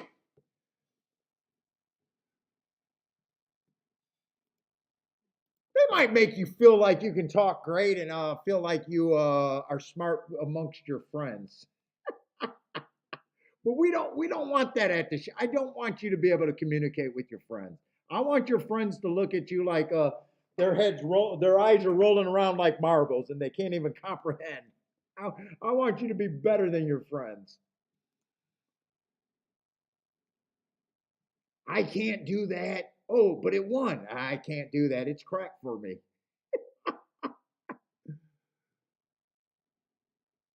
But I won. Yeah, you won. It's just like playing poker. You got your buddy. He's stealing blinds. You know the moves he's making. You know he's calling you rags. You know he's winning every pot early in the game, and everybody's just, we got you. We got you. We're not worried about you. I was trying to tell the guy at the track, hey, I'm not playing the horses. I'm playing against you guys. Meeting everybody at the track, and dude, Kiki was like, these guys do not understand what you're saying, Paul. Just enjoy the day and stop talking to them. She was like, this is not your crowd, Paul.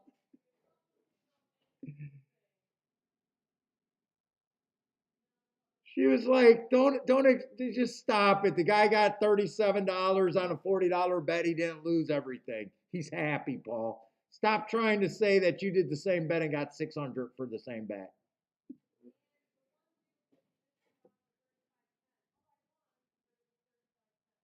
Oh my God. Kiki was like, Paul, just stop, stop, stop. You're not gonna save anyone. Just stop.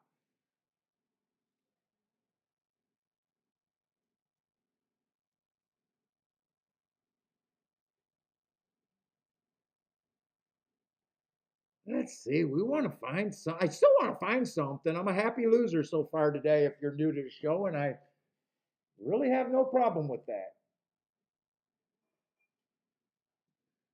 Although I feel like I'm on a cusp today. I actually feel pretty good.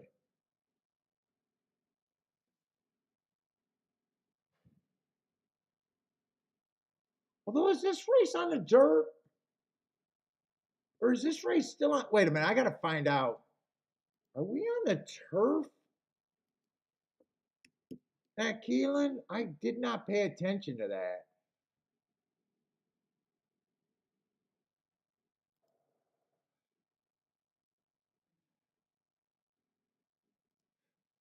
See, this is the eighth race. I think we're on the turf. Yeah, they just had a few scratches. Turf, I've been kind of avoiding the turf route races, even though I've been thinking that it's been backing up a little bit. They had rain yesterday. Let's just see where we naturally end up here. I mean, if the price is, I always say, if the price is, the value what you can get to is there. I don't have to feel comfortable, but you know, inside right now at the start, I'm a little uncomfortable on the turf route races, other than I want the track to be backing up.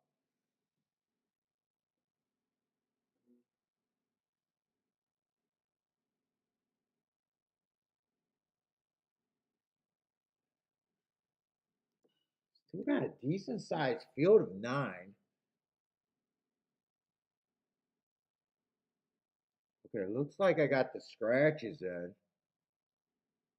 Well, 3 got really nice marks, but he's front end. Wow, he got really nice marks.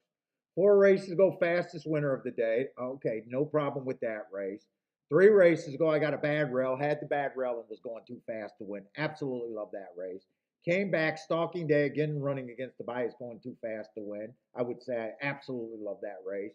And then on a fair track last race, he was the fastest winner of the day at a nice price. I love his sequence at the very least. I feel like I could explain what happened every race to there, and it led into a nice win.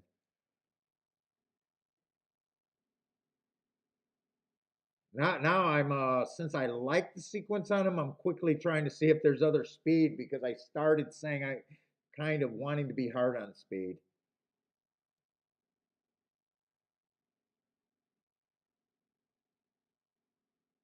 Seven's tricky because he goes to the lead every once in a while, but he's also fast stalker.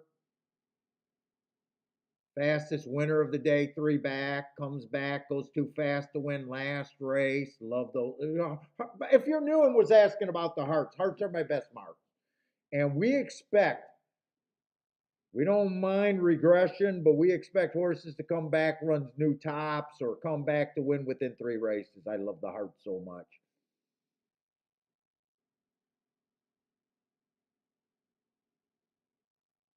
Oh, he's 9 to 5. Actually, he's not good for a player.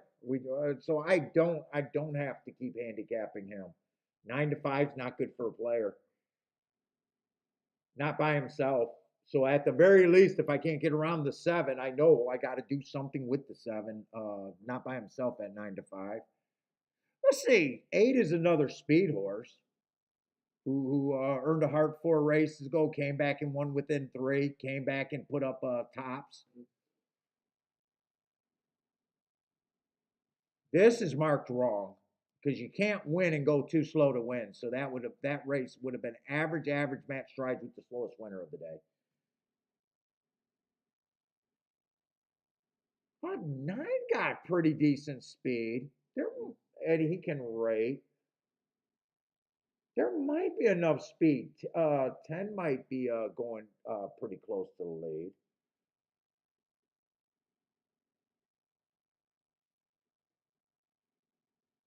12, earned hearts 3 races ago, come back and put 2 wins together. One of them as a favorite, but the other one was a nice price. I'm not really seeing what I'm think. Who benefits on a fast pace? 7 would benefit on a fast pace more than likely, but he's not good for a better.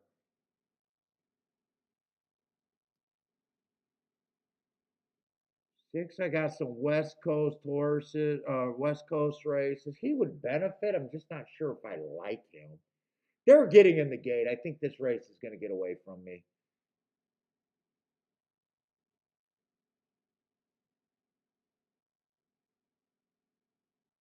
I'm leaning towards I think I get a fast enough race that they back up though. I think 3's probably the speed of the speed. If I think he kills everyone else from wiring. I think he's the only horse that I think can go wire to wire. Other than that, I think they're backing up. But I was not able to flush out a bet there. And I'm not sure that I think 3 is any great overlay at 4 to 1. I'm not even sure if I think 3 definitely gets points, but I'm not sure I'm anywhere near 4 to 1. I probably would have still had him. at 15% probably. He got the lead. He's racing against the clock. This pace seems pretty fast.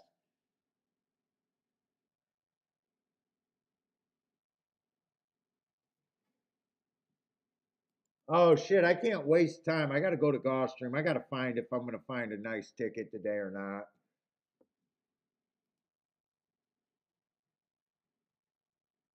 Gulfstream, we had a lot. Man, the end of the day is coming up on us. I'm in the twilight today.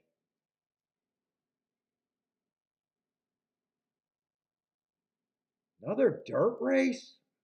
Man, I want to take advantage of one of these damn dirt races today. We're already in the ninth race.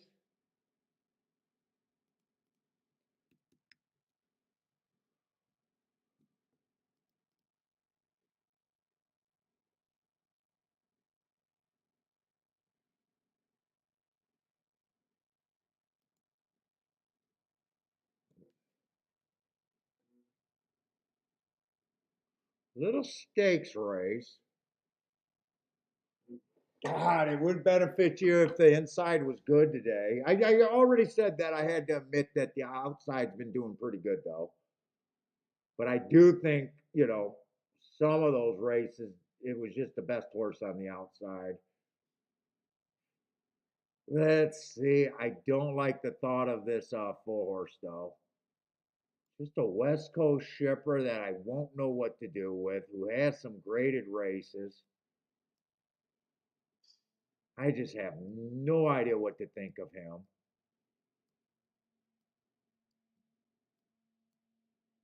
Looks like he comes off the pace.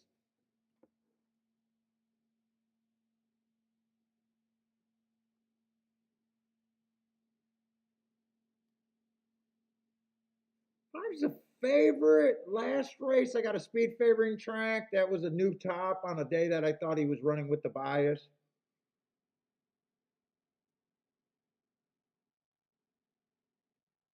Been beating these and getting beat by a few of these.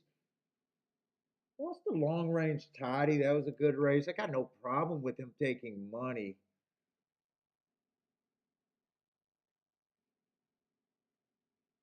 Dean Delivers is a nice horse. The 7 horse. I just think he's too far out. I mean, he ran a pretty good race against Gunite and Elite Power. He really did.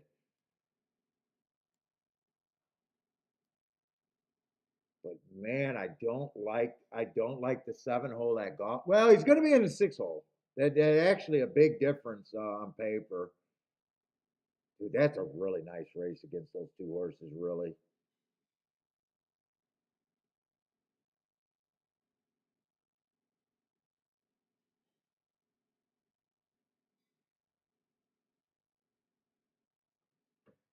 7 and a 5. I really have no problem with that. They're both track favorites.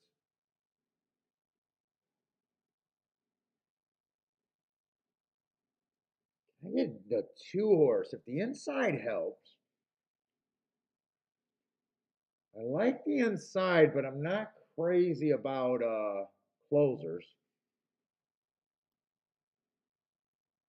Last race, I got him running on a bad rail, a couple bad rails, or a wrong running style. Might have the wrong running style. But 30 to 1, he's actually good for me.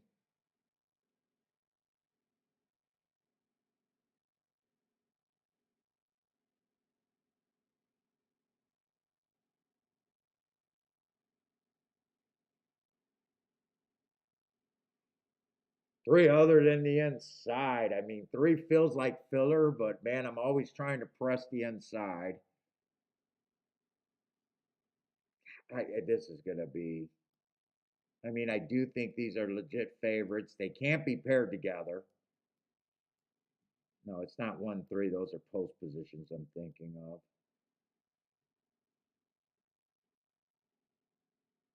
I mean, that's all that can be played for me there. I even got to make sure if the 7,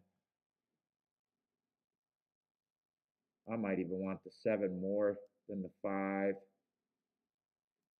By the way, I would weigh both of those, and I might even press the 7.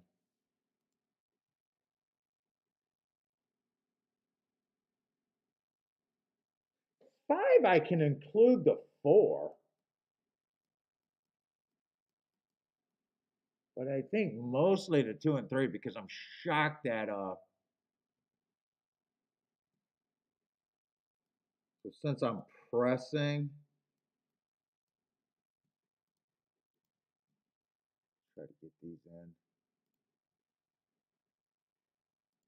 I'll do the 5 and 7 with the 2 and 3 first.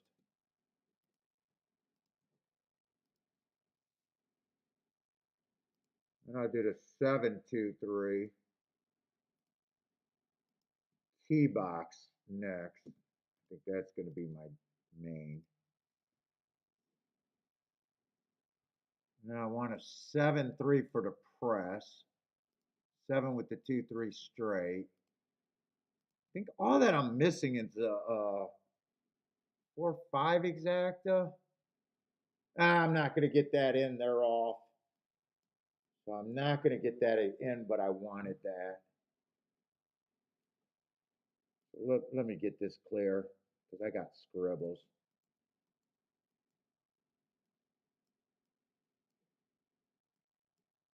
So I pressed both of these with the 2, 3. Pressed the 7 and turned it around. Man, maybe I'm wrong about the track because all the outside horses are there. Maybe I'm wrong in just thinking that that the results are fooling me. Maybe it is outside.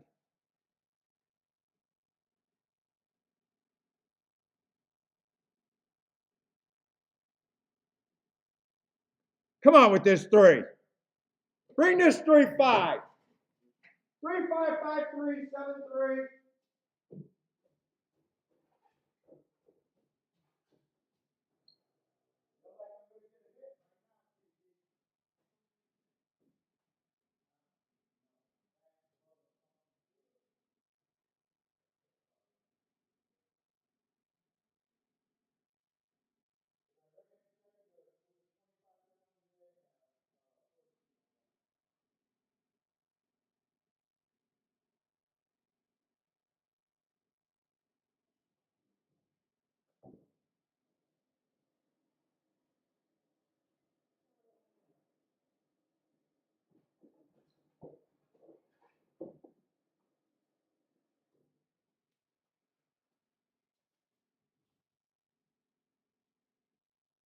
Yeah, let's go. That looks like a 3, 5, don't it? Or is that 10? Oh shit, that might be the 10. Oh fuck, I thought I had that. I think that's a 10. Dude, maybe the outside of the track is good. Maybe I'm wrong.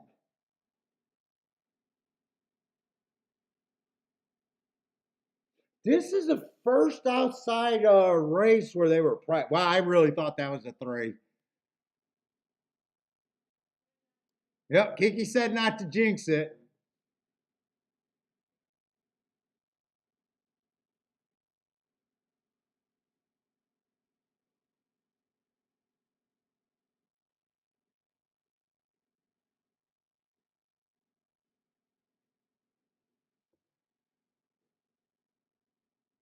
No, I smoked too many cigars this week. I was smoking like crazy.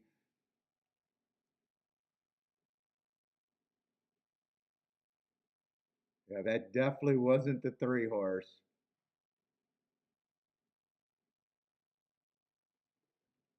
I think I probably waited late in the day, but I thought I was explaining in my head why all those outside results were happening.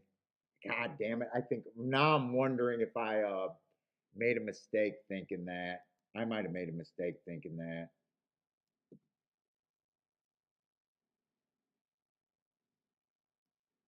Let's just move this up here. Here, it's easier to do it this way.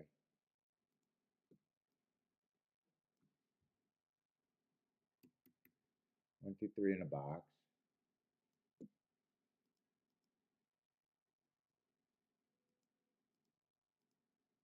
Yeah, I might be wrong. What was it? One, two, three with the seven.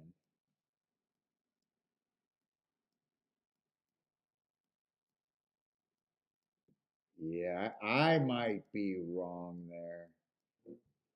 I've been trying to explain why these outside results were making sense to me, but that's the that's like the fifth result that's been outside, and I'm still thinking that the inside's good.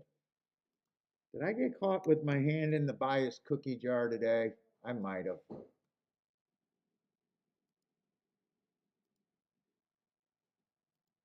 Now, 10 would have closed there. I don't think there's any doubt that the 10 closed.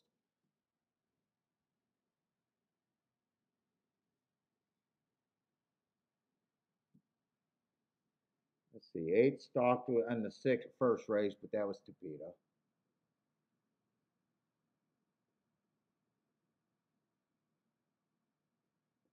I mean, this 8 was 6-1. 2 and 1 ran second and third. 2 was a big prize, but I did get beat by that 8 horse on the outside.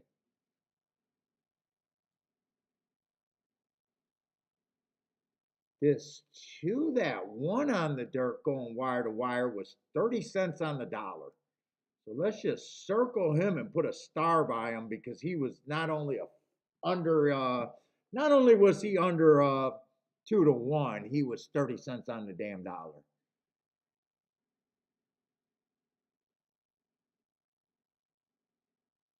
We had the 6 horse win here, but that was on the Topita, so that doesn't matter. We had this 3 go wire to wire. Now that was a baby race, and he was the only horse that won, and he was the favorite.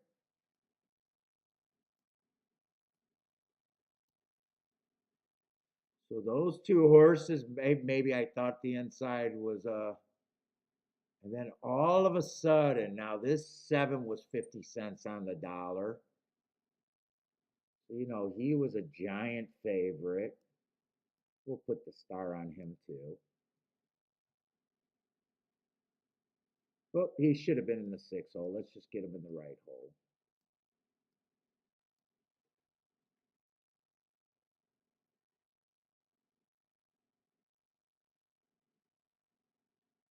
We had the 9 on the outside, who was the graded horse, and that was a race where dude, I wish the Shaq Diesel race was now that I'm willing to say that. Maybe I'm wrong about the inside. He was another favorite, but Shaq Diesel was 25-1 on the outside. I might have got my hand caught in the biased cookie jar, maybe. Although there's been a lot of favorites. Let's see, was that last race a sprint or was that a route? Then this comes in 10-5-6-9. At the very least, I'm not convinced that it's inside right now.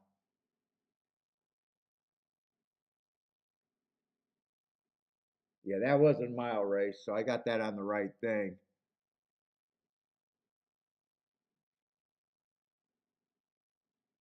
How am yeah, I'm talking myself through it, Joshua. What do you mean? Like I always do.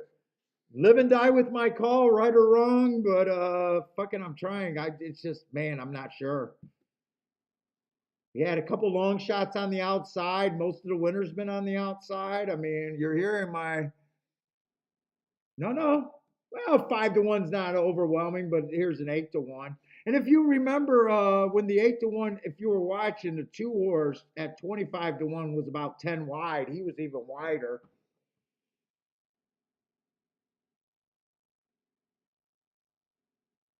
I don't know. I normally don't get beat by that many. Let's just say I normally don't get beat by Four horses on the far outside in a single day at Gulfstream, and still call it Gulfstream. Not very often.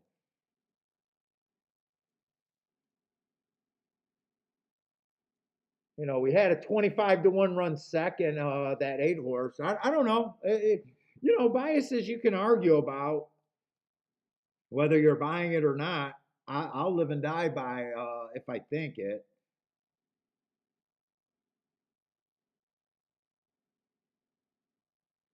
What's up, Zane? Yeah. Yeah, like Joshua, you watch the show all the time. Like when I'm saying biases, I'm talking about in my own fucking the way I'm looking at a race. Like fuck, I won't even defend it. Like someone don't believe in it. I don't. You know what I'm saying. And it is. Do I want to make an adjustment? I'm not even sure either. Like sometimes I jump in, make the adjustment. Right now, I'm honestly in a way, I'm hoping there's not another dirt race where I got to go back and forth. And there is another dirt race. We got the 10th race. Although I will say one thing, I would love marking today that it was a outside bias because I made a nice call on a two at 25-1 that looked like a winner only to get beat by an eight horse. And to me, that would have made my bet there even better. And I don't have to cash another ticket but that one today. So yeah, like so yesterday was the exact same thing, right? A lot of chalks. I think only two races were only worth having at Keeneland yesterday. But it did yesterday. It did feel like it was definitely an outside bias to me. But you could, there was an argument to say that everything was chalk, and I wouldn't have a problem if someone just said, "Hey, nothing really paid. They were the best horses." I just wish the 3 and the 10 wore the right saddlecloths this last race because I think it was more of a saddlecloth mix up than anything.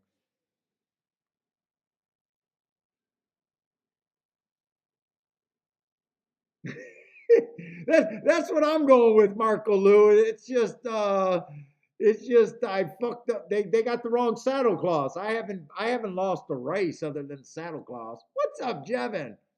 Not for me. I haven't hit anything yet, but I don't mind my handicapping.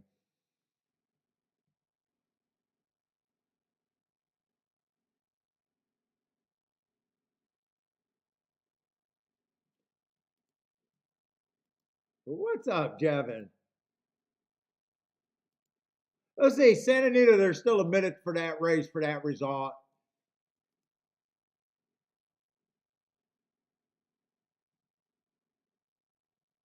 Tony, what's up, Tony? Yeah, I had a great week. Came home early, though. It was getting cold over there.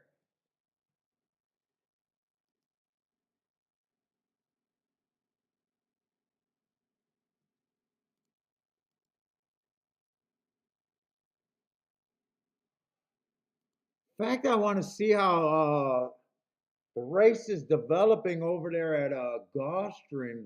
Well, not the race is developing, the betting. They got the 7 as the favorite.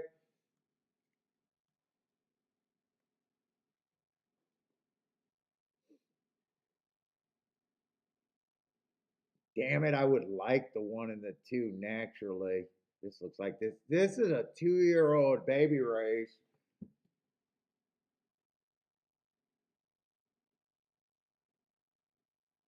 Seven's done nothing wrong, just run a better race each time, being the fastest winner of the day.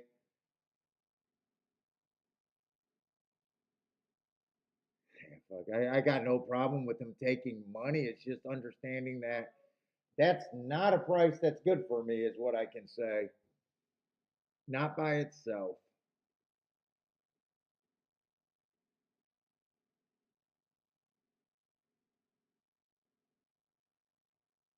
It's just so hard for me to wrap my head around the outside at Gulfstream. It's just so hard.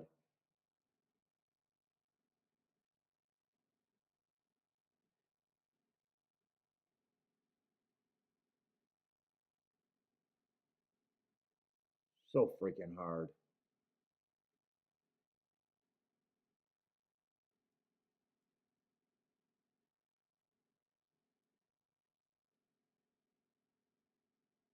I mean, these horses are so far off the inside.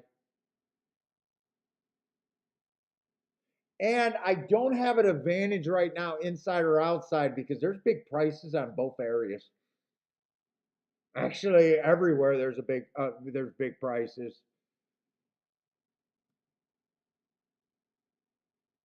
Do I even want to deal with this race? Might be the better question.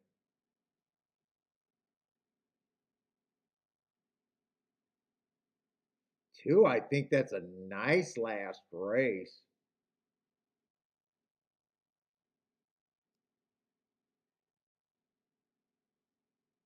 You like the six at Woodbine? Good luck on the six. Is that this race?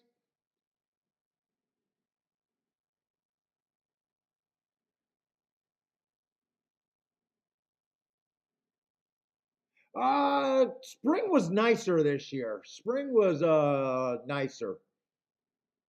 Spring felt more like summer this year. The first day, Wednesday at Keeneland was nice, especially in the sun. It was nice and hot. Nice, beautiful fall day.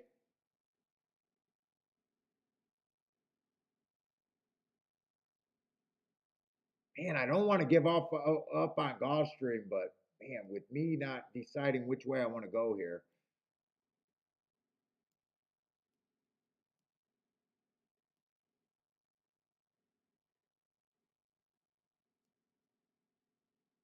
Well, where's the rest of this horse's marks?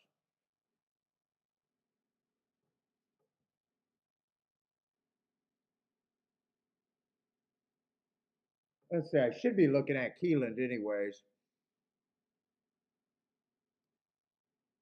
This horse didn't do nothing wrong other than run two races, just fastest winner of the day.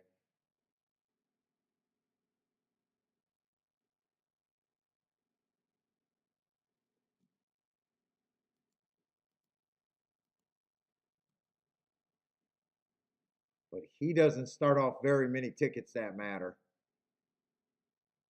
Two definitely starts off tickets that matter. One starts off tickets that matter.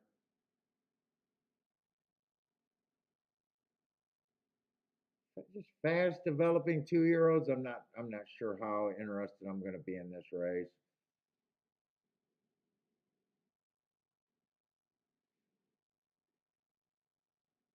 Five ran with the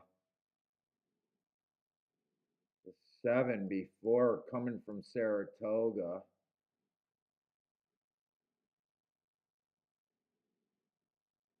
This is a nice race, but still hasn't broke his maiden. Not that that matters really.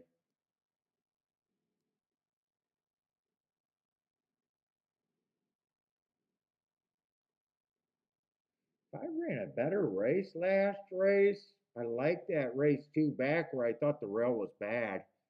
60 to 1, not the worst place to reach for.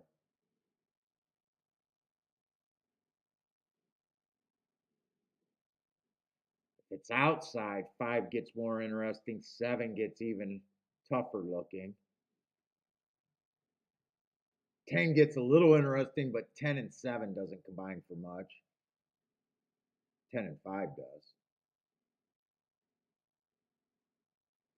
I don't know what I'm going to do there, if anything. I gotta look at Keeneland though.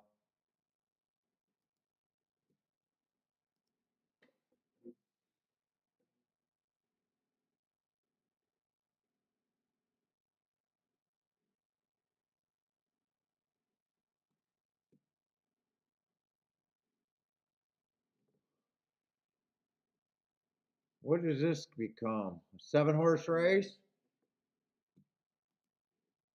Gulfstream's even going to be a tough race to make a betting board on, really, for me.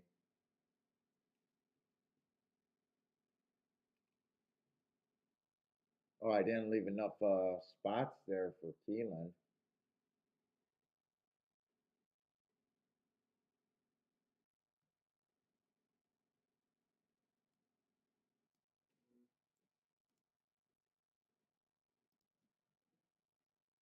Fix that real quick.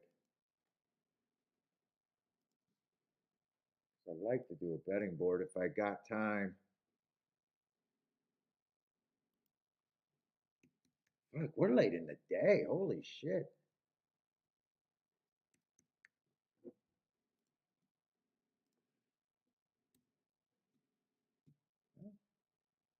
I can't find nothing today. I guess I can't find nothing today.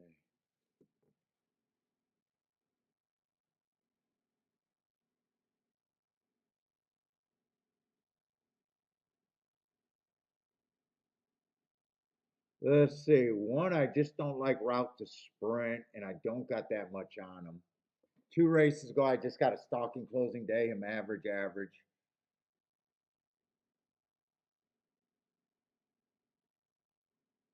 Four's taking action. Yeah, just got him as average, just an average speedy stalker. May or may not get the lead. Let's see, I got to see where the favorite's at.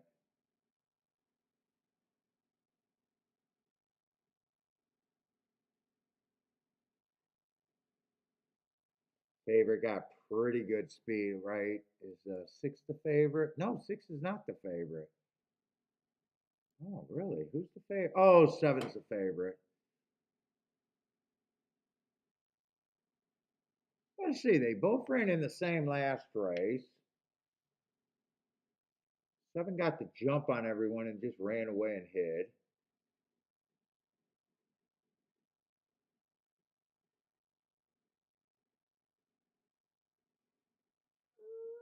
I don't think that was one of the six's better races. I think he's still a bit of a threat. He was a favorite last time. Now you're getting 7-1. If you were you played him last time at a 0.65 cents on the dollar, might not be a bad spot to try to get back. Seven is the favorite, who just beat the six. Three races ago went too fast to win, and then he put two nice races together. I don't have a problem with him being the favorite, other than 4 to 5 by my definition is over bet. And even if he ends up being on even money, I don't have a percentage that makes it okay for me to bet even money to win. There's no percentage. Think about that if you're new. There's no percentage in horse racing that I can give a horse that thinks it's acceptable for me to take even money.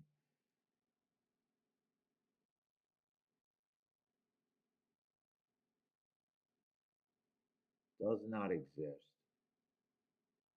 Six and seven, it's not like they can be keyed up anyways. Come on. Why does my video keep freezing up?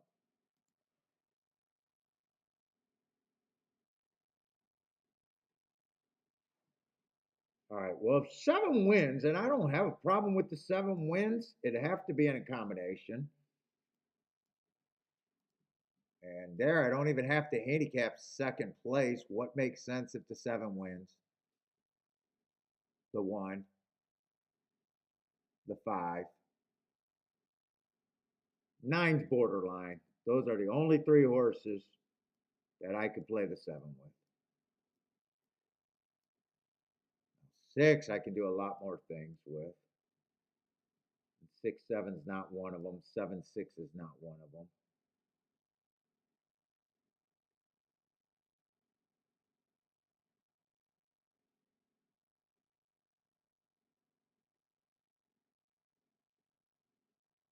There's a lot of speed. One can suck up.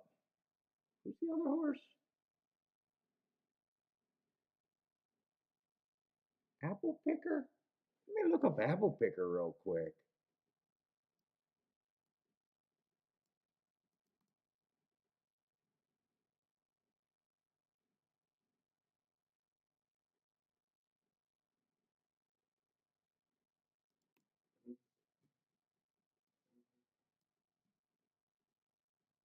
I just need to be able to grasp on one or two of those.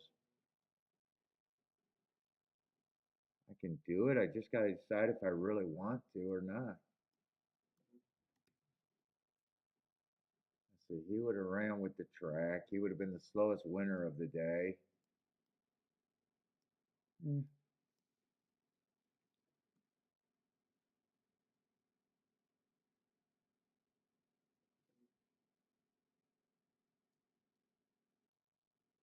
Actually, both of them got running styles because if seven wins, he probably goes wire to wire and he probably puts the six away.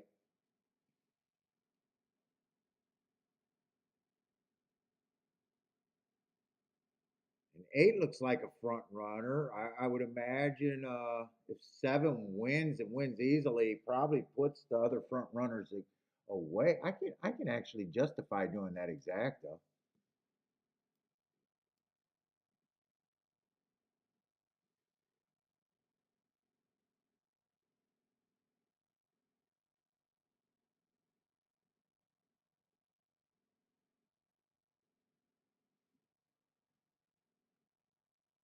7-4 is just not worth playing. So I would weigh that. I like turning around until I feel like fucking 35 to ones up every now and then.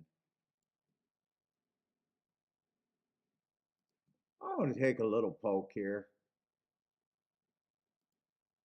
I will bet the six to win. Six, that's all I'm doing with the six. I'm going to bet the six where I'm happy if the six wins. I'm not sure which one I want to hit.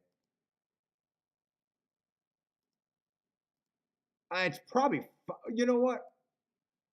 Probably five or one. I didn't check the 7-9 to make sure I wanted that one.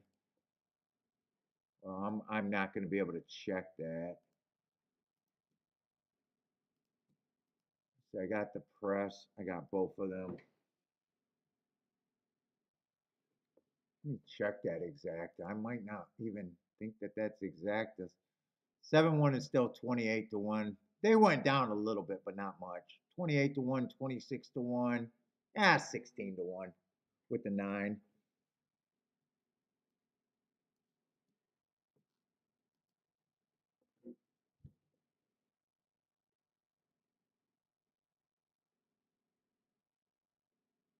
I want the 7 to win super easy and put away everyone up close.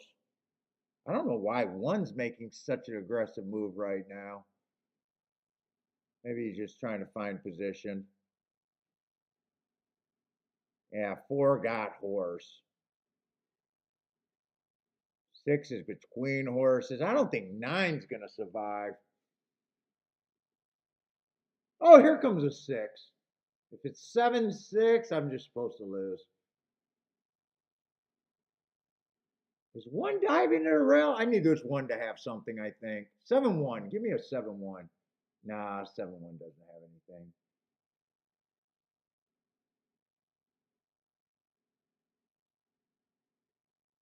Yeah, can't beat the 4. Actually, 4 might beat the 7.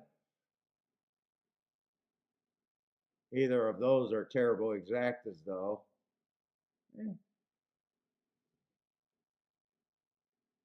I can't tell who got third there.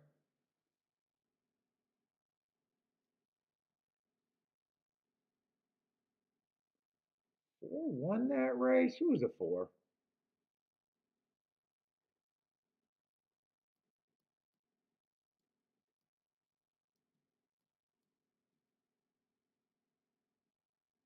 Can't really tell. Did 1 get maybe 1, maybe 6 made a little move? I'm not sure who might have got third. 4, 7. 4, 7, and a blur for third. Oh, 4, 7, 6. They got it. All right.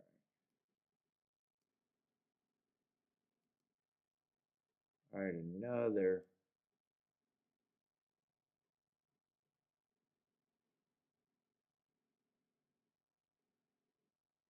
Yeah, and I'm not sure I even want to touch this race.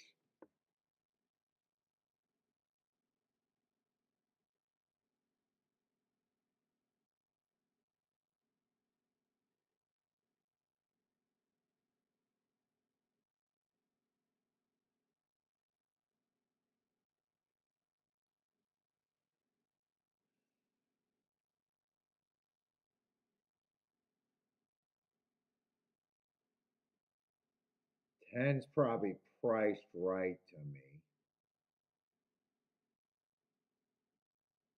9's probably priced. Well, let me try to do this.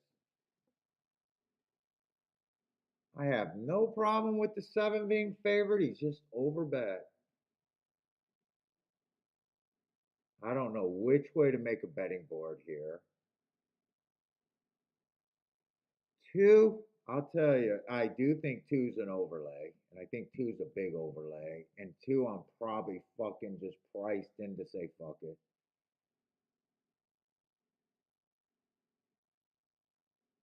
4, I think got some upside at that price.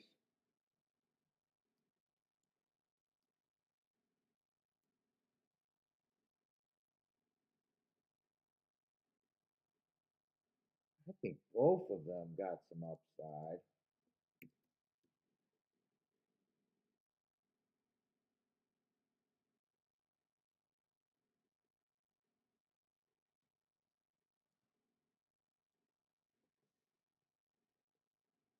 Seven's done nothing wrong.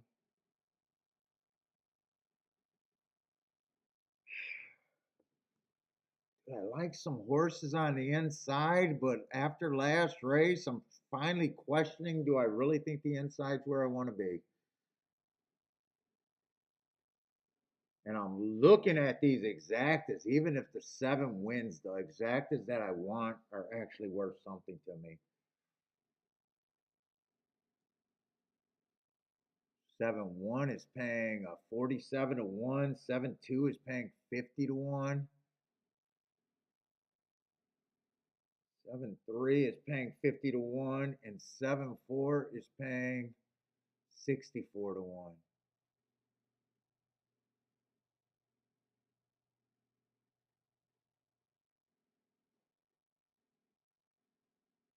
I even think the 5 got a little bit of upside. 7 with all of those horses.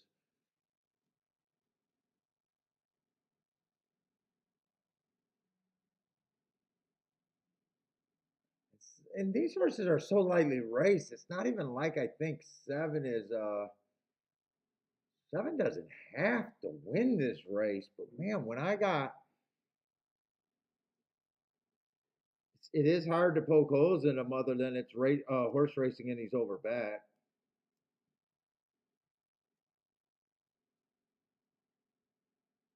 Boy, the ticket on the inside that I can make is so fucking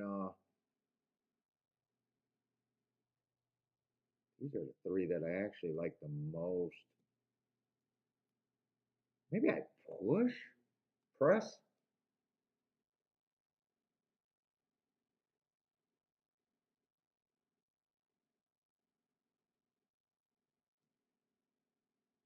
Dude, the real tickets, man. See, $50, $40 exactas I can make wreak havoc with. Man, playing to the inside track, there's actually some real fucking tickets that are just going to be insane here if you happen to be right.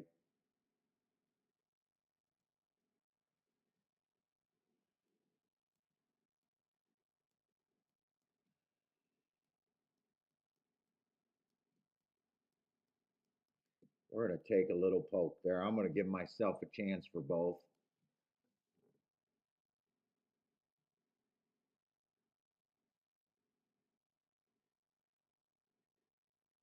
I can't go too crazy. Like these tickets are huge. This would still be my best outcome. I'm just forced to bet this more.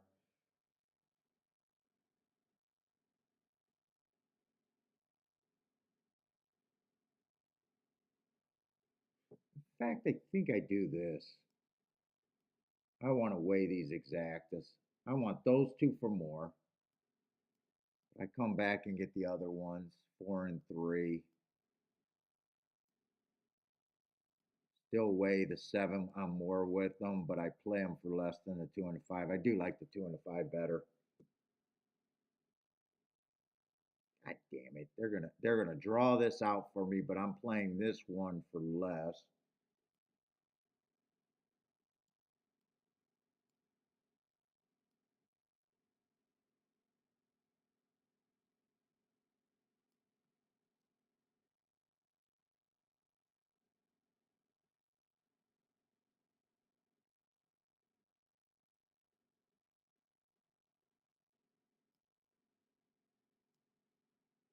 sure which one I should play, the 3 or the 4. Both of them are just as good.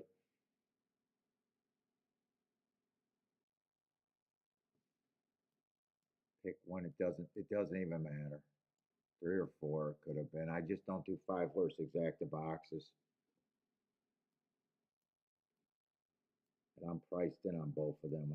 No matter what, I'm priced in on those two. I guess those are the two of the shots that I like better.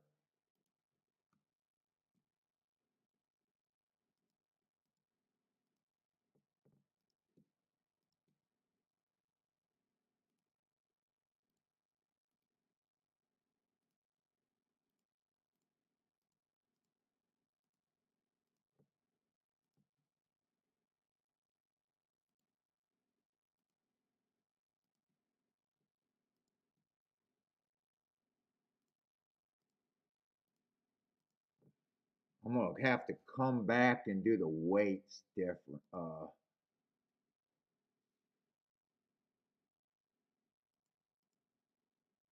Right now I'm key boxing everything the same, so the 2 presses with the 7 I gotta come back and get. 'Cause I need this ticket in.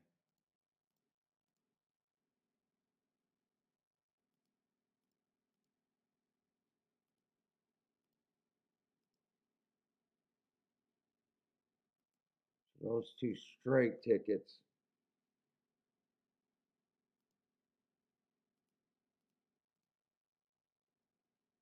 Well, I'm supposed to have the 1 there. All right, I'll fix that. So right now I don't have a 1-7. It's the only one I'm supposed to get. I think I better get that. Let me just get that one.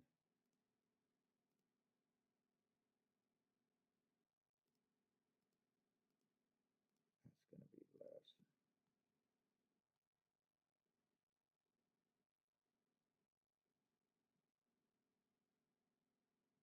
So I got the 7 with these on the press.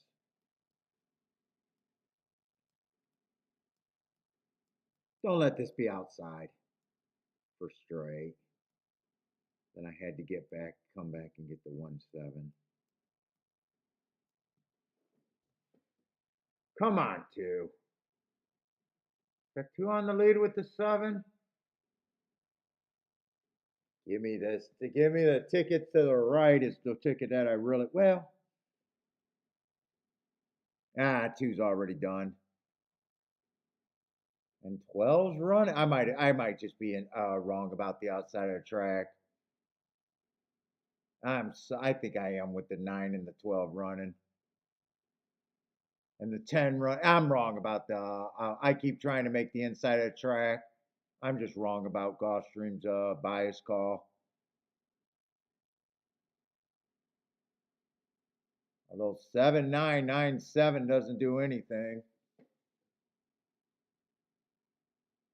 No, the inside. I think I got caught with my hand in the cookie jar a little bit.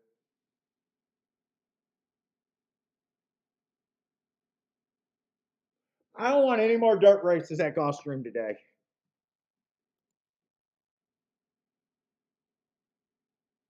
That race is going to sting a little bit.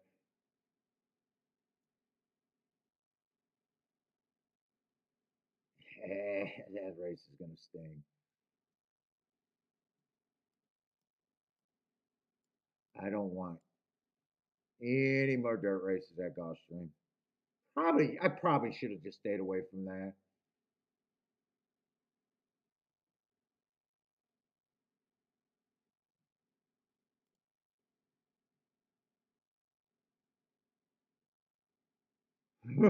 But you say that now, Markaloo, you think it's going to be outside all day? I wish I had that thought at the beginning of the day. Hey, Markaloo, you're not supposed to have that thought after the last dirt race. I think that's the joke, huh? I think that's the joke. Yeah, fuck. There was no value to play to the outside, and there was probably no value to put another losing ticket, and when I had enough proof to think that the outside was not bad. I did have enough. That race, I already was questioning my call. So that race, I got no. You can't keep saying you're getting caught while you're putting in tickets that you know you're caught on.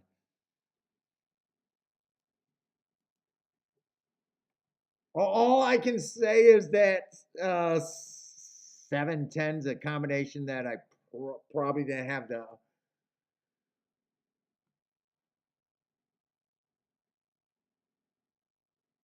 15 to 1. Actually, it wasn't as bad as some of the other ones to the outside.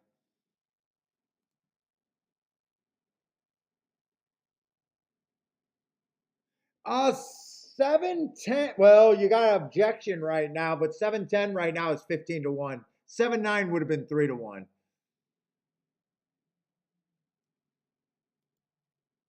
Yeah, I'm just gonna say that I'm glad there's no more races at Gulfstream on the dirt.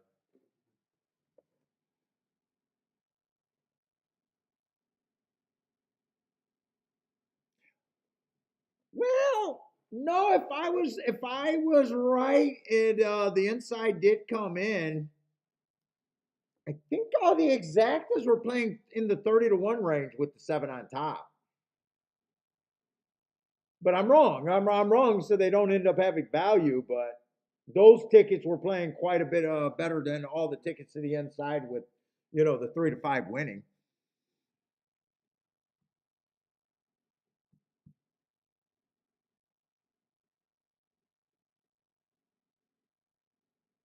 No, voter, I'm not marking the form tonight.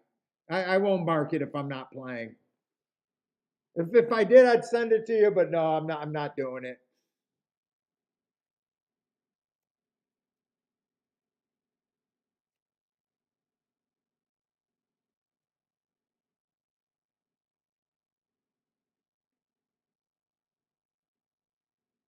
If they're looking at this on the back stretch, I just see a bunch of horses in the middle of the track bouncing around. I'm having a hard time even deciding who's at fault there.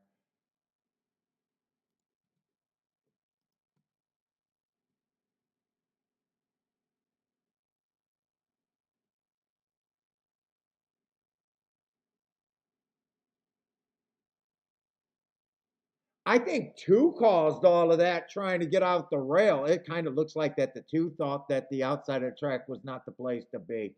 But I think the two caused the seven to yeah, that's the two's fault. I don't think they take the seven down. I think this is gonna stand.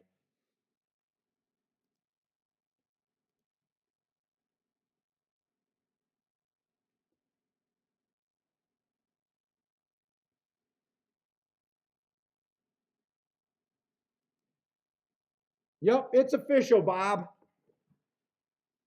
15 to 1 on the exactas. If you're not that wide, that's probably the best you could have did on the outside because 7-9 was terrible.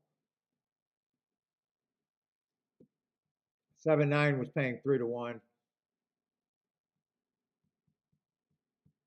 which makes me worried about the try for you.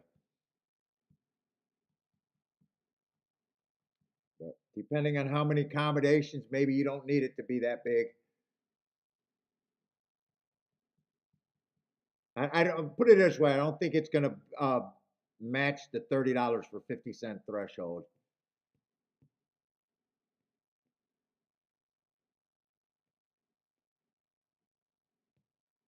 Seven's a nice horse right now.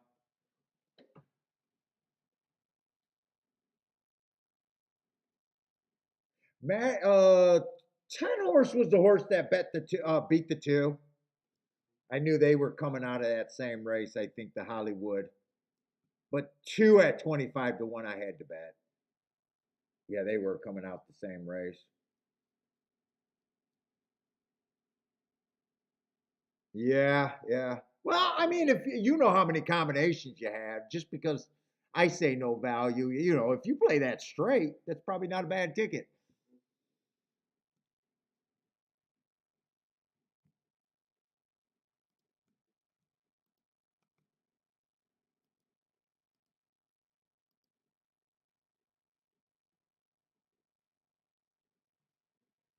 Dude, I might just say that I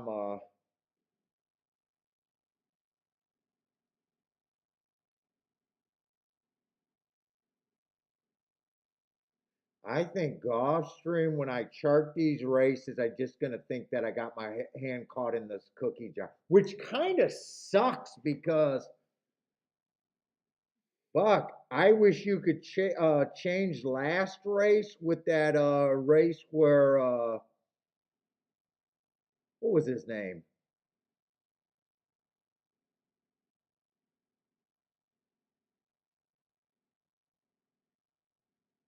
Where the race where Shaq Diesel was in, because I think I crushed that race now. But we can't go back and change the order of the races. I think I crushed that race now. I'm convinced that the that I was just wrong about the inside. We had seven win another race. The only two horses that won on the yeah, I mean he was favorite too, but and a big favorite. But I also look at the underneath horses, you know, both of these horses were big favorites. You just, if you put it this way, if you looked at more, the outside of the track was winning today on the dirt, you had a chance to win more races than thinking that the inside was good. And that's normally not how Gulfstream runs. So, ugh, I got my hand caught in the cookie jar there.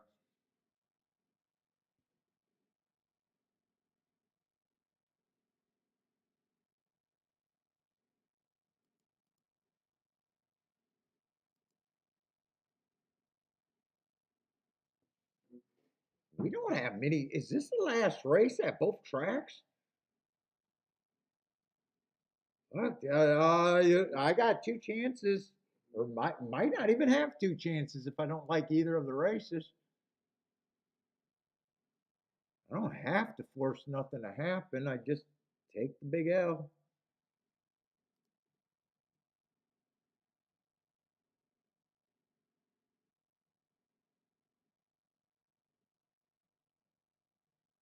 This is a turf sprint that doesn't make me super excited at Keeneland for turf sprints. Although that was the race that I wasted over the week over the last couple of days. That the 8-1 that I had, that was a two horse at 8-1. He won, and I only had him in exactas. Missed the exacta, just completely wasted him.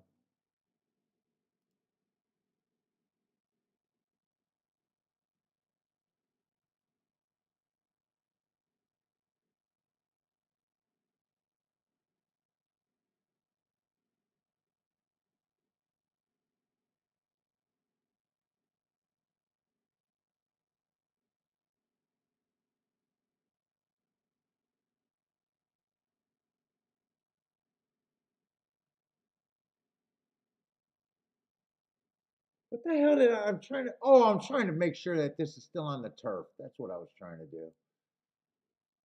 Okay, I went to equine base. Pretty sure it's on the turf. I just want to make sure.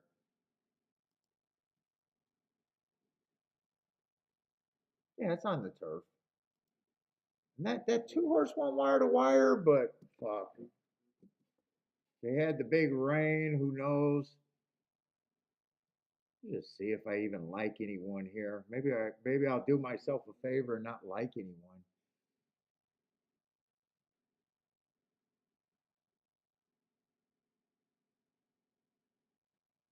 See, got 10 horses in the field.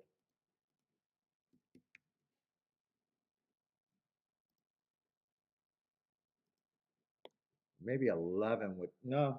There's no 12.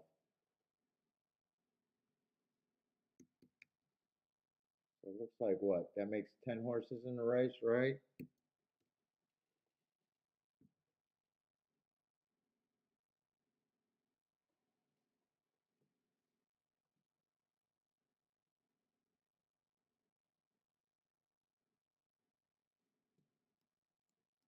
Maybe just quit worrying about the track and just go back to freaking basics, pace. Who are they betting here? Yeah, We got three horses that are taking action. 5-2. The five horses a favorite though.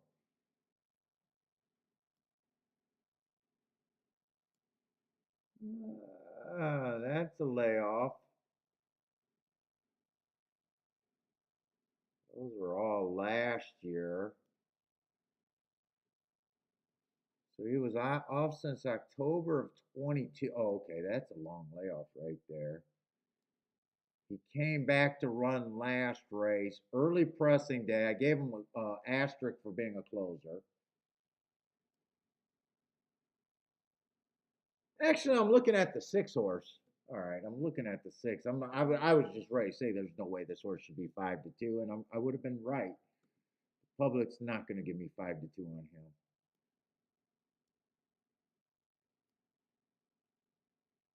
All right, four races go at a route. Went too fast to win on a stalking closing day. You guys know I don't like route to sprint, but those are nice marks. He did come back and won off of those. It looks like a stalker, maybe even a deep stalker. Three races ago, I got him matching strides with the slowest winner, match strides with the fastest winner at the next call, average, just missed, comes back, wins, average, fastest winner of the day, coming off the pace. And then last race, average, one tick slower than the fastest winner average while dueling. I don't think any of those races are bad, and I really don't have that big of a problem with them.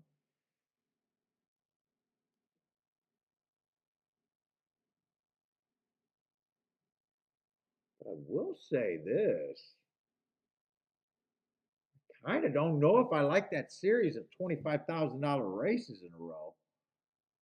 Did run decent at Kentucky Downs, but a 23 and 4 does not look like a fast pace. And I got that as being average. 49 and 1. You know what? There was one day Kentucky Downs ran super slow, like pedestrian, and that looks like the day that he was on it. I might be questioning this day at Kentucky Downs right there. But who can I get to? Four would be hard to get, for me to get to just off of a year layoff. Three's coming from press style. That doesn't warm me up really.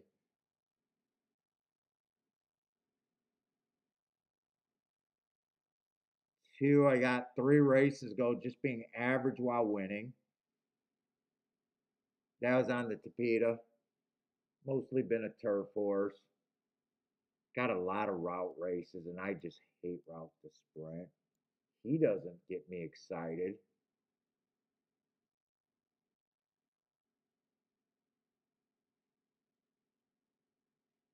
Let's see, four races ago on the one, I got a bad real early pressing day. Just no speed. I'd say that that's a nice run against the bias.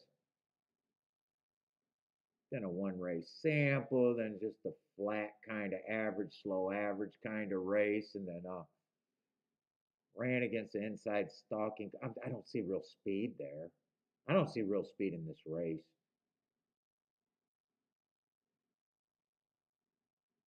I guess the lower numbers, after reviewing the lower numbers, I guess five deserves to be the favorite so far. Let's see if the higher numbers make this race any better. Six should definitely be long. So, man, and looking at these earlier races don't even do anything for me because they were over a year ago. Dude, I do not see any speed in this race.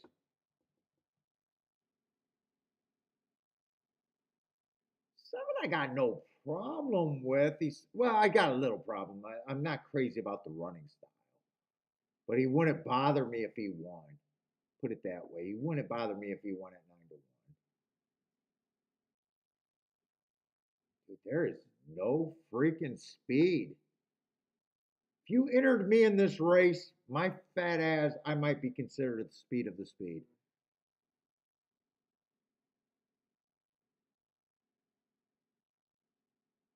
10, I don't have a real problem with the 10, other than I don't like his running style either.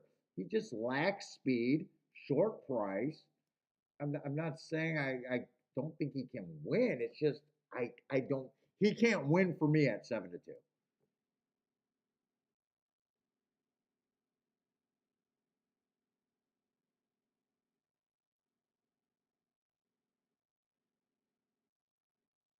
If I had to pick between those two horses at 10 and 11, I guess I'd like the 11 a little bit better because at some races he's a little bit faster early, but not by much.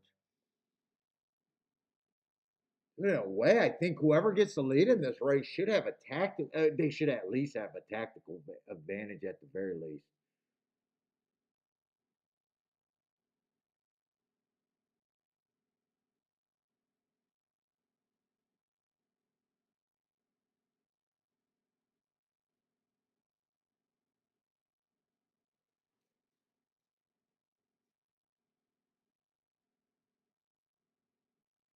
6 at as much as I hate the 6 at least been on the lead, and he's a price that's good for a better. Yeah, I wanted to hate the 5, but Jesus, I mean, this horse might be on the lead. He seems like the fastest in a race that just has zero freaking speed.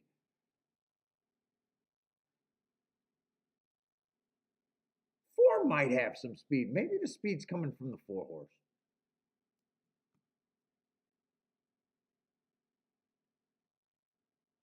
We might have speed, but I can't wrap my head around press style.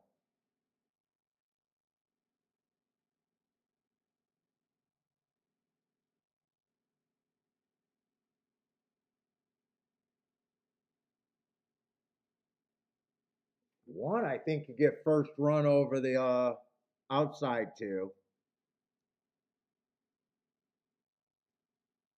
Dude, I probably do think 5 is probably about as close to a legitimate chalk as I think there should be in this race. I think he can be paired with the 1. 3 racks my brain. I might even reach for the 6. Who's the other horse? 4?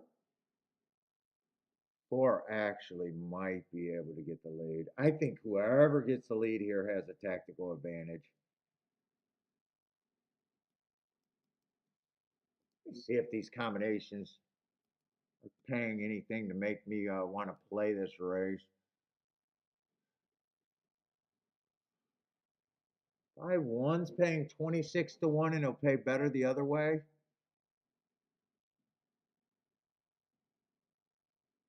You know what? I didn't want to include the press style horse, but that's 144 to 1. 6, I can reach for the 6 at 99 to 1. I play that. And if I can, I can weigh the 5. If I can't, I'm going to do the key box first in case I can.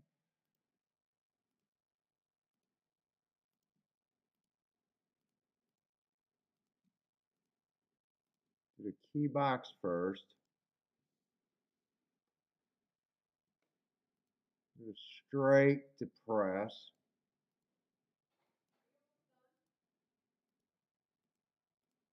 Why are you motherfuckers bothering me while I'm working? Getting close, yeah. I'm teasing. Oh, that's what you thought? Talk some shit, you might get dicked.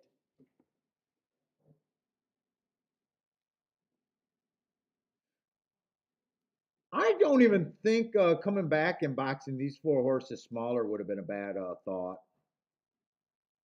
Kiki distracted me though.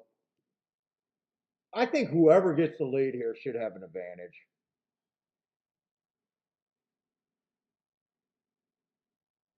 Ah, 4 is getting steady. I was hoping 4. Come on, keep this 5 with this group. 9's up there closer than I thought he would. Wait, who is the 9? Wait a minute. No. 9 I did not see being that close. I was thinking 9 was either the 10 or the 11.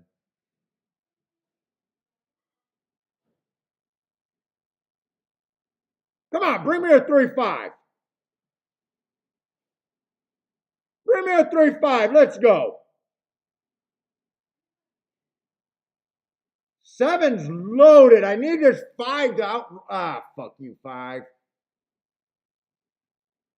I said I should have boxed this smaller one. Kiki, you actually distracted me on a winning ticket. And it might be a really good winning ticket.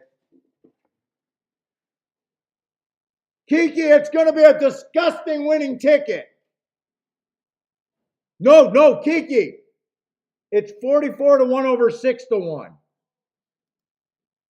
Fuck the five. I can't believe I fucked that up right there. Kiki's fault. I swear to God, that's Kiki's fault. Fuck you, five. I hope this horse never wins another race. That's my fault.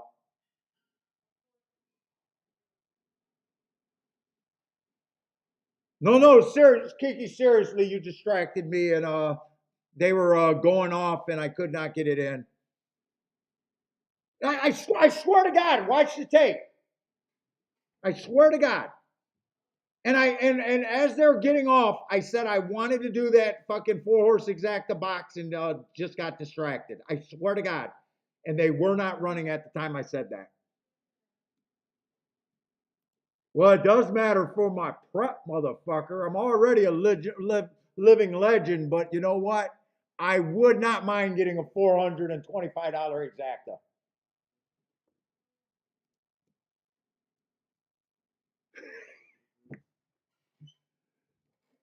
I don't mind being a living legend, but Jesus fucking Christ, 425 to 1 exactas are not bad.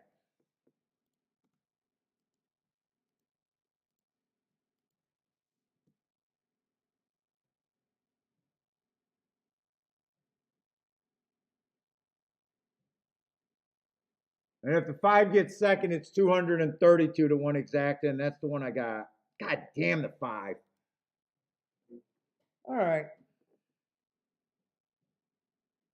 Yeah, I had some bad luck at Keeneland today. I fucking ran out of time on 2 races.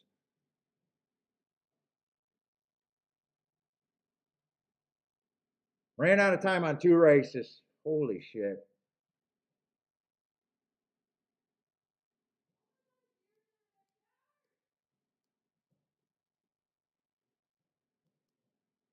Oh well. I know she doesn't give a shit because I'll have another big one, but Jesus Christ. That's one you don't want to get shut out of.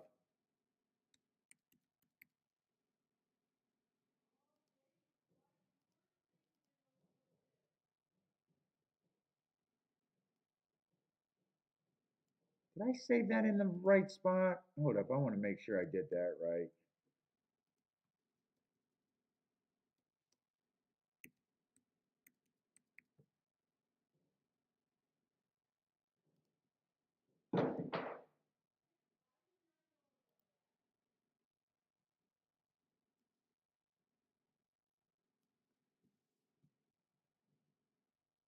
Oh, that would have been another legendary end of the day hit.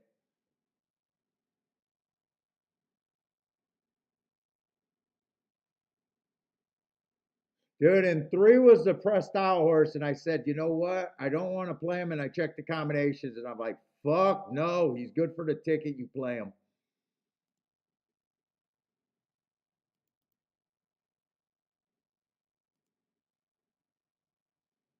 The opinion was speed there. Ah man, that's such a bummer right there. Is there another race at Gulfstream or did I it looks so dark it looks like no,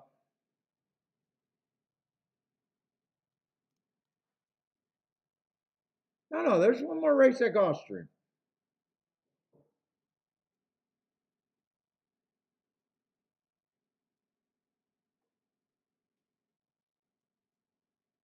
Let's see, but I got 0 minutes, so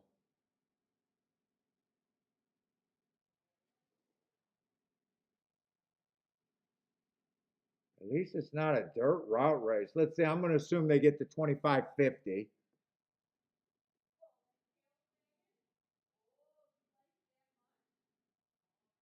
Why are they betting here? They got a lukewarm favorite in the 2. Two would definitely benefit on a slow pace. Oh my God, he might even push a fast pace. If he this horse, he does a move that if he just gets the lead and keep this pace slow. Let's see, is there other speed in this race? I need to know.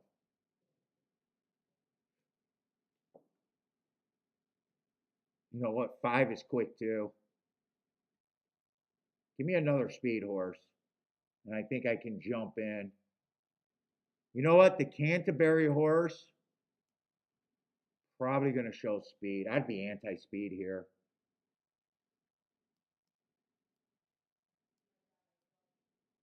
Five's probably going to press the issue. If they let two go, he's gone. But I got a feeling this could be the fast pace right here.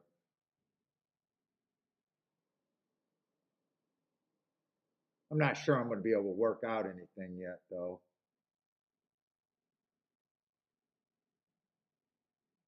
Six would be super smart to be nowhere near the pace.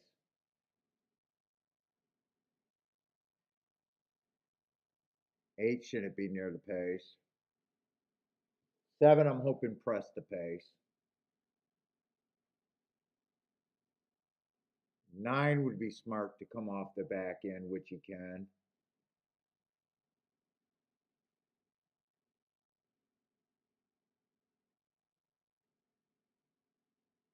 I'm not sure what to do with the 10. 10 probably relaxes. There's actually probably more horses than I want to admit that would benefit. Got a feeling I'm not going to be able to wrap around anything here.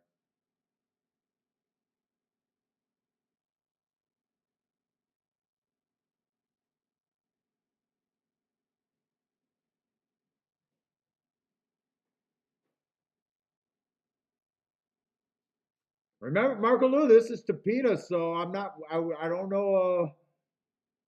I think the outside's only good for the dirt. I don't know, but you're angling towards the outside.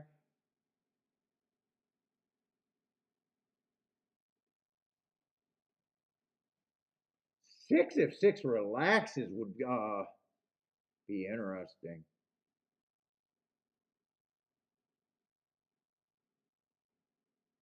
I'm thinking that this is. I'm leaning towards the slow pace. I think the two wins. But I'm leaning towards this is a fast pace. I'm thinking 24 below 24 and three, and I'm thinking 48 and a half, and then I'm thinking that this track could possibly melt down.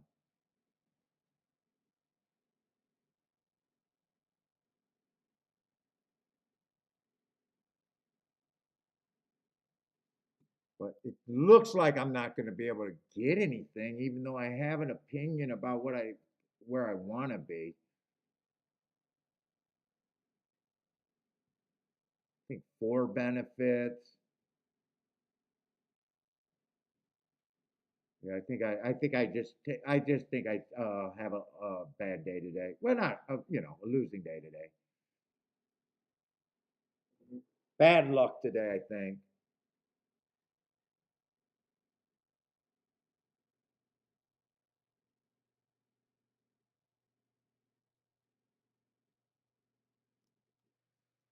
Let's see if we get the prediction of the fast pace. Let's see how good I am here. Two gets the lead.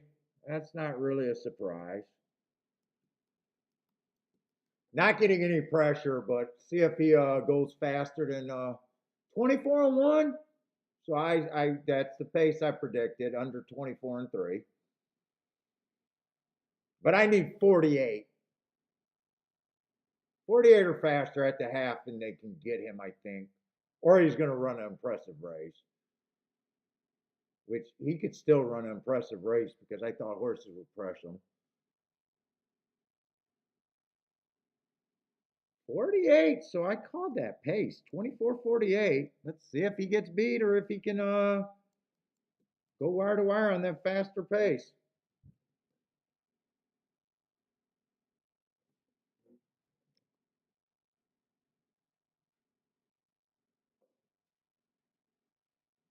To me, I think he's beat, but he's not completely passed yet.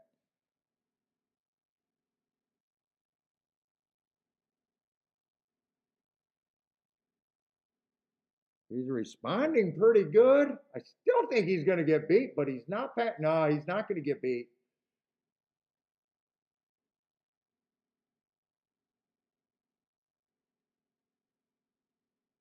He ran good on the fast pace.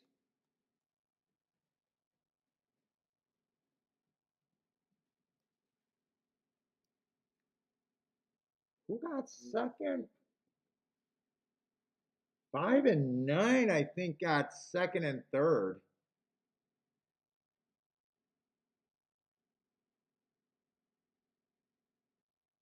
5 stalked all the way around, ran pretty good. I'm just not sure if he got second. He didn't get hurt stalking, but probably good thing that there wasn't a duel for him.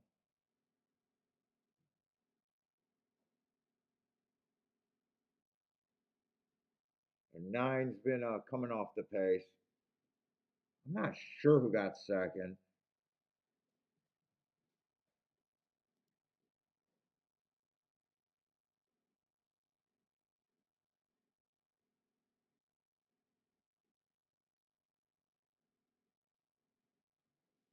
It's tight for second.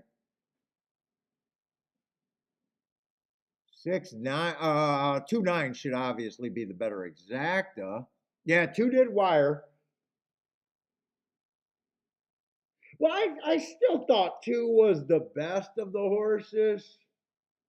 I thought his losing condition was, and if I bet that race, I didn't really come up with who I thought was the closer.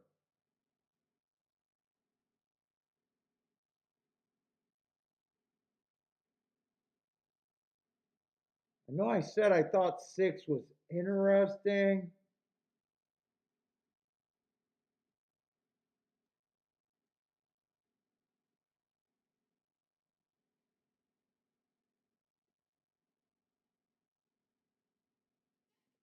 Two was the only horse I thought could go wire to wire. I thought he killed the 5 and the 7. I don't even know how close I was. Even if I had more time, I'm not so sure I would have where I would have ended up, if anywhere. I'm really not that sure.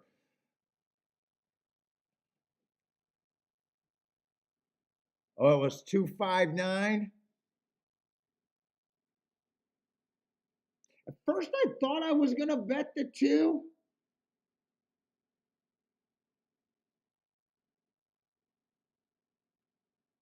Then I tried to talk myself into his losing condition as if the 5 and the 7 really pressed him, which 7 was nowhere.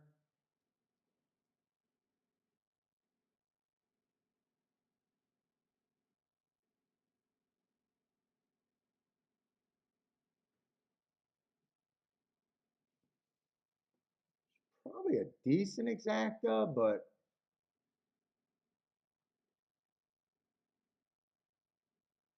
wow, 28 to 1. Well, yeah, there. It's actually kind of ABC because everyone was there was quite a few horses between 4 to 1. I didn't notice that the betting was so tight there. Really.